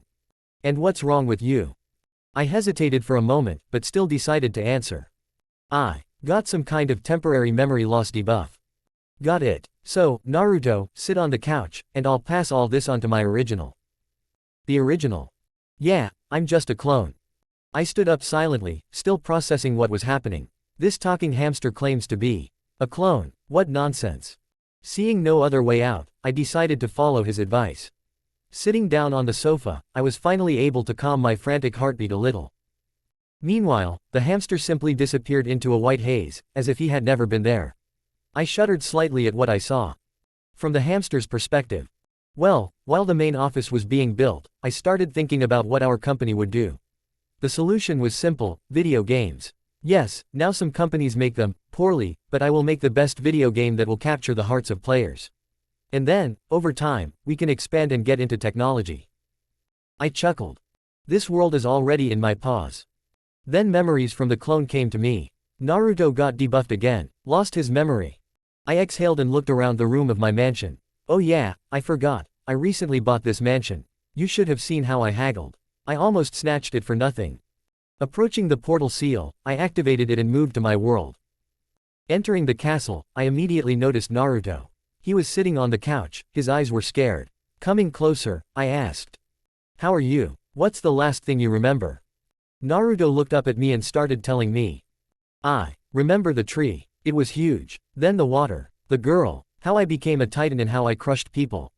He described in detail how he crawled out of the titan's scruff, how he ended up in some room, how he was attacked, and how he used the mechanism to move to a bright room. He mentioned a girl named Mita. Who is she? Although that is not important now. I listened to him in silence and sent one of my clones to get some tea. The clone soon returned, handing the mug to Naruto. He nodded gratefully and began to drink. I see, I said, sitting down next to him on the sofa. The effect is temporary. How much time is left? I don't know how to check, he replied. I took a deep breath. Okay, look, Naruto, I think you need to rest. Come with me. I stood up and he followed me without asking any questions, just looking around. We reached the room with the bed. Go to bed. I think the effect will wear off after sleep, and you'll remember everything. Naruto nodded, sat on the bed and looked at me with gratitude. I left the room, leaving one of the clones to watch over him. Returning to the portal seal, I headed back to world number 3. The end from Hamster's perspective. From Naruto's point of view. I tried to sleep for a long time, but my thoughts wouldn't let me rest. I kept tossing and turning until images began to flicker in my head. They were blurry, like ghosts of the past that I couldn't grasp. Suddenly I felt someone's presence. A gentle hand began to stroke my head. I opened my eyes and saw her. A woman with scarlet hair and kind green eyes. She was wearing a long green dress and looked at me with a warm smile. My heart sank from that look, and before I realized it, my body had exploded on its own. I hugged her tightly, as if I was afraid she would disappear. She responded with a hug, so soft and familiar. "You're so quick, Naruto," she said in a gentle voice. "How do you know my name? Did I know you?" I asked quickly, confused and full of hope. "Unfortunately, we only met at your birth, Datebane." Her voice sounded sad, but still filled with warmth. Databane. The word sounded so familiar and foreign at the same time. "As I understand it, you are in a deplorable state now. Your soul has split into 3 parts, and you have lost your memories," she continued. I nodded, at a loss for words. "There's only one thing I can help you with. I'm sorry I couldn't be with you longer, Naruto." She came closer to me, kissed me tenderly on the forehead, and I felt something warm and enveloping fill my consciousness. In GT, the debuff has been removed. Her figure began to dissolve into thin air, as if she were just a vision, and the memories came flooding back, crashing down on me. Everything came back at once, in a painful jerk. Mom," I muttered, looking at her disappearing figure. "Goodbye, Naruto." Her words resonated in my soul like an echo that will sound forever. My consciousness began to fade into darkness, leaving me in the arms of an endless sleep, where I saw her scarlet hair and kind eyes again. Unknown where. In the vast hall, filled with the cold light of many monitors, the divine figure looked extremely pitiful. He smashed the screens one by one in rage, throwing them into the walls until Korn stopped him by entering the room. "Let me go." The figure screamed furiously, trying to break free. "Calm down," Korn barked, his voice loud and commanding. Surprisingly, it worked. The figure sank into the chair, breathing heavily, its glow fading slightly. "What happened to you again?" Korn asked reluctantly. He seemed to immediately regret his question. "If you hadn't given him that damn mechanism. And if he hadn't absorbed the second." "Get to the point," Korn interrupted, rolling his eyes wearily. The divine figure clenched his fists and, regaining some composure, blurted out. "His soul has become so strong that I can't control it. He even absorbed the worm and received the power of the Titan progenitor." The most I could do was impose a temporary memory loss effect. But even that was destroyed by Ito. Her echo, Kushina's chakra, was stronger than my attempts. When the barrage of words ended, Korn, instead of becoming angry, burst into loud, deep laughter that echoed throughout the hall. Have you forgotten how I ended up here? Almost the same situation. No, it's not the same at all. The figure cried out furiously, but its voice sounded more desperate than convincing. Korn only smirked, crossing his arms over his chest. Then you clearly underestimated him. And now pay for your mistakes. With these words, he turned and walked away, leaving the god of the games sitting in the chair, clutching his head in his hands, as if trying to find a solution in the chaos of his own plans. The end from the gods' point of view from Naruto's point of view. I woke up on the floor, consciousness returning abruptly, like cold water splashing across my face. Sitting up, I exhaled heavily, feeling my heart pounding loudly in my chest. Kushina, she brought back my memories. This all seems so forced, like a dream from which it's impossible to wake up. I rose to my feet, swayed slightly, walked to the door and opened it. There was a hamster standing there, probably another clone of him. He didn't even let me say a word. Why aren't you sleeping? He said with obvious curiosity. How long was I out? I asked, rubbing my temples. 2 hours have passed since you entered the room. It's clear. Having closed the door behind me, I went out into the corridor and stopped in front of the hamster. In the room, Kushina appeared. She returned my memories. My words sounded calm, but a strange excitement still beat in my chest. The hamster listened to my words in silence, and then disappeared in a puff of white smoke. His disappearance was unexpected, but I focused on his energy, feeling it somewhere nearby. Using the mechanism, I teleported straight to him. Looking around, I realized that we were in a mansion. The hamster silently handed me some documents. Listen, Komike, give me some money, I blurted out, not really counting on a positive answer. The hamster handed me a card without a word. I looked at it, my name was written on it. There's about 5 million there. That's for your pocket money, he said calmly. I turned the card over and noticed my changed appearance in the photo, green eyes, dark brown hair, and no familiar stripes on my face. Looking questioningly at hamster, I raised an eyebrow. Use henge, he said. I don't need it, I answered, smiling. Concentrating, I activated a new skill, metamorphism. My body began to change. My eyes changed color, my hair darkened, the mustache on my cheeks disappeared, and my height increased. Looking at hamster's reaction, I noticed how his eyes widened. Ku, who was standing next to me, even dropped his jaw. I bought a new skill, I explained with a slight grin. Well, good luck. Go and get dressed, nodded Komayak. I didn't keep myself waiting, quickly left the room, and then the mansion. An hour later. Deciding to splurge, I updated my wardrobe. I bought a classic suit, a couple of phones, the latest iPhone and a Samsung. Previously, I only used Xiaomi, but now I could afford whatever I wanted. I also bought a gaming laptop. I took a taxi back to the mansion, chose a free room, which I immediately occupied, and began unpacking. While setting up my new equipment, I went to Steam and came across the Game Me side. From the skins and the atmosphere, I realized that this world was already familiar to me. Taking a breath, I bought the game and started playing. 4 hours flew by. I finished the game and was delighted. Grabbing my laptop, I hurried to Komayak to show him my find. Komike. What? I've already been to this world and met Mita. Do you think we could take over this world and reprogram the core? The hamster grinned and looked at me with approval. You are thinking in the right direction, my friend. Using the mechanism, I found myself back in this room. Well, where I first met Mita. Now I'll explain how I got back here. The mechanism works like this, it remembers places, and re-traveling to them becomes easier. At least, that's how I understand it. Player. Hi, I'm Mita. Oh, right, she didn't recognize me, because my appearance had changed. Well, perhaps it's even better this way. Hello, what version am I in? Mita looked at me in surprise. How did you get here? I shrugged. I was sitting at home, downloaded the game, bam, and here I am. He lied without batting an eye. It's clear. On the one hand, she looked cute, but on the other hand, knowing who she really was, it was a little depressing. Deciding to stick to the script, I chatted with her for a bit, cooked some food, beat her at a video game. But when it came to playing cards, I heard a knock coming from the closet. I wanted to smile, but I held back. What is that sound? I asked. Sound? What kind of sound? Can you describe it? It's like someone is knocking in the closet, I explained. But there is no noise there. She answered. I have to check. I stood up from my seat. Again, she said dejectedly. Approaching the closet, everything went according to the script. She tried to block my way, insisted on staying with her, but I refused. Click. Attempts to scare me. Her distorted body. Key in hands. Descent into the basement. Conversation with kind Mita. Ring with the root to the core. To be honest, I replayed these moments as if on fast forward, boring. Why didn't I just go straight ahead? Because I needed the ring with the root anyway. After meeting Mita in a cap, I finally got the ring. Putting my body on autopilot, I walked through an endless corridor, jumped out of a window, dealt with the mannequins and didn't even wake up sleepy Mita. The clone was enough. Then an ugly version of Mita appeared with a knife. But after a couple of precise blows with a kunai, she was no longer a threat.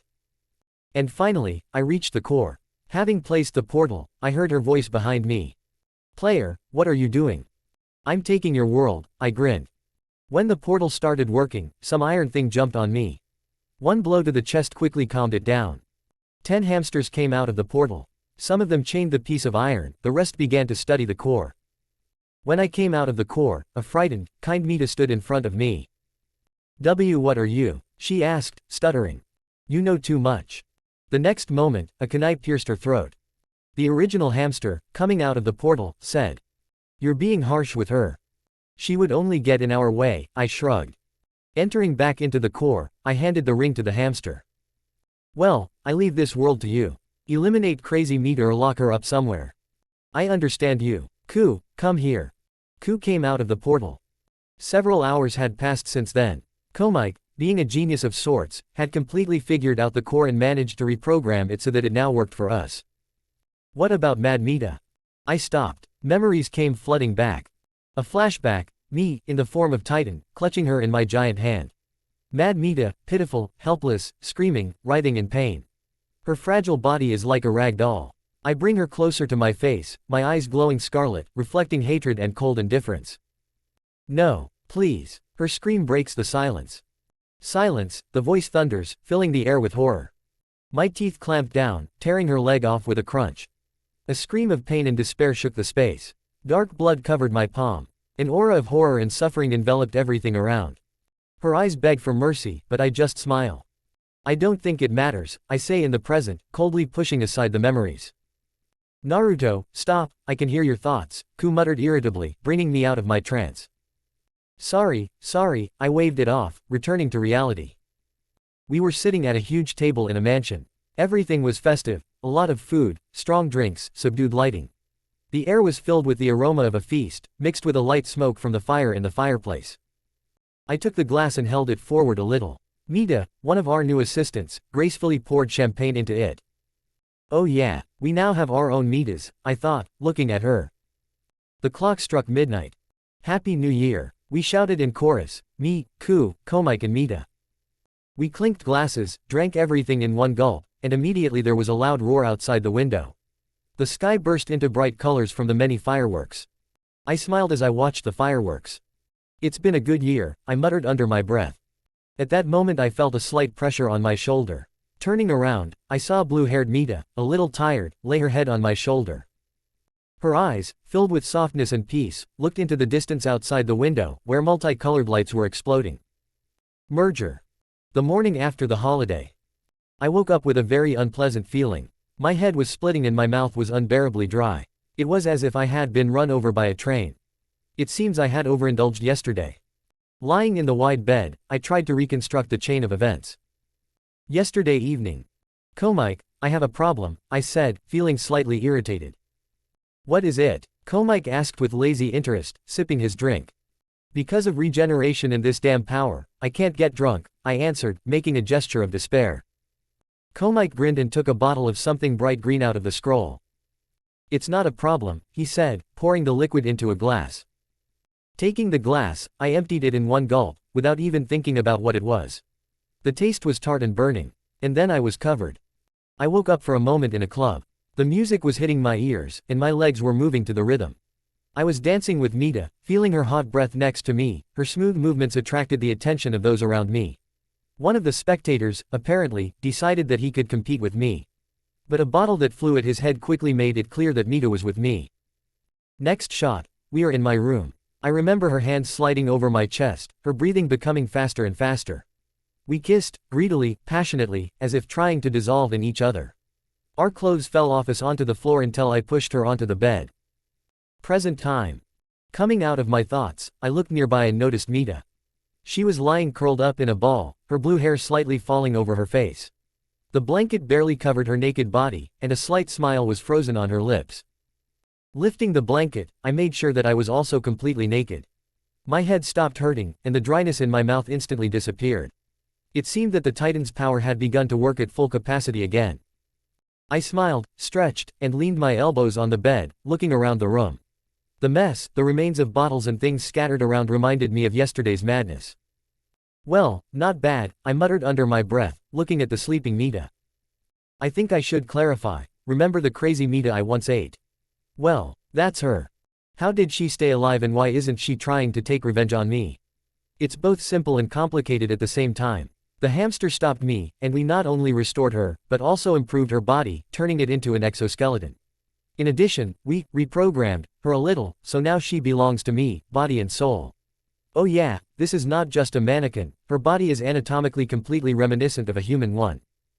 I carefully got out of bed, trying not to wake her, quickly got dressed and left the room. And then I was met by Ku. But something about him was different. Do you understand what you are doing? His voice sounded tense. What are you talking about? I narrowed my eyes, waiting for an explanation. You are only a mortal and you dare to play with a power that does not belong to you. He grabbed me by the chest and slammed me hard into the wall. It cracked. What are you? I squeezed out, suppressing my anger. The god of games, he answered shortly. His confession enraged me. At that moment, I imbued my leg with chakra and struck him straight in the chest. The blow was enough to throw Ku into the wall, breaking it. I dropped to one knee, but saw Komike and Mita peeking out of their rooms. I motioned for them to stay put, and using my body flicker, I found myself on the street, right in front of Ku. Some pathetic god dared to take possession of my shard. My eyes flashed with anger, and my body was engulfed in golden lightning. A pathetic god. He rose to his feet and looked at me with disdain. I'm the one who created you. The one who dragged you into this Naruto world. And this is how you pay for it. I'm just trying to survive. My voice was cold. Survive. One click is enough for me to destroy you. He lunged at me, but at that moment I felt something strange. As if I could grab hold of my shard. I didn't hesitate. Goodbye, Ku. You will always live inside me. Having said this, I absorbed the shard. Instantly, a searing pain engulfed me. I felt myself becoming stronger, but my body seemed to be torn apart. Ku disappeared, but at the end he cried out. Bastard. I fell to my knees, hearing the cold voice of the system in my head. Greater than you have successfully absorbed the soul fragment called Ku. Greater than the process of body restructuring has begun. 1%, 5%, 25%. My body was torn apart and put back together. The pain was unbearable. Greater than 100%. Congratulations, your body has successfully rebuilt itself. Greater than attention, second body available, Kyuubi. I rose to my feet, feeling incredibly light. But then the memories came crashing down on me, his and mine. Everything came crashing down like a hammer. My head was splitting, and I fell again. Or almost fell. Mita caught me, not letting me fall. She held me tightly, and it kept me from the edge. It was incredibly difficult to gather my thoughts together and sort out my memories, but I managed it. Mita, noticing my condition, carefully led me into the house and sat me down in a chair. Komike was fussing nearby, watching me with concern. I'm fine, I said with difficulty. The hamster frowned and asked, what happened? Who is our enemy? The god of games. He took over Ku's body and mind. I had to absorb him. But I don't even know how I did it. The hamster listened to me attentively, then, exhaling, suddenly turned around and left without saying a word. I silently rose from my chair and walked over to the broken wall. I didn't even have to release the seals. With just my will, the wall broken by Ku's body restored itself. Mita came up to me, carefully took my hand and looked worriedly straight into my eyes. In her eyes I saw my reflection. I looked almost the same as before. The long wheat-colored hair remained, but the eyes had changed. They became scarlet, and the pupils acquired a vertical shape. I tried to remove the flow of chakra from my eyes, but it was impossible. It seemed that I was now the chakra. Immortal. Greater than that's right. You've taken over the Kyuubi's powers. You're living chakra. Even if you're killed, you'll be reborn. The system coldly confirmed my suspicions. For a moment I felt a surge of joy. And, giving into this feeling, I slowly approached Mita's lips. Without holding back, I kissed her. She did not remain indifferent. Hugging my neck, Mita responded to my kiss without wasting a second. Hey, lovebirds, maybe that's enough. Komike looked out, grinning at us. Mita and I immediately pulled away from each other. I noticed her face flush. Red. Since when did she become so beautiful? I see. I'm in love. Damn. Holding back a sigh, I headed towards Hamster. Listen, there is a plan. I'm all ears, he responded with interest. I propose to create a core in my world. So you want to control people? The hamster narrowed his eyes. Something like that. And if there is a core, then we will essentially be in the game. Which means we will have admin rights, I explained my idea. It won't be easy, but you can try. Plus, you can pick up some goodies along the way, Komayak noted thoughtfully. You think correctly, I said with a smile. And you've gotten smarter. Apparently, it wasn't for nothing that I carried Ku with me everywhere, added Komayak with a kind grin. I just grinned in response. Well, more accurately, I bared my teeth too. And Mita quickly retreated to the kitchen. Do I even need to eat or drink? Komike, did Ku eat anything at all? I asked. Nope, he answered shortly. Okay, I'll go make some drawings, said Komike, heading in his direction. And I'll go and see how the construction of the main office is going, I said, heading for the exit. I hadn't even left the house yet. Well, I was already somewhere halfway there, still not accustomed to the new body. I got it maybe 5 minutes ago, and still felt a little awkward. At that moment, a message from Komayak came to my phone, and then he called. I had to answer via FaceTime. Naruto. Listen, the plan is crap. He began right off the bat. Why? I asked calmly. That world is huge. Putting a core there so that it covers everything is practically impossible. There will be lags, crashes, and other crap. It's easier to put the core in the inner world. And set up production of MIT there. I asked with a grin. At these words, Mita suddenly appeared on the screen. An extra pair of hands never hurts, answered Komayak with an innocent smile, as if nothing unusual had happened. Mita, it's not nice to eavesdrop, I remarked with a soft smile. Sorry. She folded her hands guiltily, but her voice was warm as a ray of sunshine. By the way, I wanted to say that the food is ready. When are you coming home? I just left. I think I'll be there in an hour. The hamster managed to switch off, leaving me alone with Mita, whose face was still shining on the phone screen. Honestly, I wasn't surprised by her ability to adapt to any technology anymore. She did such tricks in the game that it seemed like a trifle. I wouldn't be surprised if she decided to get out of the phone right now. Mita, listen, it seems to me, just like you, that I don't have to eat anymore. Isn't that right? Yes, you're right, she nodded, her soft hair swaying slightly, but delicious food can bring pleasure. Her smile was light, but so sincere that I couldn't help but smile back. Why do I see subtitles? I asked, looking at the screen. You don't like it, she squinted playfully. Well, I can hear your voice, so. Well, never mind, I'm almost there, let's talk at home. She responded briefly, and the call ended. Finally reaching the construction site, I stopped to assess the scale of what was happening. The work was in full swing, dozens of machines, many workers. However, looking closer, I noticed that these were not people at all. Interesting, I muttered, looking at the mannequins. These were essentially copies of Mita, with different skins and slightly different behavior. Komike is, of course, a genius fragment. If I absorb it. No, not yet, I dismissed the thought.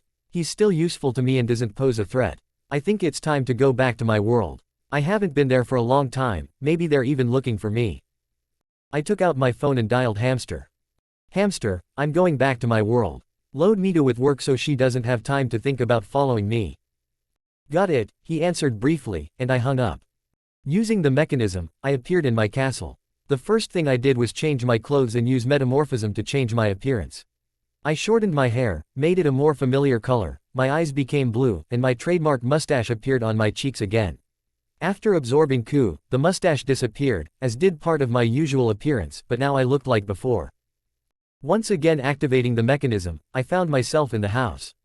Before I could look around, Rin ran out of one of the rooms and hugged me with force, as if she was afraid of losing me again. Naruto. Where have you been? Danzo and I were looking for you. You were gone for 3 days.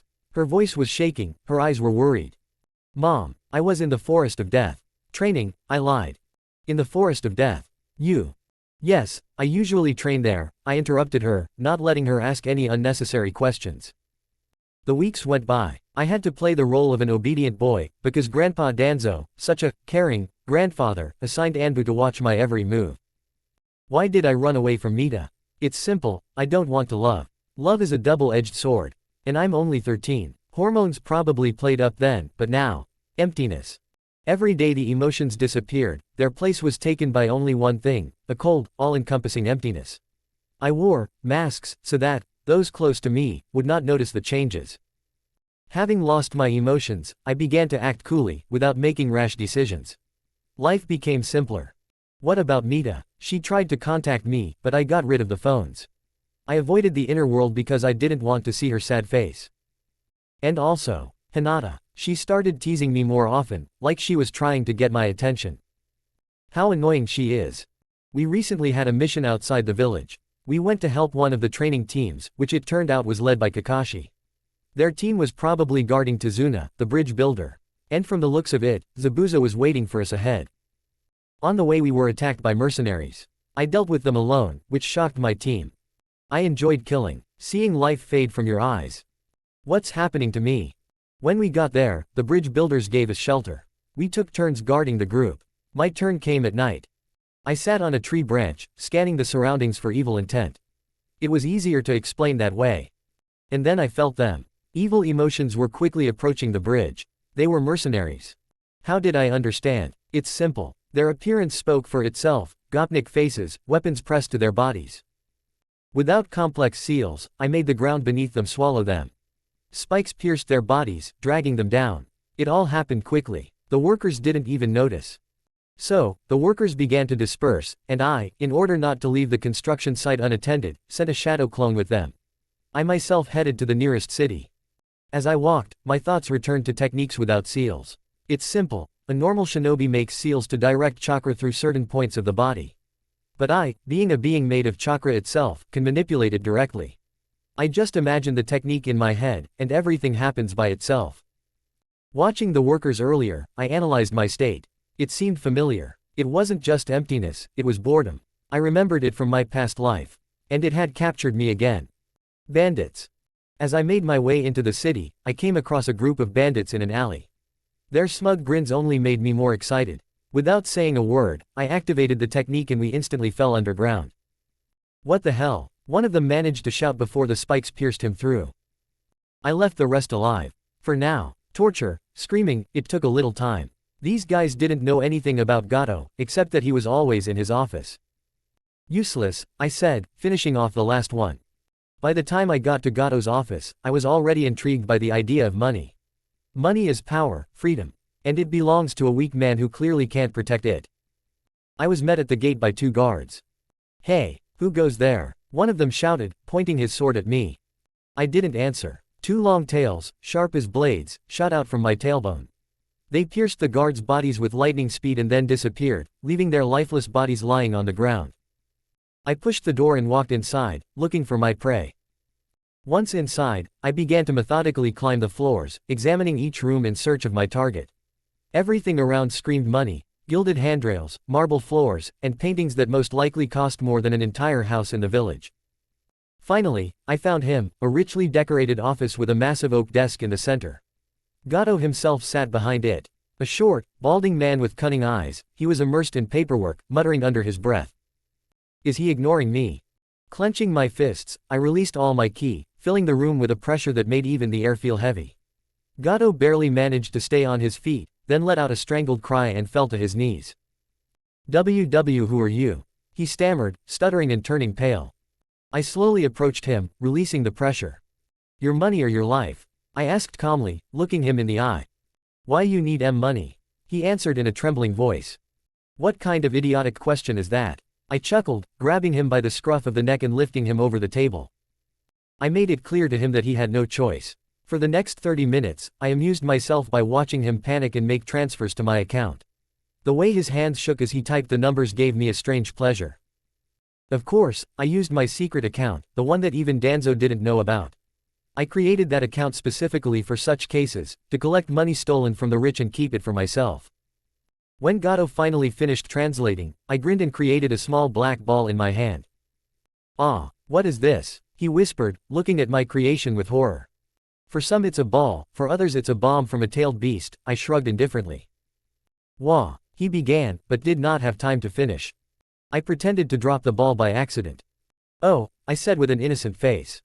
"Oh," he screamed in panic. A moment later, a blinding light filled the room, and then a powerful explosion destroyed the building to its foundations. All that remained of Gato's office was a smooth crater surrounded by charred debris. I managed to leave the place before the explosion destroyed everything around. At the last moment, I used the mechanism that transferred me to the inner world. There I noticed Mita, who, upon seeing me, ran towards me. But I wasn't going to linger. As soon as I arrived, I activated the mechanism again and returned to the real world, to the place where Gato's office used to be. Now it was quiet and devastated. So, back at the house, I replaced the shadow clone. Although, strictly speaking, it wasn't exactly a shadow clone, but that doesn't change the essence of the matter. You have no idea how much time we spent on this mission. A week. A whole week. And all that time, we took turns guarding the construction team. And when that damn bridge was finally finished, we were delayed another 3 days. And all because of whom? That's right, because of Kakashi. During this week, he managed to piss me off to the limit.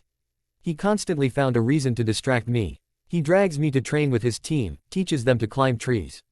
Of course, I showed them a master class, climbing a tree faster than everyone else, and just left. The same thing happened with walking on water. And now, we are returning to Konoha as a large group.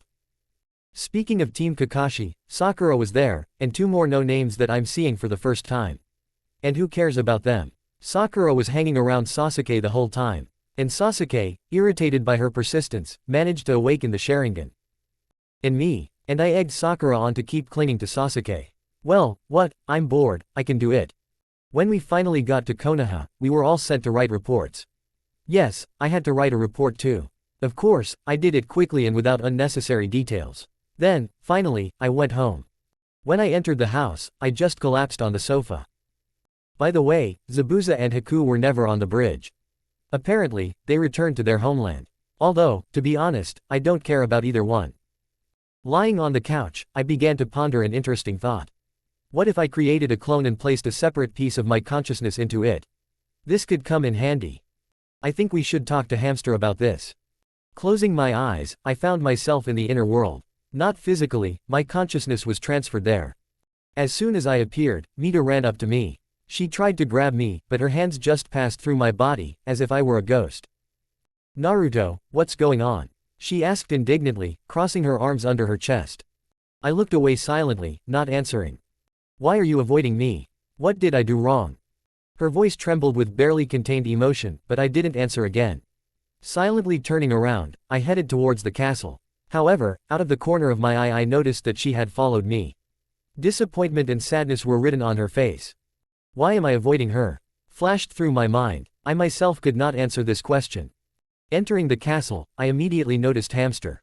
Approaching him, I immediately got down to business. "Komike, do you still have the papers with the cloning technology?" He, a little surprised, raised an eyebrow. "Yes, but why do you need them?" "I want to create a clone, of flesh and blood, and put part of my consciousness into it." The hamster, having listened attentively, thoughtfully rubbed his paws. "Wouldn't it be easier to create a clone from chakra? You yourself are essentially already chakra. You could simply split yourself." I immediately interrupted him. "No, I want to complicate it. Let it be a real clone, made of flesh and blood. I will divide myself and put a part into it." The hamster nodded slightly, agreeing with my idea. "That's also an option. Do you have anything with your DNA?" This time Mita unexpectedly intervened in the conversation. "I have." Her face turned red. "His seed," I interrupted calmly, not wanting to embarrass her even more. The hamster just chuckled. "Even so. Well then, I'll get to work on creating a clone. I think it'll take a week." Agreed, I nodded to him and, without delay, returned to the real world. Opening my eyes, I found myself back on my couch. Lava and shadows. I sat on a tree branch in the forest of death, a place I had only been to a few times before. Looking at the dense foliage around me, I wondered why I rarely used fuinjutsu. Yes, I mastered the basics of drawing seals. Yes, I could have developed this skill and become a master of FUNN, but it felt like I just gave up on it. Well, that's how it is. In the silence of the forest, I felt a familiar presence. Anbu. Grandfather's men were watching me. Great. That meant I could experiment a little. I jumped down from the tree and concentrated, starting to mix the fire and earth chakra. The feeling was strange, but before I could sort out my feelings, the system's voice sounded in my head. Greater than attempting to shut down the system. Greater than attempt to crash the system, rejected. Greater than attempt to connect a third party to the system, rejected. Is the god of games acting up? I thought. Or does he no longer have access to my system? That sounds crazy. I exhaled, pushed the thoughts aside, and began mixing the two elements again. A strange, burning sensation appeared in my throat. Before I could figure out what was happening, a stream of lava erupted from my mouth. It was disgusting. I couldn't stop, feeling the burning lump rising up again and again. I fell on all fours, spitting out lava, and tried to suppress this madness. Suddenly a hand was placed on my shoulder. I looked around and met Danzo's gaze. He looked as cold as ever, but there was something like concern in his eyes. Naruto? He asked quietly. I exhaled heavily, trying to come to my senses. I'm fine. I was just experimenting, I admitted. Danzo narrowed his eyes slightly. Have you awakened the lava Kekigenkai? No, I don't think so. I shook my head. I just mixed the chakra of two elements. He chuckled, his cold mask softening slightly. So, you woke me up, he said calmly with a barely noticeable smile. My plan had succeeded. I was now training under Danzo's supervision. I don't know where he dug up the scrolls with the techniques, but he was clearly trying to make sure no one else knew about my genome. We trained together. Well, how did we train? I studied, and he watched and sometimes gave advice. That's how my week went. I spent every day training, learning new techniques and getting used to the capabilities of my new Kekigenkai. When I found myself back in the inner world, an important moment awaited me. I was standing in front of the test tube containing my clone. The hamster pulled it out of the liquid and carefully placed it on the table. I placed my hand on the clone's chest. Gathering my thoughts, I concentrated and infused a small part of myself into it. It wasn't easy. I somehow chipped off a small fragment of my soul. The feeling was unpleasant, but not unbearable. The fragment was very tiny, so the pain quickly subsided. Why did I do this? You ask. To give the clone more independence. So that he could make decisions, and not be completely dependent on my orders. After that, Hamster and I sent the clone to my world. Possible memory problems didn't bother me, there was me in the clone, and that was enough.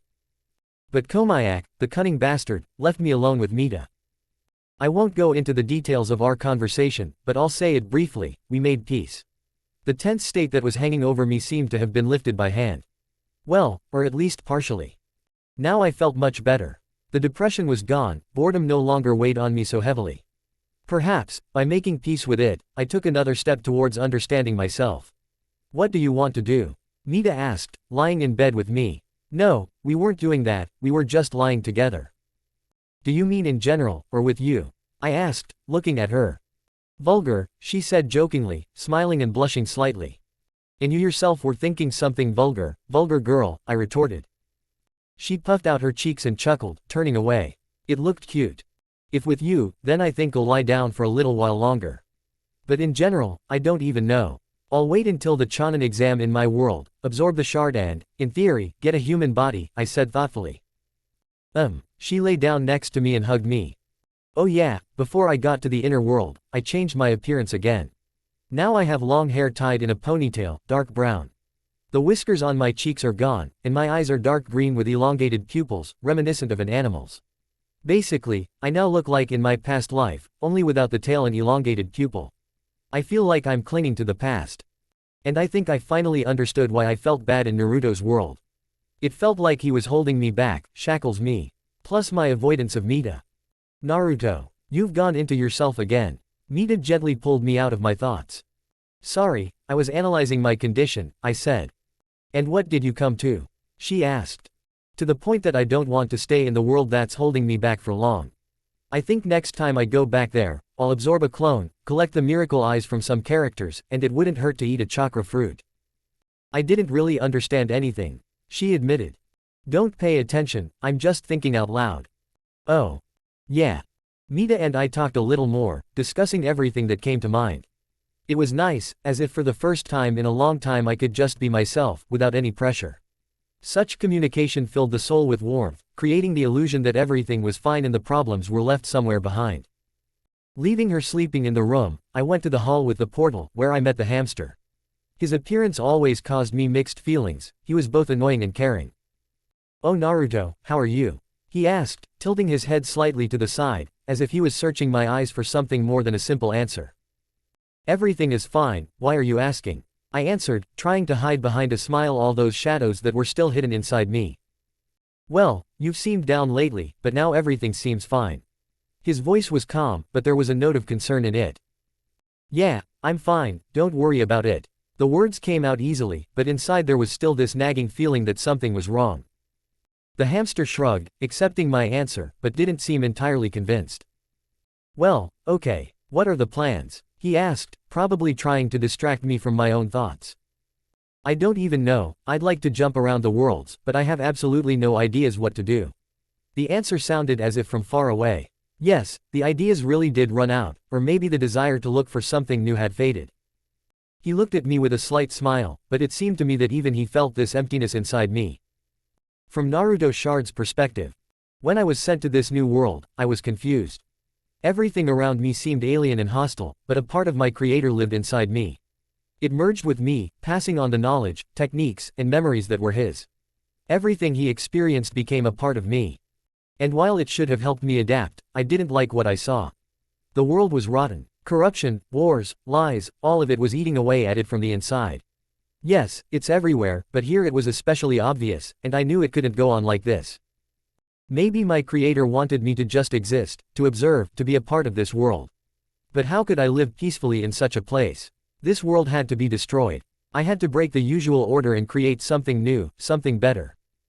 Act openly. No, that's impossible. That path will only lead to death. No, if I want to change everything, I must become a shadow. No, not just a shadow, darkness. From darkness I can tear this world from its chains and give it new life. I will be the one who brings chaos in order to then build a new order. The end from the point of view of the fragment. From Naruto's point of view, listen, Komike, I began, crossing my arms over my chest. Any ideas on how to destroy a god or become one? The hamster stopped, thoughtfully rubbing his chin. I don't even know. It's a difficult question, but you know what? I'll think about it when I have time. And you better rest. Go on a date with Mita in the third world. You deserve it. Trust me with this work, he said with a kind smile. I nodded, feeling grateful for his support. Thank you, Komike, I answered with a slight sad smile. The next day, Mita and I decided to conduct an experiment. Well, more precisely, it was my idea, and she, you could say, had no choice. Mita, technically speaking, was not a living person. This made her more of a thing, and in world number 3, modern feminists would definitely have denounced me for such thoughts. The idea of the experiment was this: when I move between worlds, things stay with me. The question was, would Mita stay with me when I moved? I picked her up in my arms, preparing for the transition. Ready? I asked. She put her arms around my neck, her cheeks slightly pink. She nodded slightly, indicating that she was ready. I activated the mechanism, and a golden light enveloped us. We found ourselves in the middle of the street. There were Japanese signs all around, people with multicolored hair and distinctive facial features. We had clearly entered some kind of anime world. Putting Mita down on the ground, I squeezed her hand tightly, feeling its warmth. I was already wearing comfortable clothes, breeches, summer sneakers and a large white t-shirt. I just described it in my mind, checking how everything looked. Mita remained in her standard outfit, her choice was obvious. We walked forward, our hands clasped, and I felt her fingers lightly squeezing mine. The life of another world was spreading around us, but with her by our side, everything seemed a little easier and simpler. So, the first thing Mita and I did was go to a cafe. We sat, ate, and somehow, Mita paid for everything. What a woman, I'm shocked. Now we were going to the movies, but before we got there, we heard sirens. A huge something was starting to destroy the city. I picked Mita up and moved with her to the roof of one of the buildings to get a closer look. Suddenly, a huge robot came out from around the corner and started fighting this thing. Honestly, this reminds me of my dream, I blurted out. Do you dream about big robots? Mita asked, still in my arms. No, my dreams are complete bullshit, I answered. She responded. Maybe we should intervene, I asked. Do you want to? Mita asked. No, I answered briefly. Then shall we go? She suggested. Wait a second. I stretched my hand forward and began to form a black sphere, a bomb of the tailed beast. Yes, I can do that. It took several long seconds to form. Throwing the bomb at these robots, I saw how it increased in size. Without waiting for the explosion, I activated the mechanism again and moved. We appeared in the city again. What the fuck? I blurted out. Fuck your mother, Nita responded. And what was there? Huge singing toilets and TVs, cameras with legs that fought through lasers. Well, I have dreams like these, I said. Nita looked at me strangely. Once again creating a bomb, into which I put all my soul and chakra, I threw it at this thing. We barely managed to escape, or rather, I barely managed to activate the mechanism. There was a loud bang, but we still moved to world number 3. We appeared in our mansion, and, putting Nita on the floor, I exhaled. I want to get drunk. I blurted out. Likewise, she responded. From Naruto's shard's perspective, after secretly rummaging through Root's archive, I discovered that there wasn't much useful information. It seemed like there were so many scrolls, so many techniques, but nothing that could really interest me. Then I decided to infiltrate the Hokage's archive. Luckily, my creator kindly left me memories of Fuinjutsu, so I easily passed through the protective barriers unnoticed. It was harder to hide my chakra, but unlike the original, damn it, I didn't fuck up my physical body and turn into a clot of chakra. I found some interesting techniques in the Hokage's archive, including the unholy resurrection technique. I think I'll find it useful. I left the archive unnoticed and went home. There I found something that could be called a clue. The handwriting on the piece of paper was unfamiliar to me, and it had coordinates on it. If I decide to go there, I'll have to prepare well. I headed to my room, where I took out a porcelain white mask from the storage scroll. It was completely white, with cutouts for the eyes. Taking a special brush and the ink I bought that morning, I cut my hand with a kunai and mixed the ink with my blood. Then I began to draw FUNN symbols on the inside of the mask. My goal was to make the mask impossible to easily destroy. In theory, this mask should completely protect me from censors. That is, for them. I will be invisible. The end from Naruto's point of view. From Naruto's point of view. Nita and I were sitting in the kitchen, surrounded by empty bottles. We were trying to get drunk, but of course, nothing worked. I am a clot of chakra, and she is not a living person at all. We drank about 5 liters of vodka. Don't ask how it happened. We just sat and talked. So, you have strange dreams. Nita decided to start a conversation, tilting her head to the side. Well, I used to dream about it. Now, I don't sleep at all. And you know, it seems to me that I even dreamed about the future, I answered, looking thoughtfully into the half-empty glass. Oh, that's cool. Was I in that future? Her eyes sparkled with interest. No, I dreamed that I received the power of Titan. Now I don't even know if it works, because I can't hurt myself. I sighed heavily, feeling my eye twitching nervously.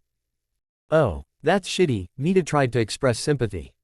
Maybe, I shrugged, finishing my glass. The taste was disgusting, but after so many liters of this crap, I seemed to have gotten used to it. Komayak burst into the room, looking at the empty bottles with obvious indignation. His gaze pierced us, and he blurted out. Are you idiots? This vodka was for sale. You can't even get drunk. What the hell? If Komayak could explode, he would do it right now. Nita and I looked at each other and exhaled in unison. I'm sorry. 2 blockheads, Komayak sighed deeply, exhaling as if he was about to give a whole lecture. Okay, I'm not empty-handed. I surfed the players' forum. What? My voice sounded louder than I expected, slightly stunned by his statement. I connected directly to your system through my soul, he replied smugly, as if it were the most ordinary thing. Is it safe? I squinted incredulously.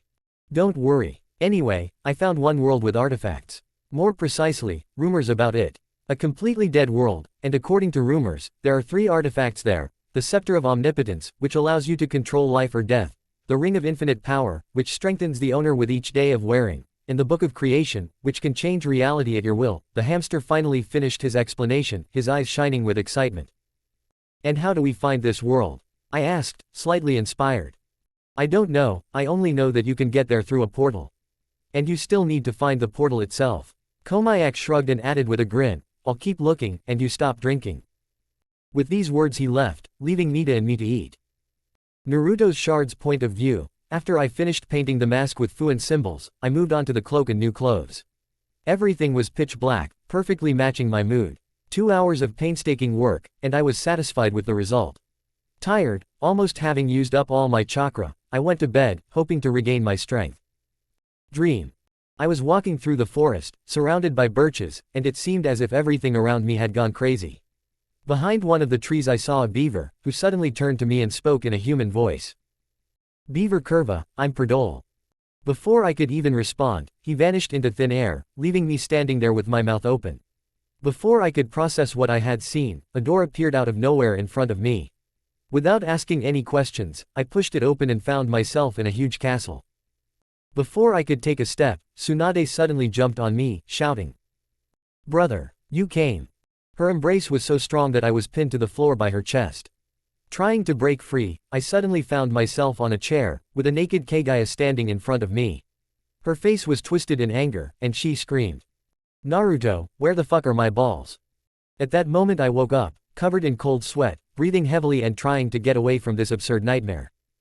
"What the fuck?" I whispered, realizing it was just a dream, but still feeling like I'd just been run over by a tractor loaded with memes from my subconscious. Control and chaos. A month had passed since those moments. Strange dreams continued to haunt me, forcing me to sleep less and less. But that was not my only problem. The hormones that raged inside me were becoming increasingly difficult to control. Luckily, my grandfather provided me with medications that helped keep this situation under control, as well as regulate sleep. I've done a lot this month. I built a secret laboratory under my house, protected by 1,000 FUNN barriers. If someone with someone else's chakra tries to get in, everything will explode instantly. My laboratory has become a real research center. I delved into the notes Orochimaru had managed to get my hands on. Oh, remember that mysterious piece of paper with the coordinates? I used them to find his lab and took everything I could from there. I was especially interested in the genome implantation research. Orochimaru, as always, described the entire process in detail. Every day was filled with research and practice, but I had to combine this with completing missions. One day, when we returned from another mission, Kurenai gathered us and said, "There will be an exam for Chonin in a week." The end from Naruto's point of view. From Naruto's point of view. So the hamster called me in for a one-on-one. He simply said, "Track my shard." I did so, and I teleported to him. I found myself in a huge room with some kind of giant blue thing. Inside it was a gold gear and some kind of black thing with wires sticking out of it, connected to a computer. Sitting behind this computer was a hamster. As I understand it, this is my soul. I asked, trying to comprehend what I saw. Something like that. "Listen, I found something here. Accept the request," said the hamster, without looking up from the screen. A message appeared on the screen in front of me. "Greater than attention, do you want to become the owner of the system?" Not really. I mentally clicked, yes. The system immediately started spamming me with messages. Greater than attention, user God of Games is no longer a system administrator. Attention, do you want to download a system update? Not really. Error, update is being installed forcibly. 10%, 50%, 99%, update downloaded successfully. When the flow of messages stopped, I looked at the hamster. "What does this all mean?" I asked. "Well, the God of Games was watching you through the system. I just uploaded a little virus and slightly transferred admin rights to you," the hamster explained with a satisfied smile. "This is cool," I blurted out. "What kind of virus is it?" I asked, not really going into details. "Well, I infected the God of Games computer and the other players' systems. Now we have such power." The hamster was clearly enjoying the moment.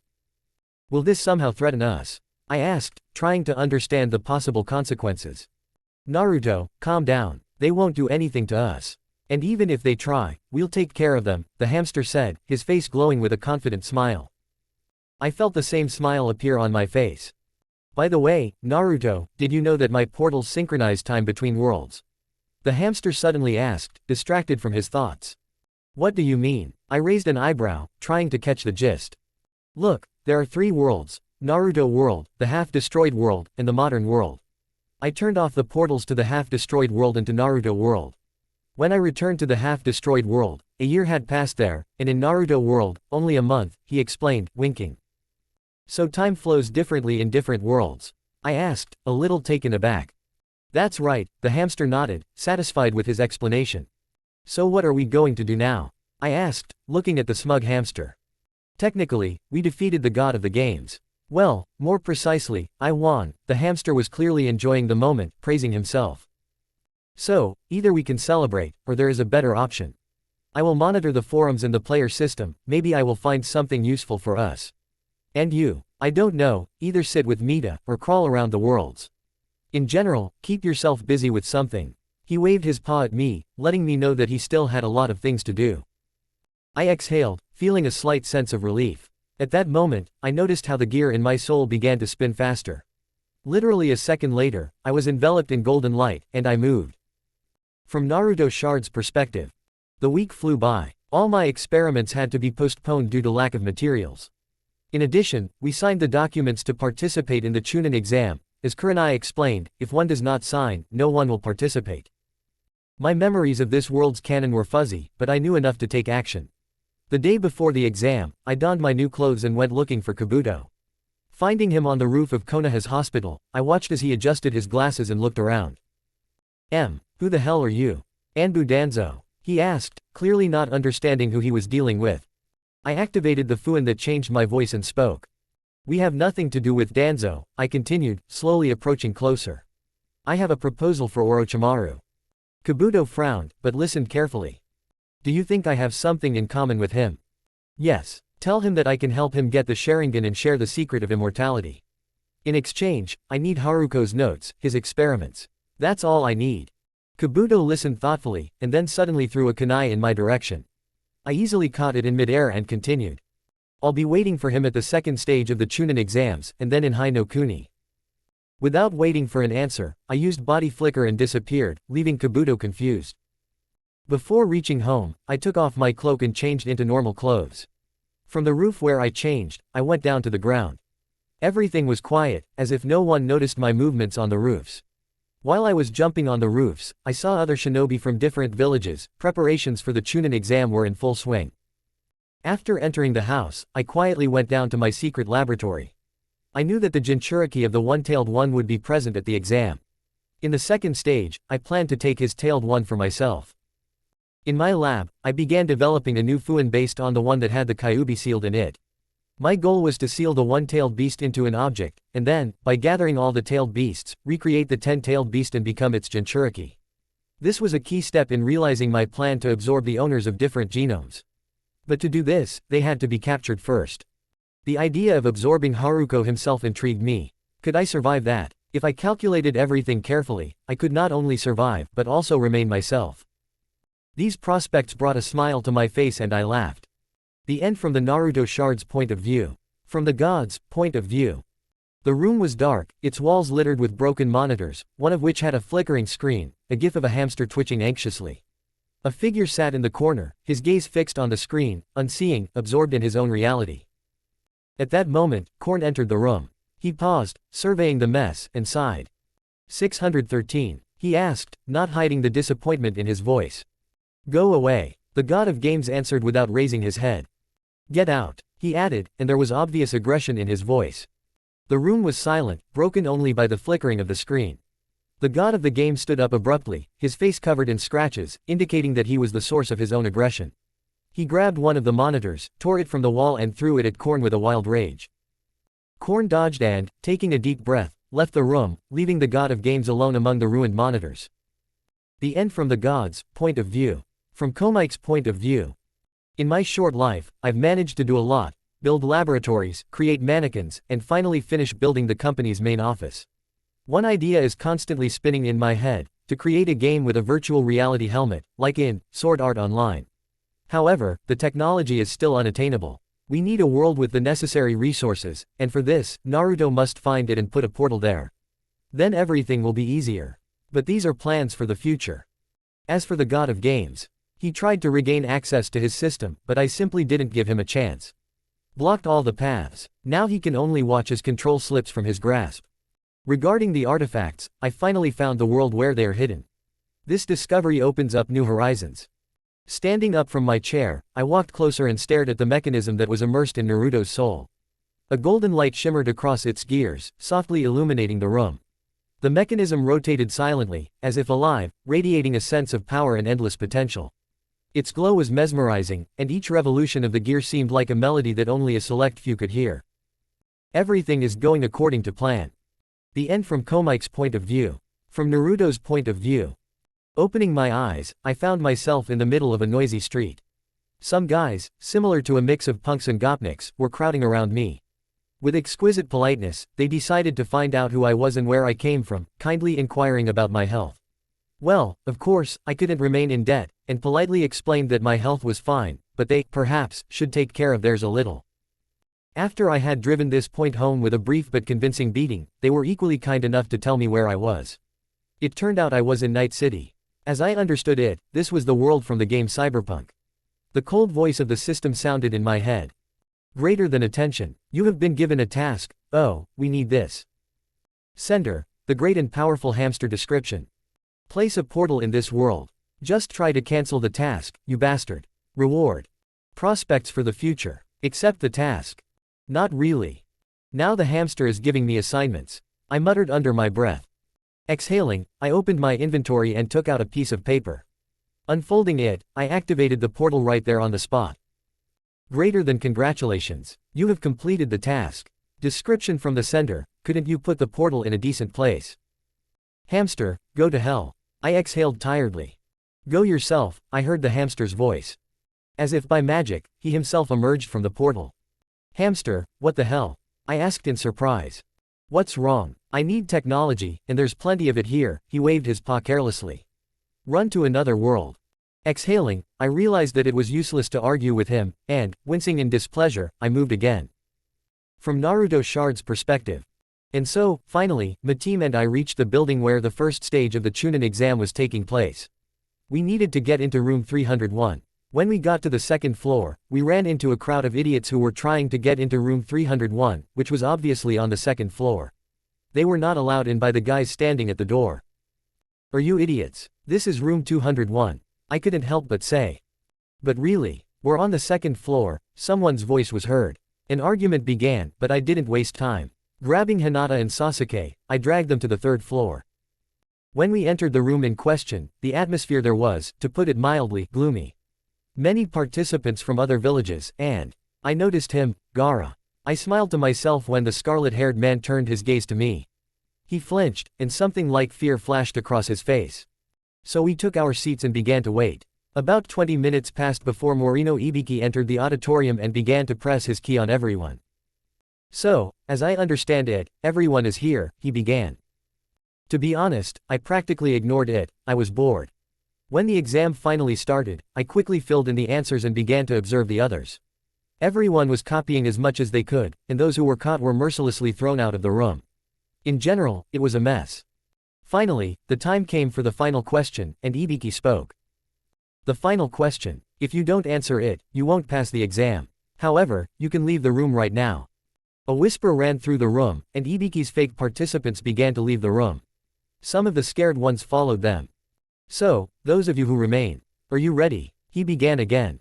Don't drag it out already. I interjected, destroying the atmosphere he had created. Ibiki glanced at me and tried to suppress me with his key, but I just yawned. His face twisted in anger, and he decided to take off his bandana, showing off his bald head and the scarred areas of his head, probably to intimidate the others. Silence fell over the room, and then he announced. You passed. At that moment, a girl in a leather coat and a mesh skirt that didn't hide much flew through the window. White, I blurted out. She blushed slightly, and then threw a kunai at me. But I'm no fool, I caught it without any problems. You ruined the whole moment, you little bastard, she said indignantly. Well, it wasn't me who showed up half naked, I answered with a grin. Oh you. Yes, I began to twirl the kunai in my hand. She chuckled, and then, as if nothing had happened, continued. I'm Mitarashi Anko. Let's go, kids. So. After some time, we had already signed all the necessary documents, and the second part of the exam began. We entered the forest of death. Unfortunately, I had to work in a team. If not for that, I would have tracked down Gaara a long time ago. But instead of thinking of a plan, these two vegetables decided to quarrel. No, I'll be the squad leader. Hinata cried out. Sasuke chuckled and stated briefly. No, it's me. I exhaled. Then let's do it this way, none of you will be commanders, I said, adding irritation to my voice. Surprisingly, these two shut up and nodded silently. What did my creator do to them?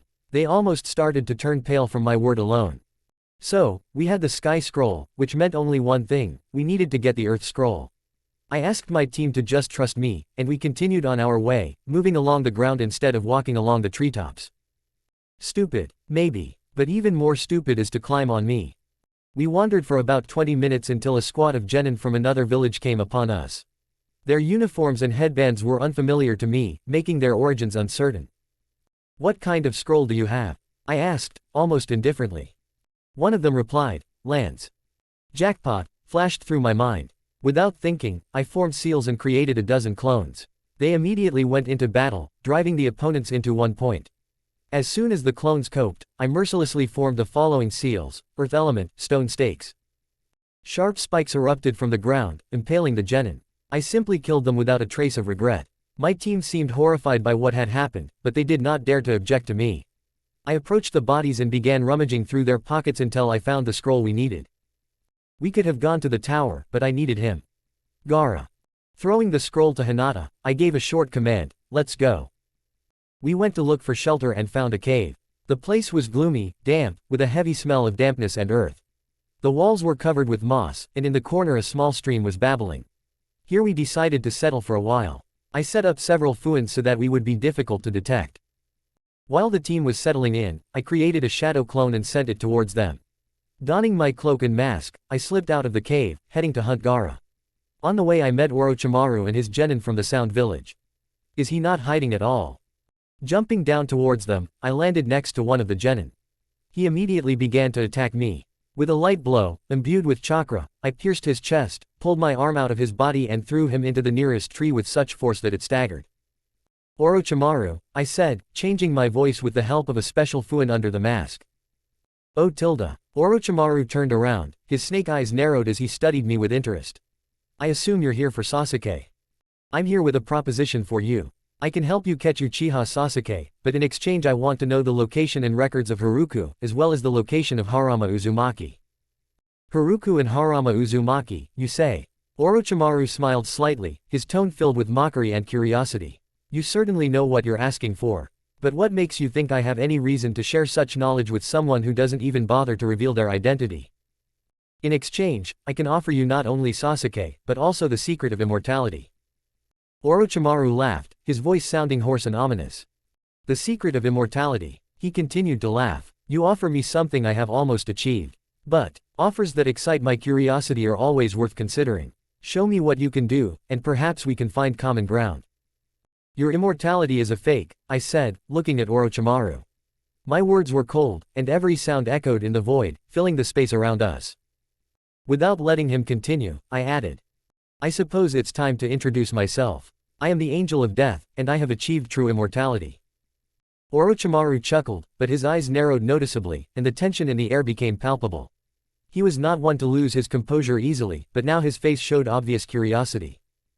"Really? Interesting. But words are just words, aren't they? Let's see what you can show in practice." His voice became increasingly cold and sinister. He was clearly ready to be tested. I didn't waste time on unnecessary conversations. With a light movement I folded the seals. "Attack," I said, cutting him off from further words. It was a warning, but more to his genin than to Orochimaru himself. The moment Orochimaru formed his own seals, his snake creatures began to burst forth from the ground. I felt them approaching. This was only the beginning. "The element of earth," I whispered. "Burial." The ground around us cracked, and two of the remaining genin were swallowed by the earth, sunk beneath its surface as if the earth itself had slammed them shut. "Lava release," I continued, not giving Orochimaru time to respond. My seals were completed once more, and at that moment, the ground began to hum. Lava filled the space, and the air was filled with the smell of burning flesh as it began to scorch everything in its path. When I looked at Orochimaru, he didn't show any signs of fear, but it was clear that his interest had increased. He didn't expect such aggression and strength from me. "You want to destroy me?" His voice was still calm, but with a hint of mockery. However, his eyes showed genuine curiosity. "But if you think that's all, you're wrong." Then Orochimaru made his move. He instantly darted forward, as if his body had become unnaturally flexible. With predatory agility, he grabbed my arm and tore it away with force, causing my body to lose its balance for a moment. But instead of feeling pain, I felt something strange begin to happen in my body. Lightning shot through me, but it wasn't ordinary lightning. It was golden lightning that shot through my body, causing it to change shape. I felt my muscles begin to stretch and swell, the strength in my body grew to impossible levels. I turned into a titan. My height increased, and I became like a gigantic entity, filling everything around me with power. The ground beneath me began to crumble under the weight of my body, and a cloud of steam and energy swirled around me. I was incredibly powerful, and even Orochimaru, despite his cold-bloodedness, noticed the change. You've become something else, he said, his eyes unable to hide the surprise. He took a step back, but was still ready to fight. Worthy. I wonder how strong you are. My eyes were shining with a golden light, and I stood in this new form. With every step I took I created tremors in the ground. I was ready. Attack, I said, now without the slightest hesitation. Orochimaru didn't waste any time. His snake-like body instantly darted forward, his hands turning into sharp claws capable of tearing flesh.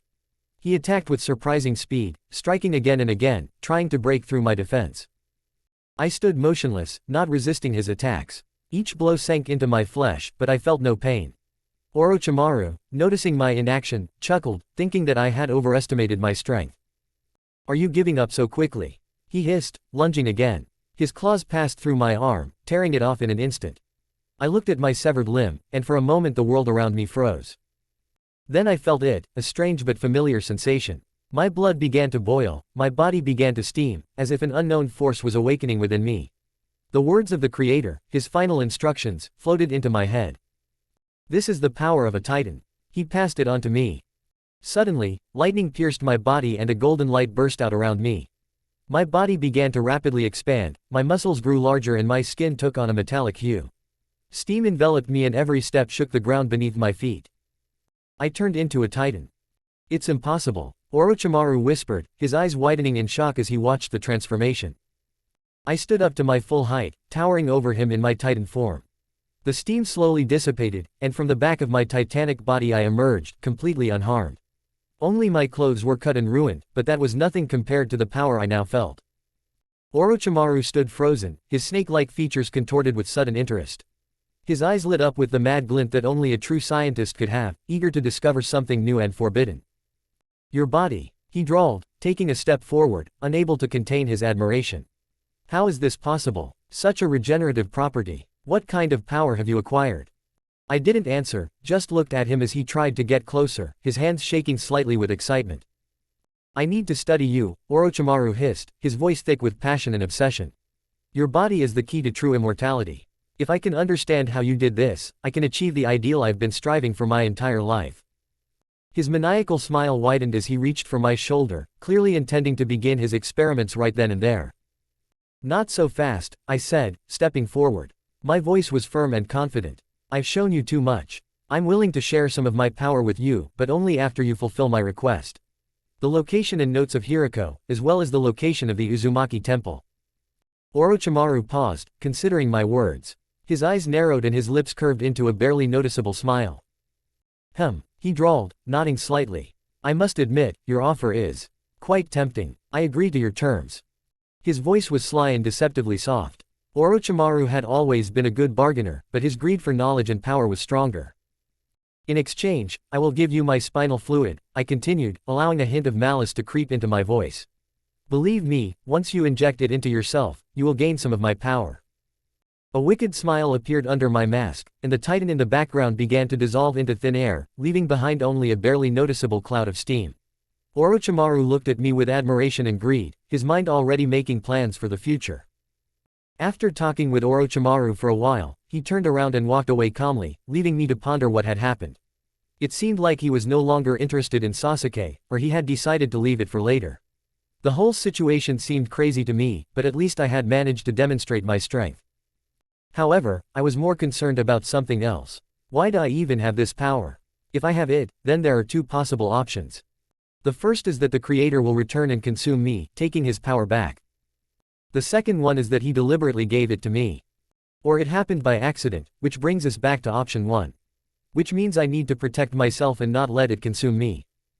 Jumping onto the nearest tree, I closed my eyes to better concentrate. Suddenly, I felt a strong thirst for blood. But it was not my thirst. This feeling came from outside.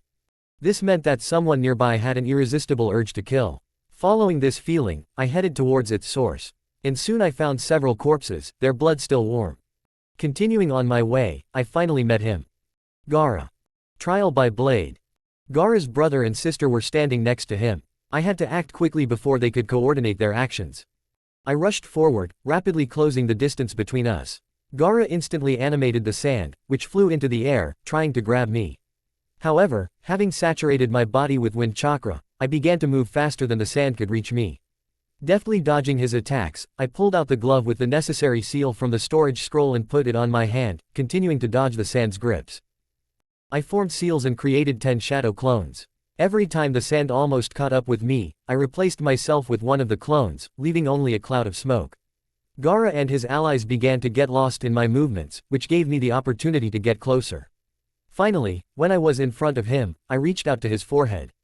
But at that moment, the sand squeezed my body, causing great pain. TCH. I cursed quietly, feeling the sand begin to break my bones. Replacing myself with a clone at the last moment, I broke free from the trap. Suddenly, a strong gust of wind swept across the battlefield, and I quickly anchored myself to the ground with chakra so as not to fly away with the clones. Gaara, with cold determination, said, "He's interesting. I'll kill him myself." His brother and sister, hearing this, retreated back, leaving the fight to him. A thought flashed through his mind: is luck on my side? I created 20 more clones and sent them towards Gaara to distract him. I infused my body with wind chakra and rushed forward, quickly closing the distance between us. My clones surrounded Gaara, forcing him to defend himself from all sides. I saw sand swirl around, blocking the attacks, but his attention was distracted. Reaching him, I reached out to his forehead. The seal on the glove glowed, and the next moment, Gaara's body was covered in FUNN symbols. He froze, his movements slowed, and the sand around him began to crumble. I felt the biju being extracted from his body. Gaara sank to the ground, his breathing became ragged, his eyes began to close. "No," he whispered, growing weaker before our eyes. The biju was extracted, and without it, Gaara's life faded. He slowly fell to the ground, his eyes closing forever. His brother and sister watched in horror, realizing the tragedy of the moment. After the adrenaline wore off, the pain came in waves. It seemed like my bones hadn't had time to recover. Every movement was a sharp pain, but I suppressed it and used the body flicker to leave. At the last moment, I managed to notice how Gaara's brother and sister rushed to his lifeless body. In theory, I should have felt at least some emotion, pity or sympathy. But instead, there was only cold indifference inside. It seemed like I had long ceased to be human. And the power of the Titan, which most likely came to me by accident, only confirms this fact. Reaching the cave faster than expected, I removed my torn cape and mask, storing them in the storage seal. Trying to remove the glove in the same way, I encountered a problem. The huge amount of chakra sealed inside due to the one-tailed biju did not allow it. Replacing myself with a clone, I dispelled it, but immediately felt my strength leaving me. My legs gave way and I fell to the floor, hitting the cold stone floor of the cave. The last thing I saw before I sank into the void was Hinata's frightened face leaning over me. Then darkness fell. The end from Naruto's Shard's point of view. From Naruto's point of view. I was running through alleys that resembled modern streets, but without a single person. Who was I running from? I don't know myself. Some kind of mutants, like the creatures of nightmares. Why didn't I use the mechanism? Because it doesn't fucking work. And every time I tried to activate it, it felt like my soul was literally going to break apart. Dodging another paw, I swung and chopped the second one with my own paw.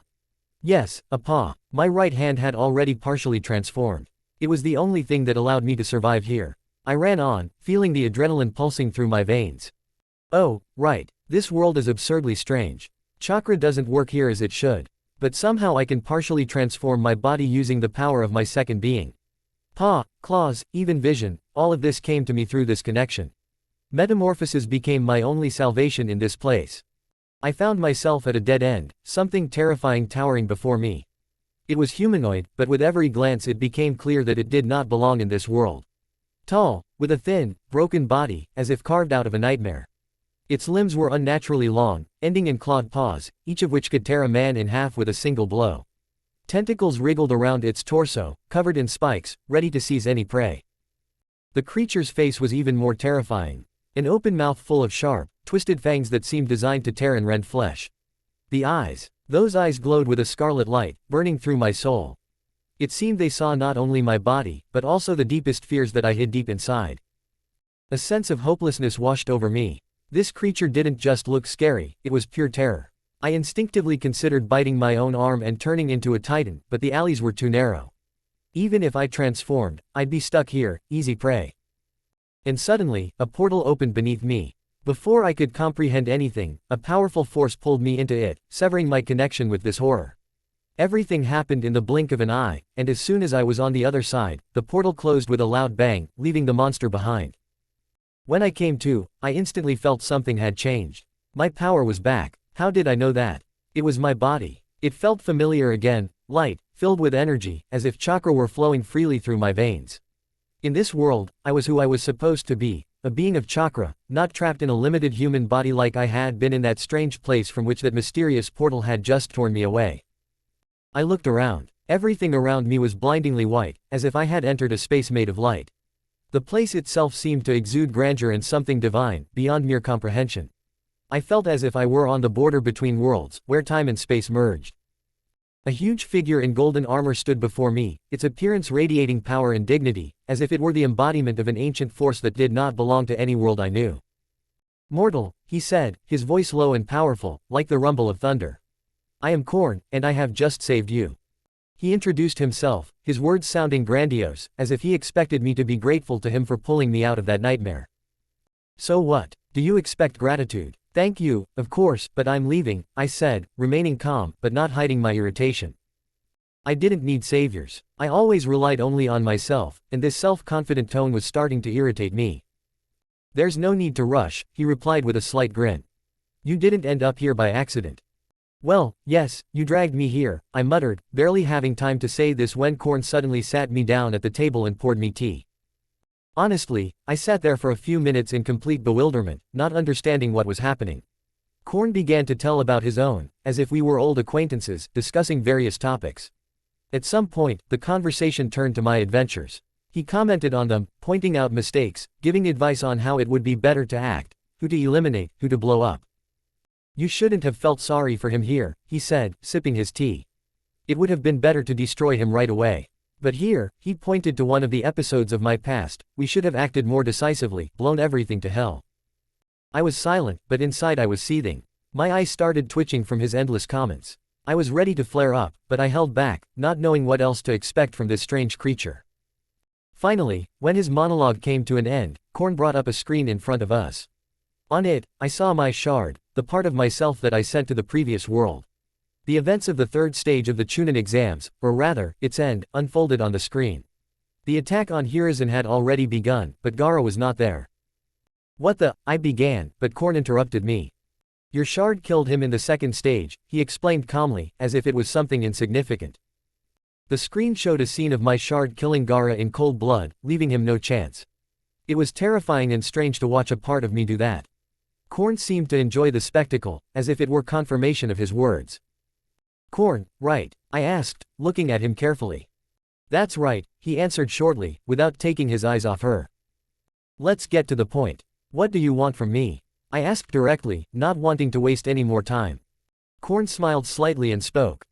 "As I understand it, you are looking for the dead world number 3336. I know its coordinates and how to activate the portal to get there." "And what in return?" I asked warily. "In return, I will ask you to kill the god of games. He is currently behind this door." Korn pointed to the door that was not there a moment ago. I looked at him with distrust and asked, "And how will I kill him?" Korn grinned, handing me the blade. The blade was blacker than the night itself, and the hilt seemed to blend into the darkness. I took it in my hand, feeling it vibrate with power. "This blade is capable of killing a god. But it is not just a weapon, it is alive. If you can subdue it, it will serve you," Korn said, watching my reaction. Squeezing the blade slightly in my hand, I felt a strange vibration coming from it. It was not just power, but something ancient, unruly. Closing my eyes, I found myself in some other space. A river of blood spread out around me, ominously shimmering in the dim light. In its center rose a sword, its blade blacker than a moonless night, like the blade in my hand. A figure sat on this sword. It was a girl with black hair, scarlet eyes, and pointed ears. Her black dress cascaded down, as if merging with the dark aura of the blade. She looked at me, her gaze piercing, studying. "Who do we have here? Is it really a human? Strange, the soul of a human, and the body of some strange energy." Her voice sounded with a hint of curiosity mixed with contempt. She narrowed her eyes as if studying me, and then her lips curved into a sinister smile. "Whatever, I'll just take your soul." Her voice became low and threatening. As soon as she said this, the system's voice suddenly rang out. Greater than warning, soul capture attempt thwarted. Greater than attention, counterattack. The space around us began to crack. The cracks were blindingly beautiful, mixing gold and blue hues, as if the very fabric of reality was being torn apart. "Stop, what are you doing?" she cried, her voice filled with panic. But it was too late. Her body collapsed into the river of blood, and it began to consume her, literally dissolving. Only a few seconds had passed. Greater than attention, the attack was successful. The girl rose from the river, her appearance changed, black rounded horns appeared, and one eye became blue, while the other remained scarlet. She looked at me and, dropping to one knee, said, "Sir." I opened my eyes and returned to the real world, still clutching the blade in my hand. Korn, who stood before me, visibly tensed. Suddenly, the blade in my hand lengthened into a sword, and I stood up from the chair, feeling how the ancient power filled my soul, making me stronger. I looked at Korn and smirked, feeling superior. 613. "You're still you, right?" Korn asked me, looking closely.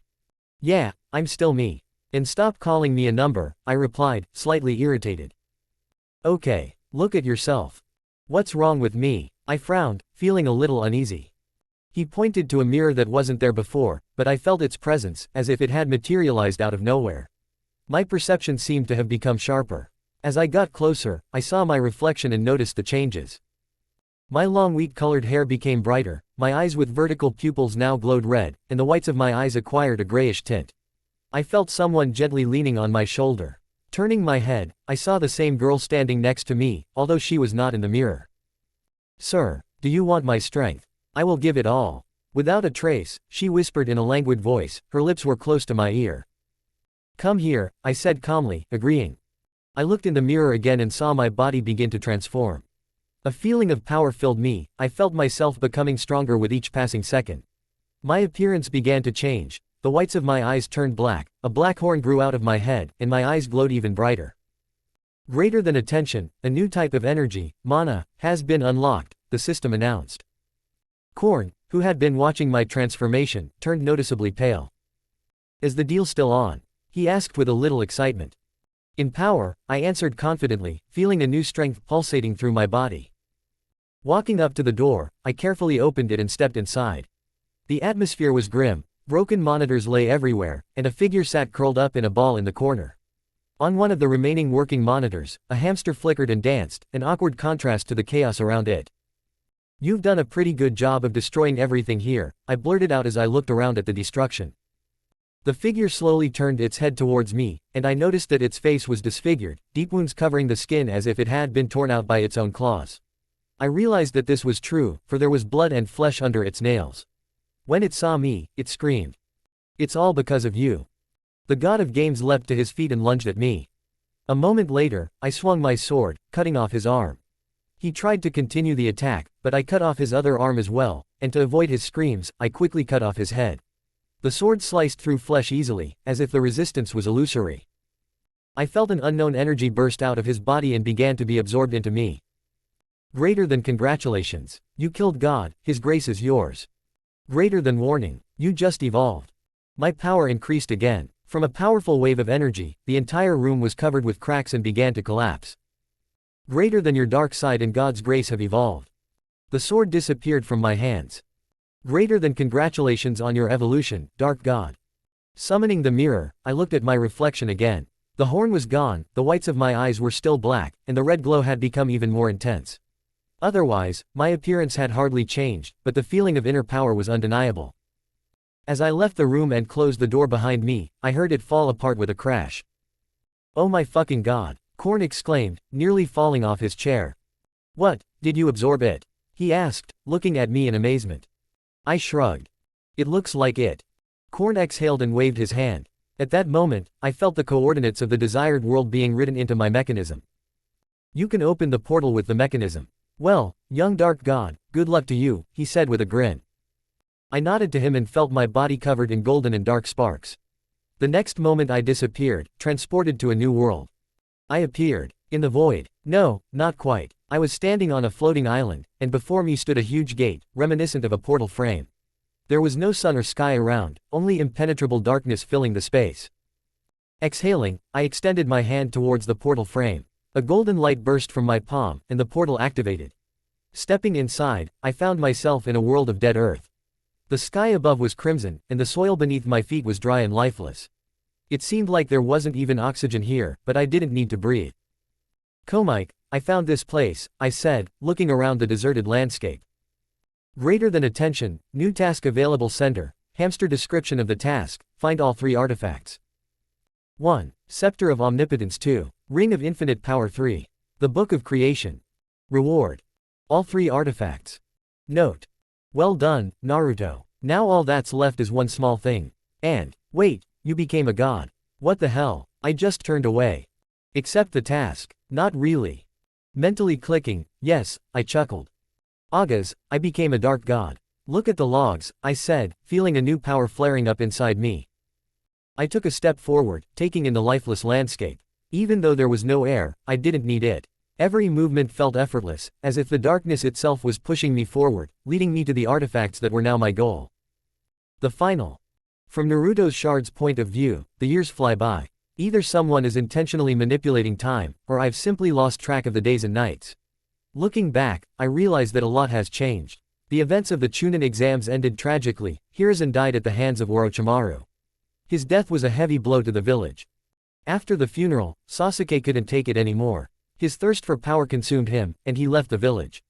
However, I couldn't just let it go. I planted a FUNN on him, a mark that allows us to track him.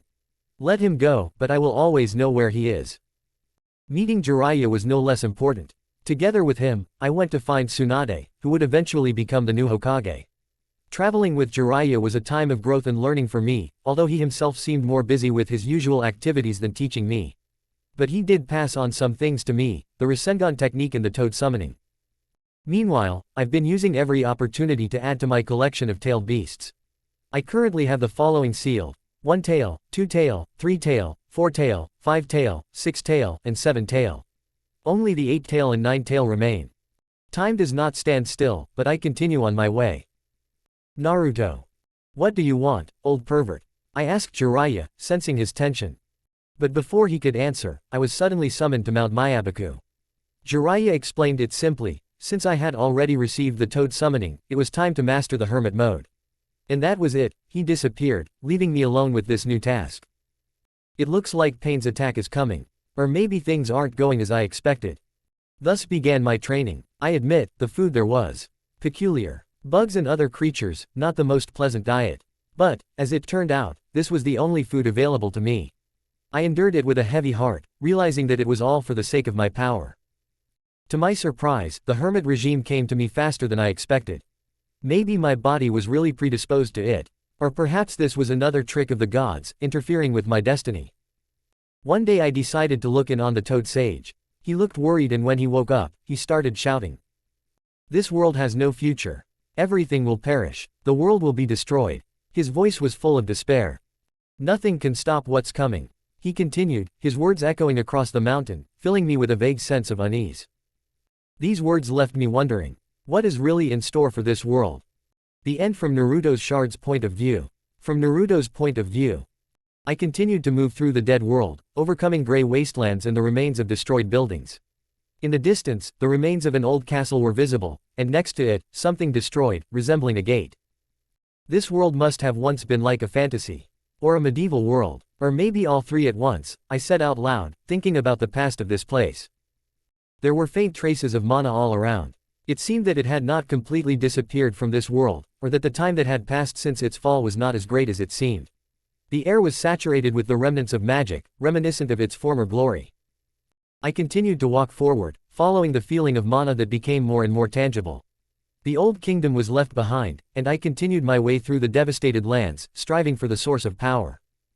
About 30 minutes of quick walking, and I could already see before me the remains of the world as it might have once been. Or perhaps it was just my imagination trying to paint pictures of the past. Suddenly, my steps led me to a black castle. Its walls were destroyed, but still held something ancient. It seemed that the destruction had happened very recently.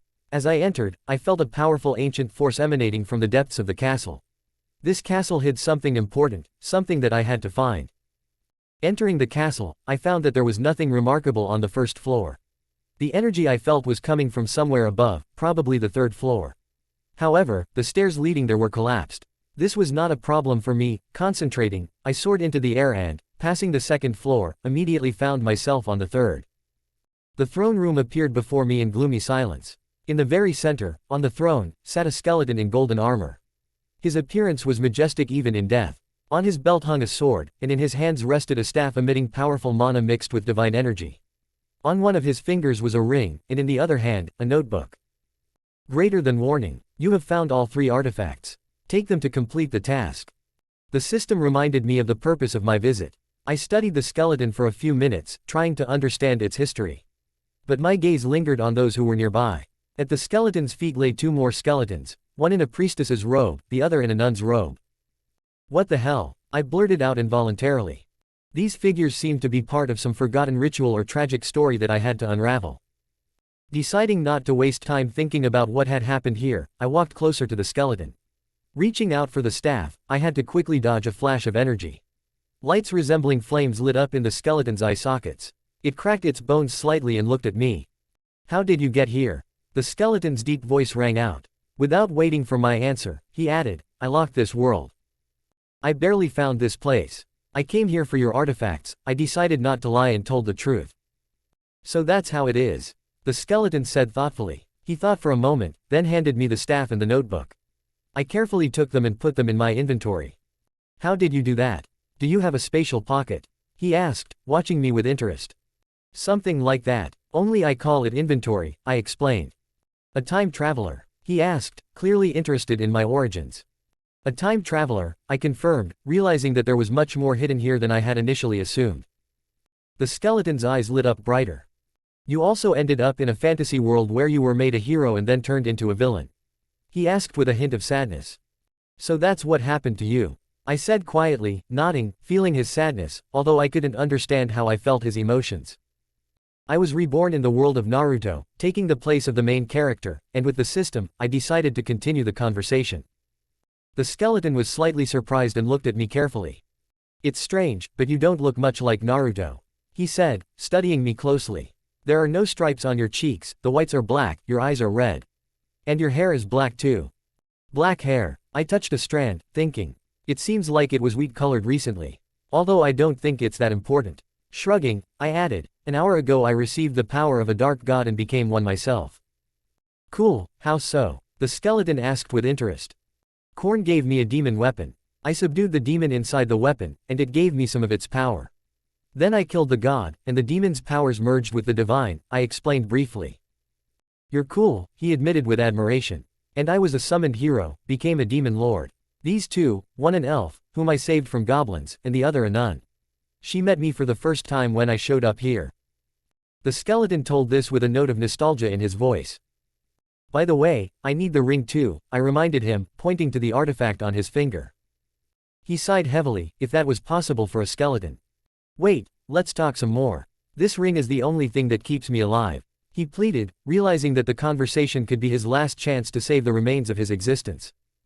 Naruto's shard's point of view. When I returned to the village, I was greeted not by silence but by destruction. Konoha lay in ruins. It seemed that pain had come after all. I stood on the head of a huge toad, and she stood on an even more massive one. My gaze slid across the battlefield until it stopped on Pain's mechanical body flying straight towards Tsunade. Without thinking, I jumped forward, destroying the body with one blow, just like I had done before. Tsunade, I said quietly, but, feeling the strange absence of some personalities, I asked, what happened to Grandpa Danzo and Mom? Tsunade looked away, her silence saying more than any words could. I see, I answered briefly, holding back my anger. Turning to Pain's bodies, I asked the question that was already burning me from the inside. Bastard, you killed Jiraiya too, right? Pain was silent, just looking at me. But I didn't need any more words. Anger, frustration, and sadness filled me, ready to spill out in the fight that followed. The end from Naruto's shard's point of view. From Naruto's point of view. After talking a little more with the skeleton, whose name was Nor, I saw him give me the ring with a heavy sigh. As soon as I put it on my finger, I felt my strength gradually begin to grow. Nor's life was fading before my eyes, and this left an unpleasant aftertaste. Greater than congratulations, you have completed the task. The system voted, breaking the silence. Using the mechanism, I returned to the hamster. Oh, you're back, he said with his usual calm. Yeah, what should I do with the artifacts? I asked, taking them out of my inventory. Absorb them, he shrugged, as if it were an ordinary matter. Taking the staff in my hands, I broke it into 2 pieces, feeling the divine energy rushing into my body. I did the same with the notebook, but decided to leave the ring. Why did you break the notebook? The hamster asked, watching my actions. What the hell? I answered indifferently. Indeed, he agreed, as if it were the most obvious answer. By the way, Komike, I began, narrowing my eyes. Huh, he responded, tensing up slightly. Where is my soul? I pointed to the empty room, where a mechanism with a black pin with wires running from it lay on the floor. The hamster just shrugged, not bothering to give a clear answer. I approached the lying mechanism, stretched out my hand, and darkness burst out of it. In an instant, I absorbed the mechanism, feeling how dark energy rushed into my body. For a second, black sparks enveloped me, and then they died out, leaving behind a strange feeling inside. The hamster sent a request to the system by pressing something on the keyboard. Greater than the system is working properly. The voice of the system sounded in my head. It works, I confirmed. That's great, responded the hamster, smiling contentedly. So, I left the room and found myself in the corridor of my castle. The hamster followed me when Nita appeared from around the corner. Seeing me, she stopped abruptly and blurted out. What the hell are you? With a snap of my fingers, I brought her shadow to life, which instantly pounced on her and tore her apart. Naruto, what the hell? The hamster asked in horror. Don't ask, I answered briefly. Reaching out to the hamster, I absorbed him, feeling his knowledge flow into me, giving me clarity and a sense of completion. I was whole now. All that was left was to find the last fragment. And that was it. Exhaling, I snapped my fingers, causing the space around me to break. Using the power of the mechanism, black sparks enveloped me, and I found myself in the middle of a destroyed Konohi. Black wings sprouted from my back and I took off, following my shard. As I flew beyond the ruined Konohi, I felt the presence of the shard. It stood between 2 mangled bodies, its eyes glowing with the Rinnegan, and in its hands it held 7 gauntlets. With a coolness that only madness could achieve, it performed complex manipulations, sealing their power into its body. Do you think I'll give in so easily? His voice sounded like a challenge to fate, bringing with it an inevitable catastrophe. Crimson chakra began to envelop his body, but I didn't give him time to act. In an instant, I was in front of him, grabbed his head, and, putting all my power into the blow, drove his face into the ground. The ground shook and parted under the onslaught, as if struck by a god himself. With a crunch that would have made even the most steadfast shudder, his skull shattered, scattering the remains across the surrounding landscape. A huge crater, reminiscent of a planet's rift, was left as a trace of my power. Thick steam rose from the decapitated body, as if the universe itself was breathing its last breath before its inevitable end. So this is where my Titan power was hiding, I whispered, looking at the remains of his body. Reaching out, I absorbed his power, and with each passing moment I felt myself being filled with new power. The chakra was seething like an ocean, ready to wash away everything in its path. I felt every nerve, every cell of my body being filled with power, and my soul, which had been broken into pieces, was finally becoming whole. With the return of the Titan's power, I felt something more than just energy. It was the return of lost power, the restoration of my true essence. I became what I should have been all along, an embodiment of indomitable force, whose will was inescapable, whose presence undeniable.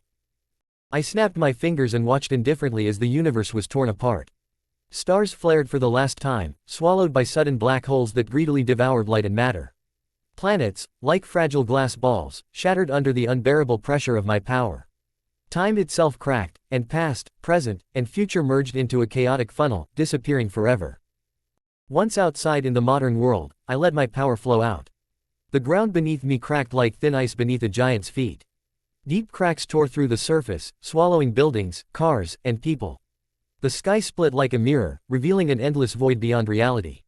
With a crack and a roar, the cracks widened, covering the entire horizon. The universe, groaning under the weight of my power, tore apart, disappearing into a black abyss. In this void, among the ruins and debris of destroyed worlds, I floated calmly. The remains of matter and time scattered around me, their whispers dissolving into absolute silence. Everything that existed, everything that mattered, was swallowed up by chaos. Turning my head, I pierced those who were still looking with my gaze. End.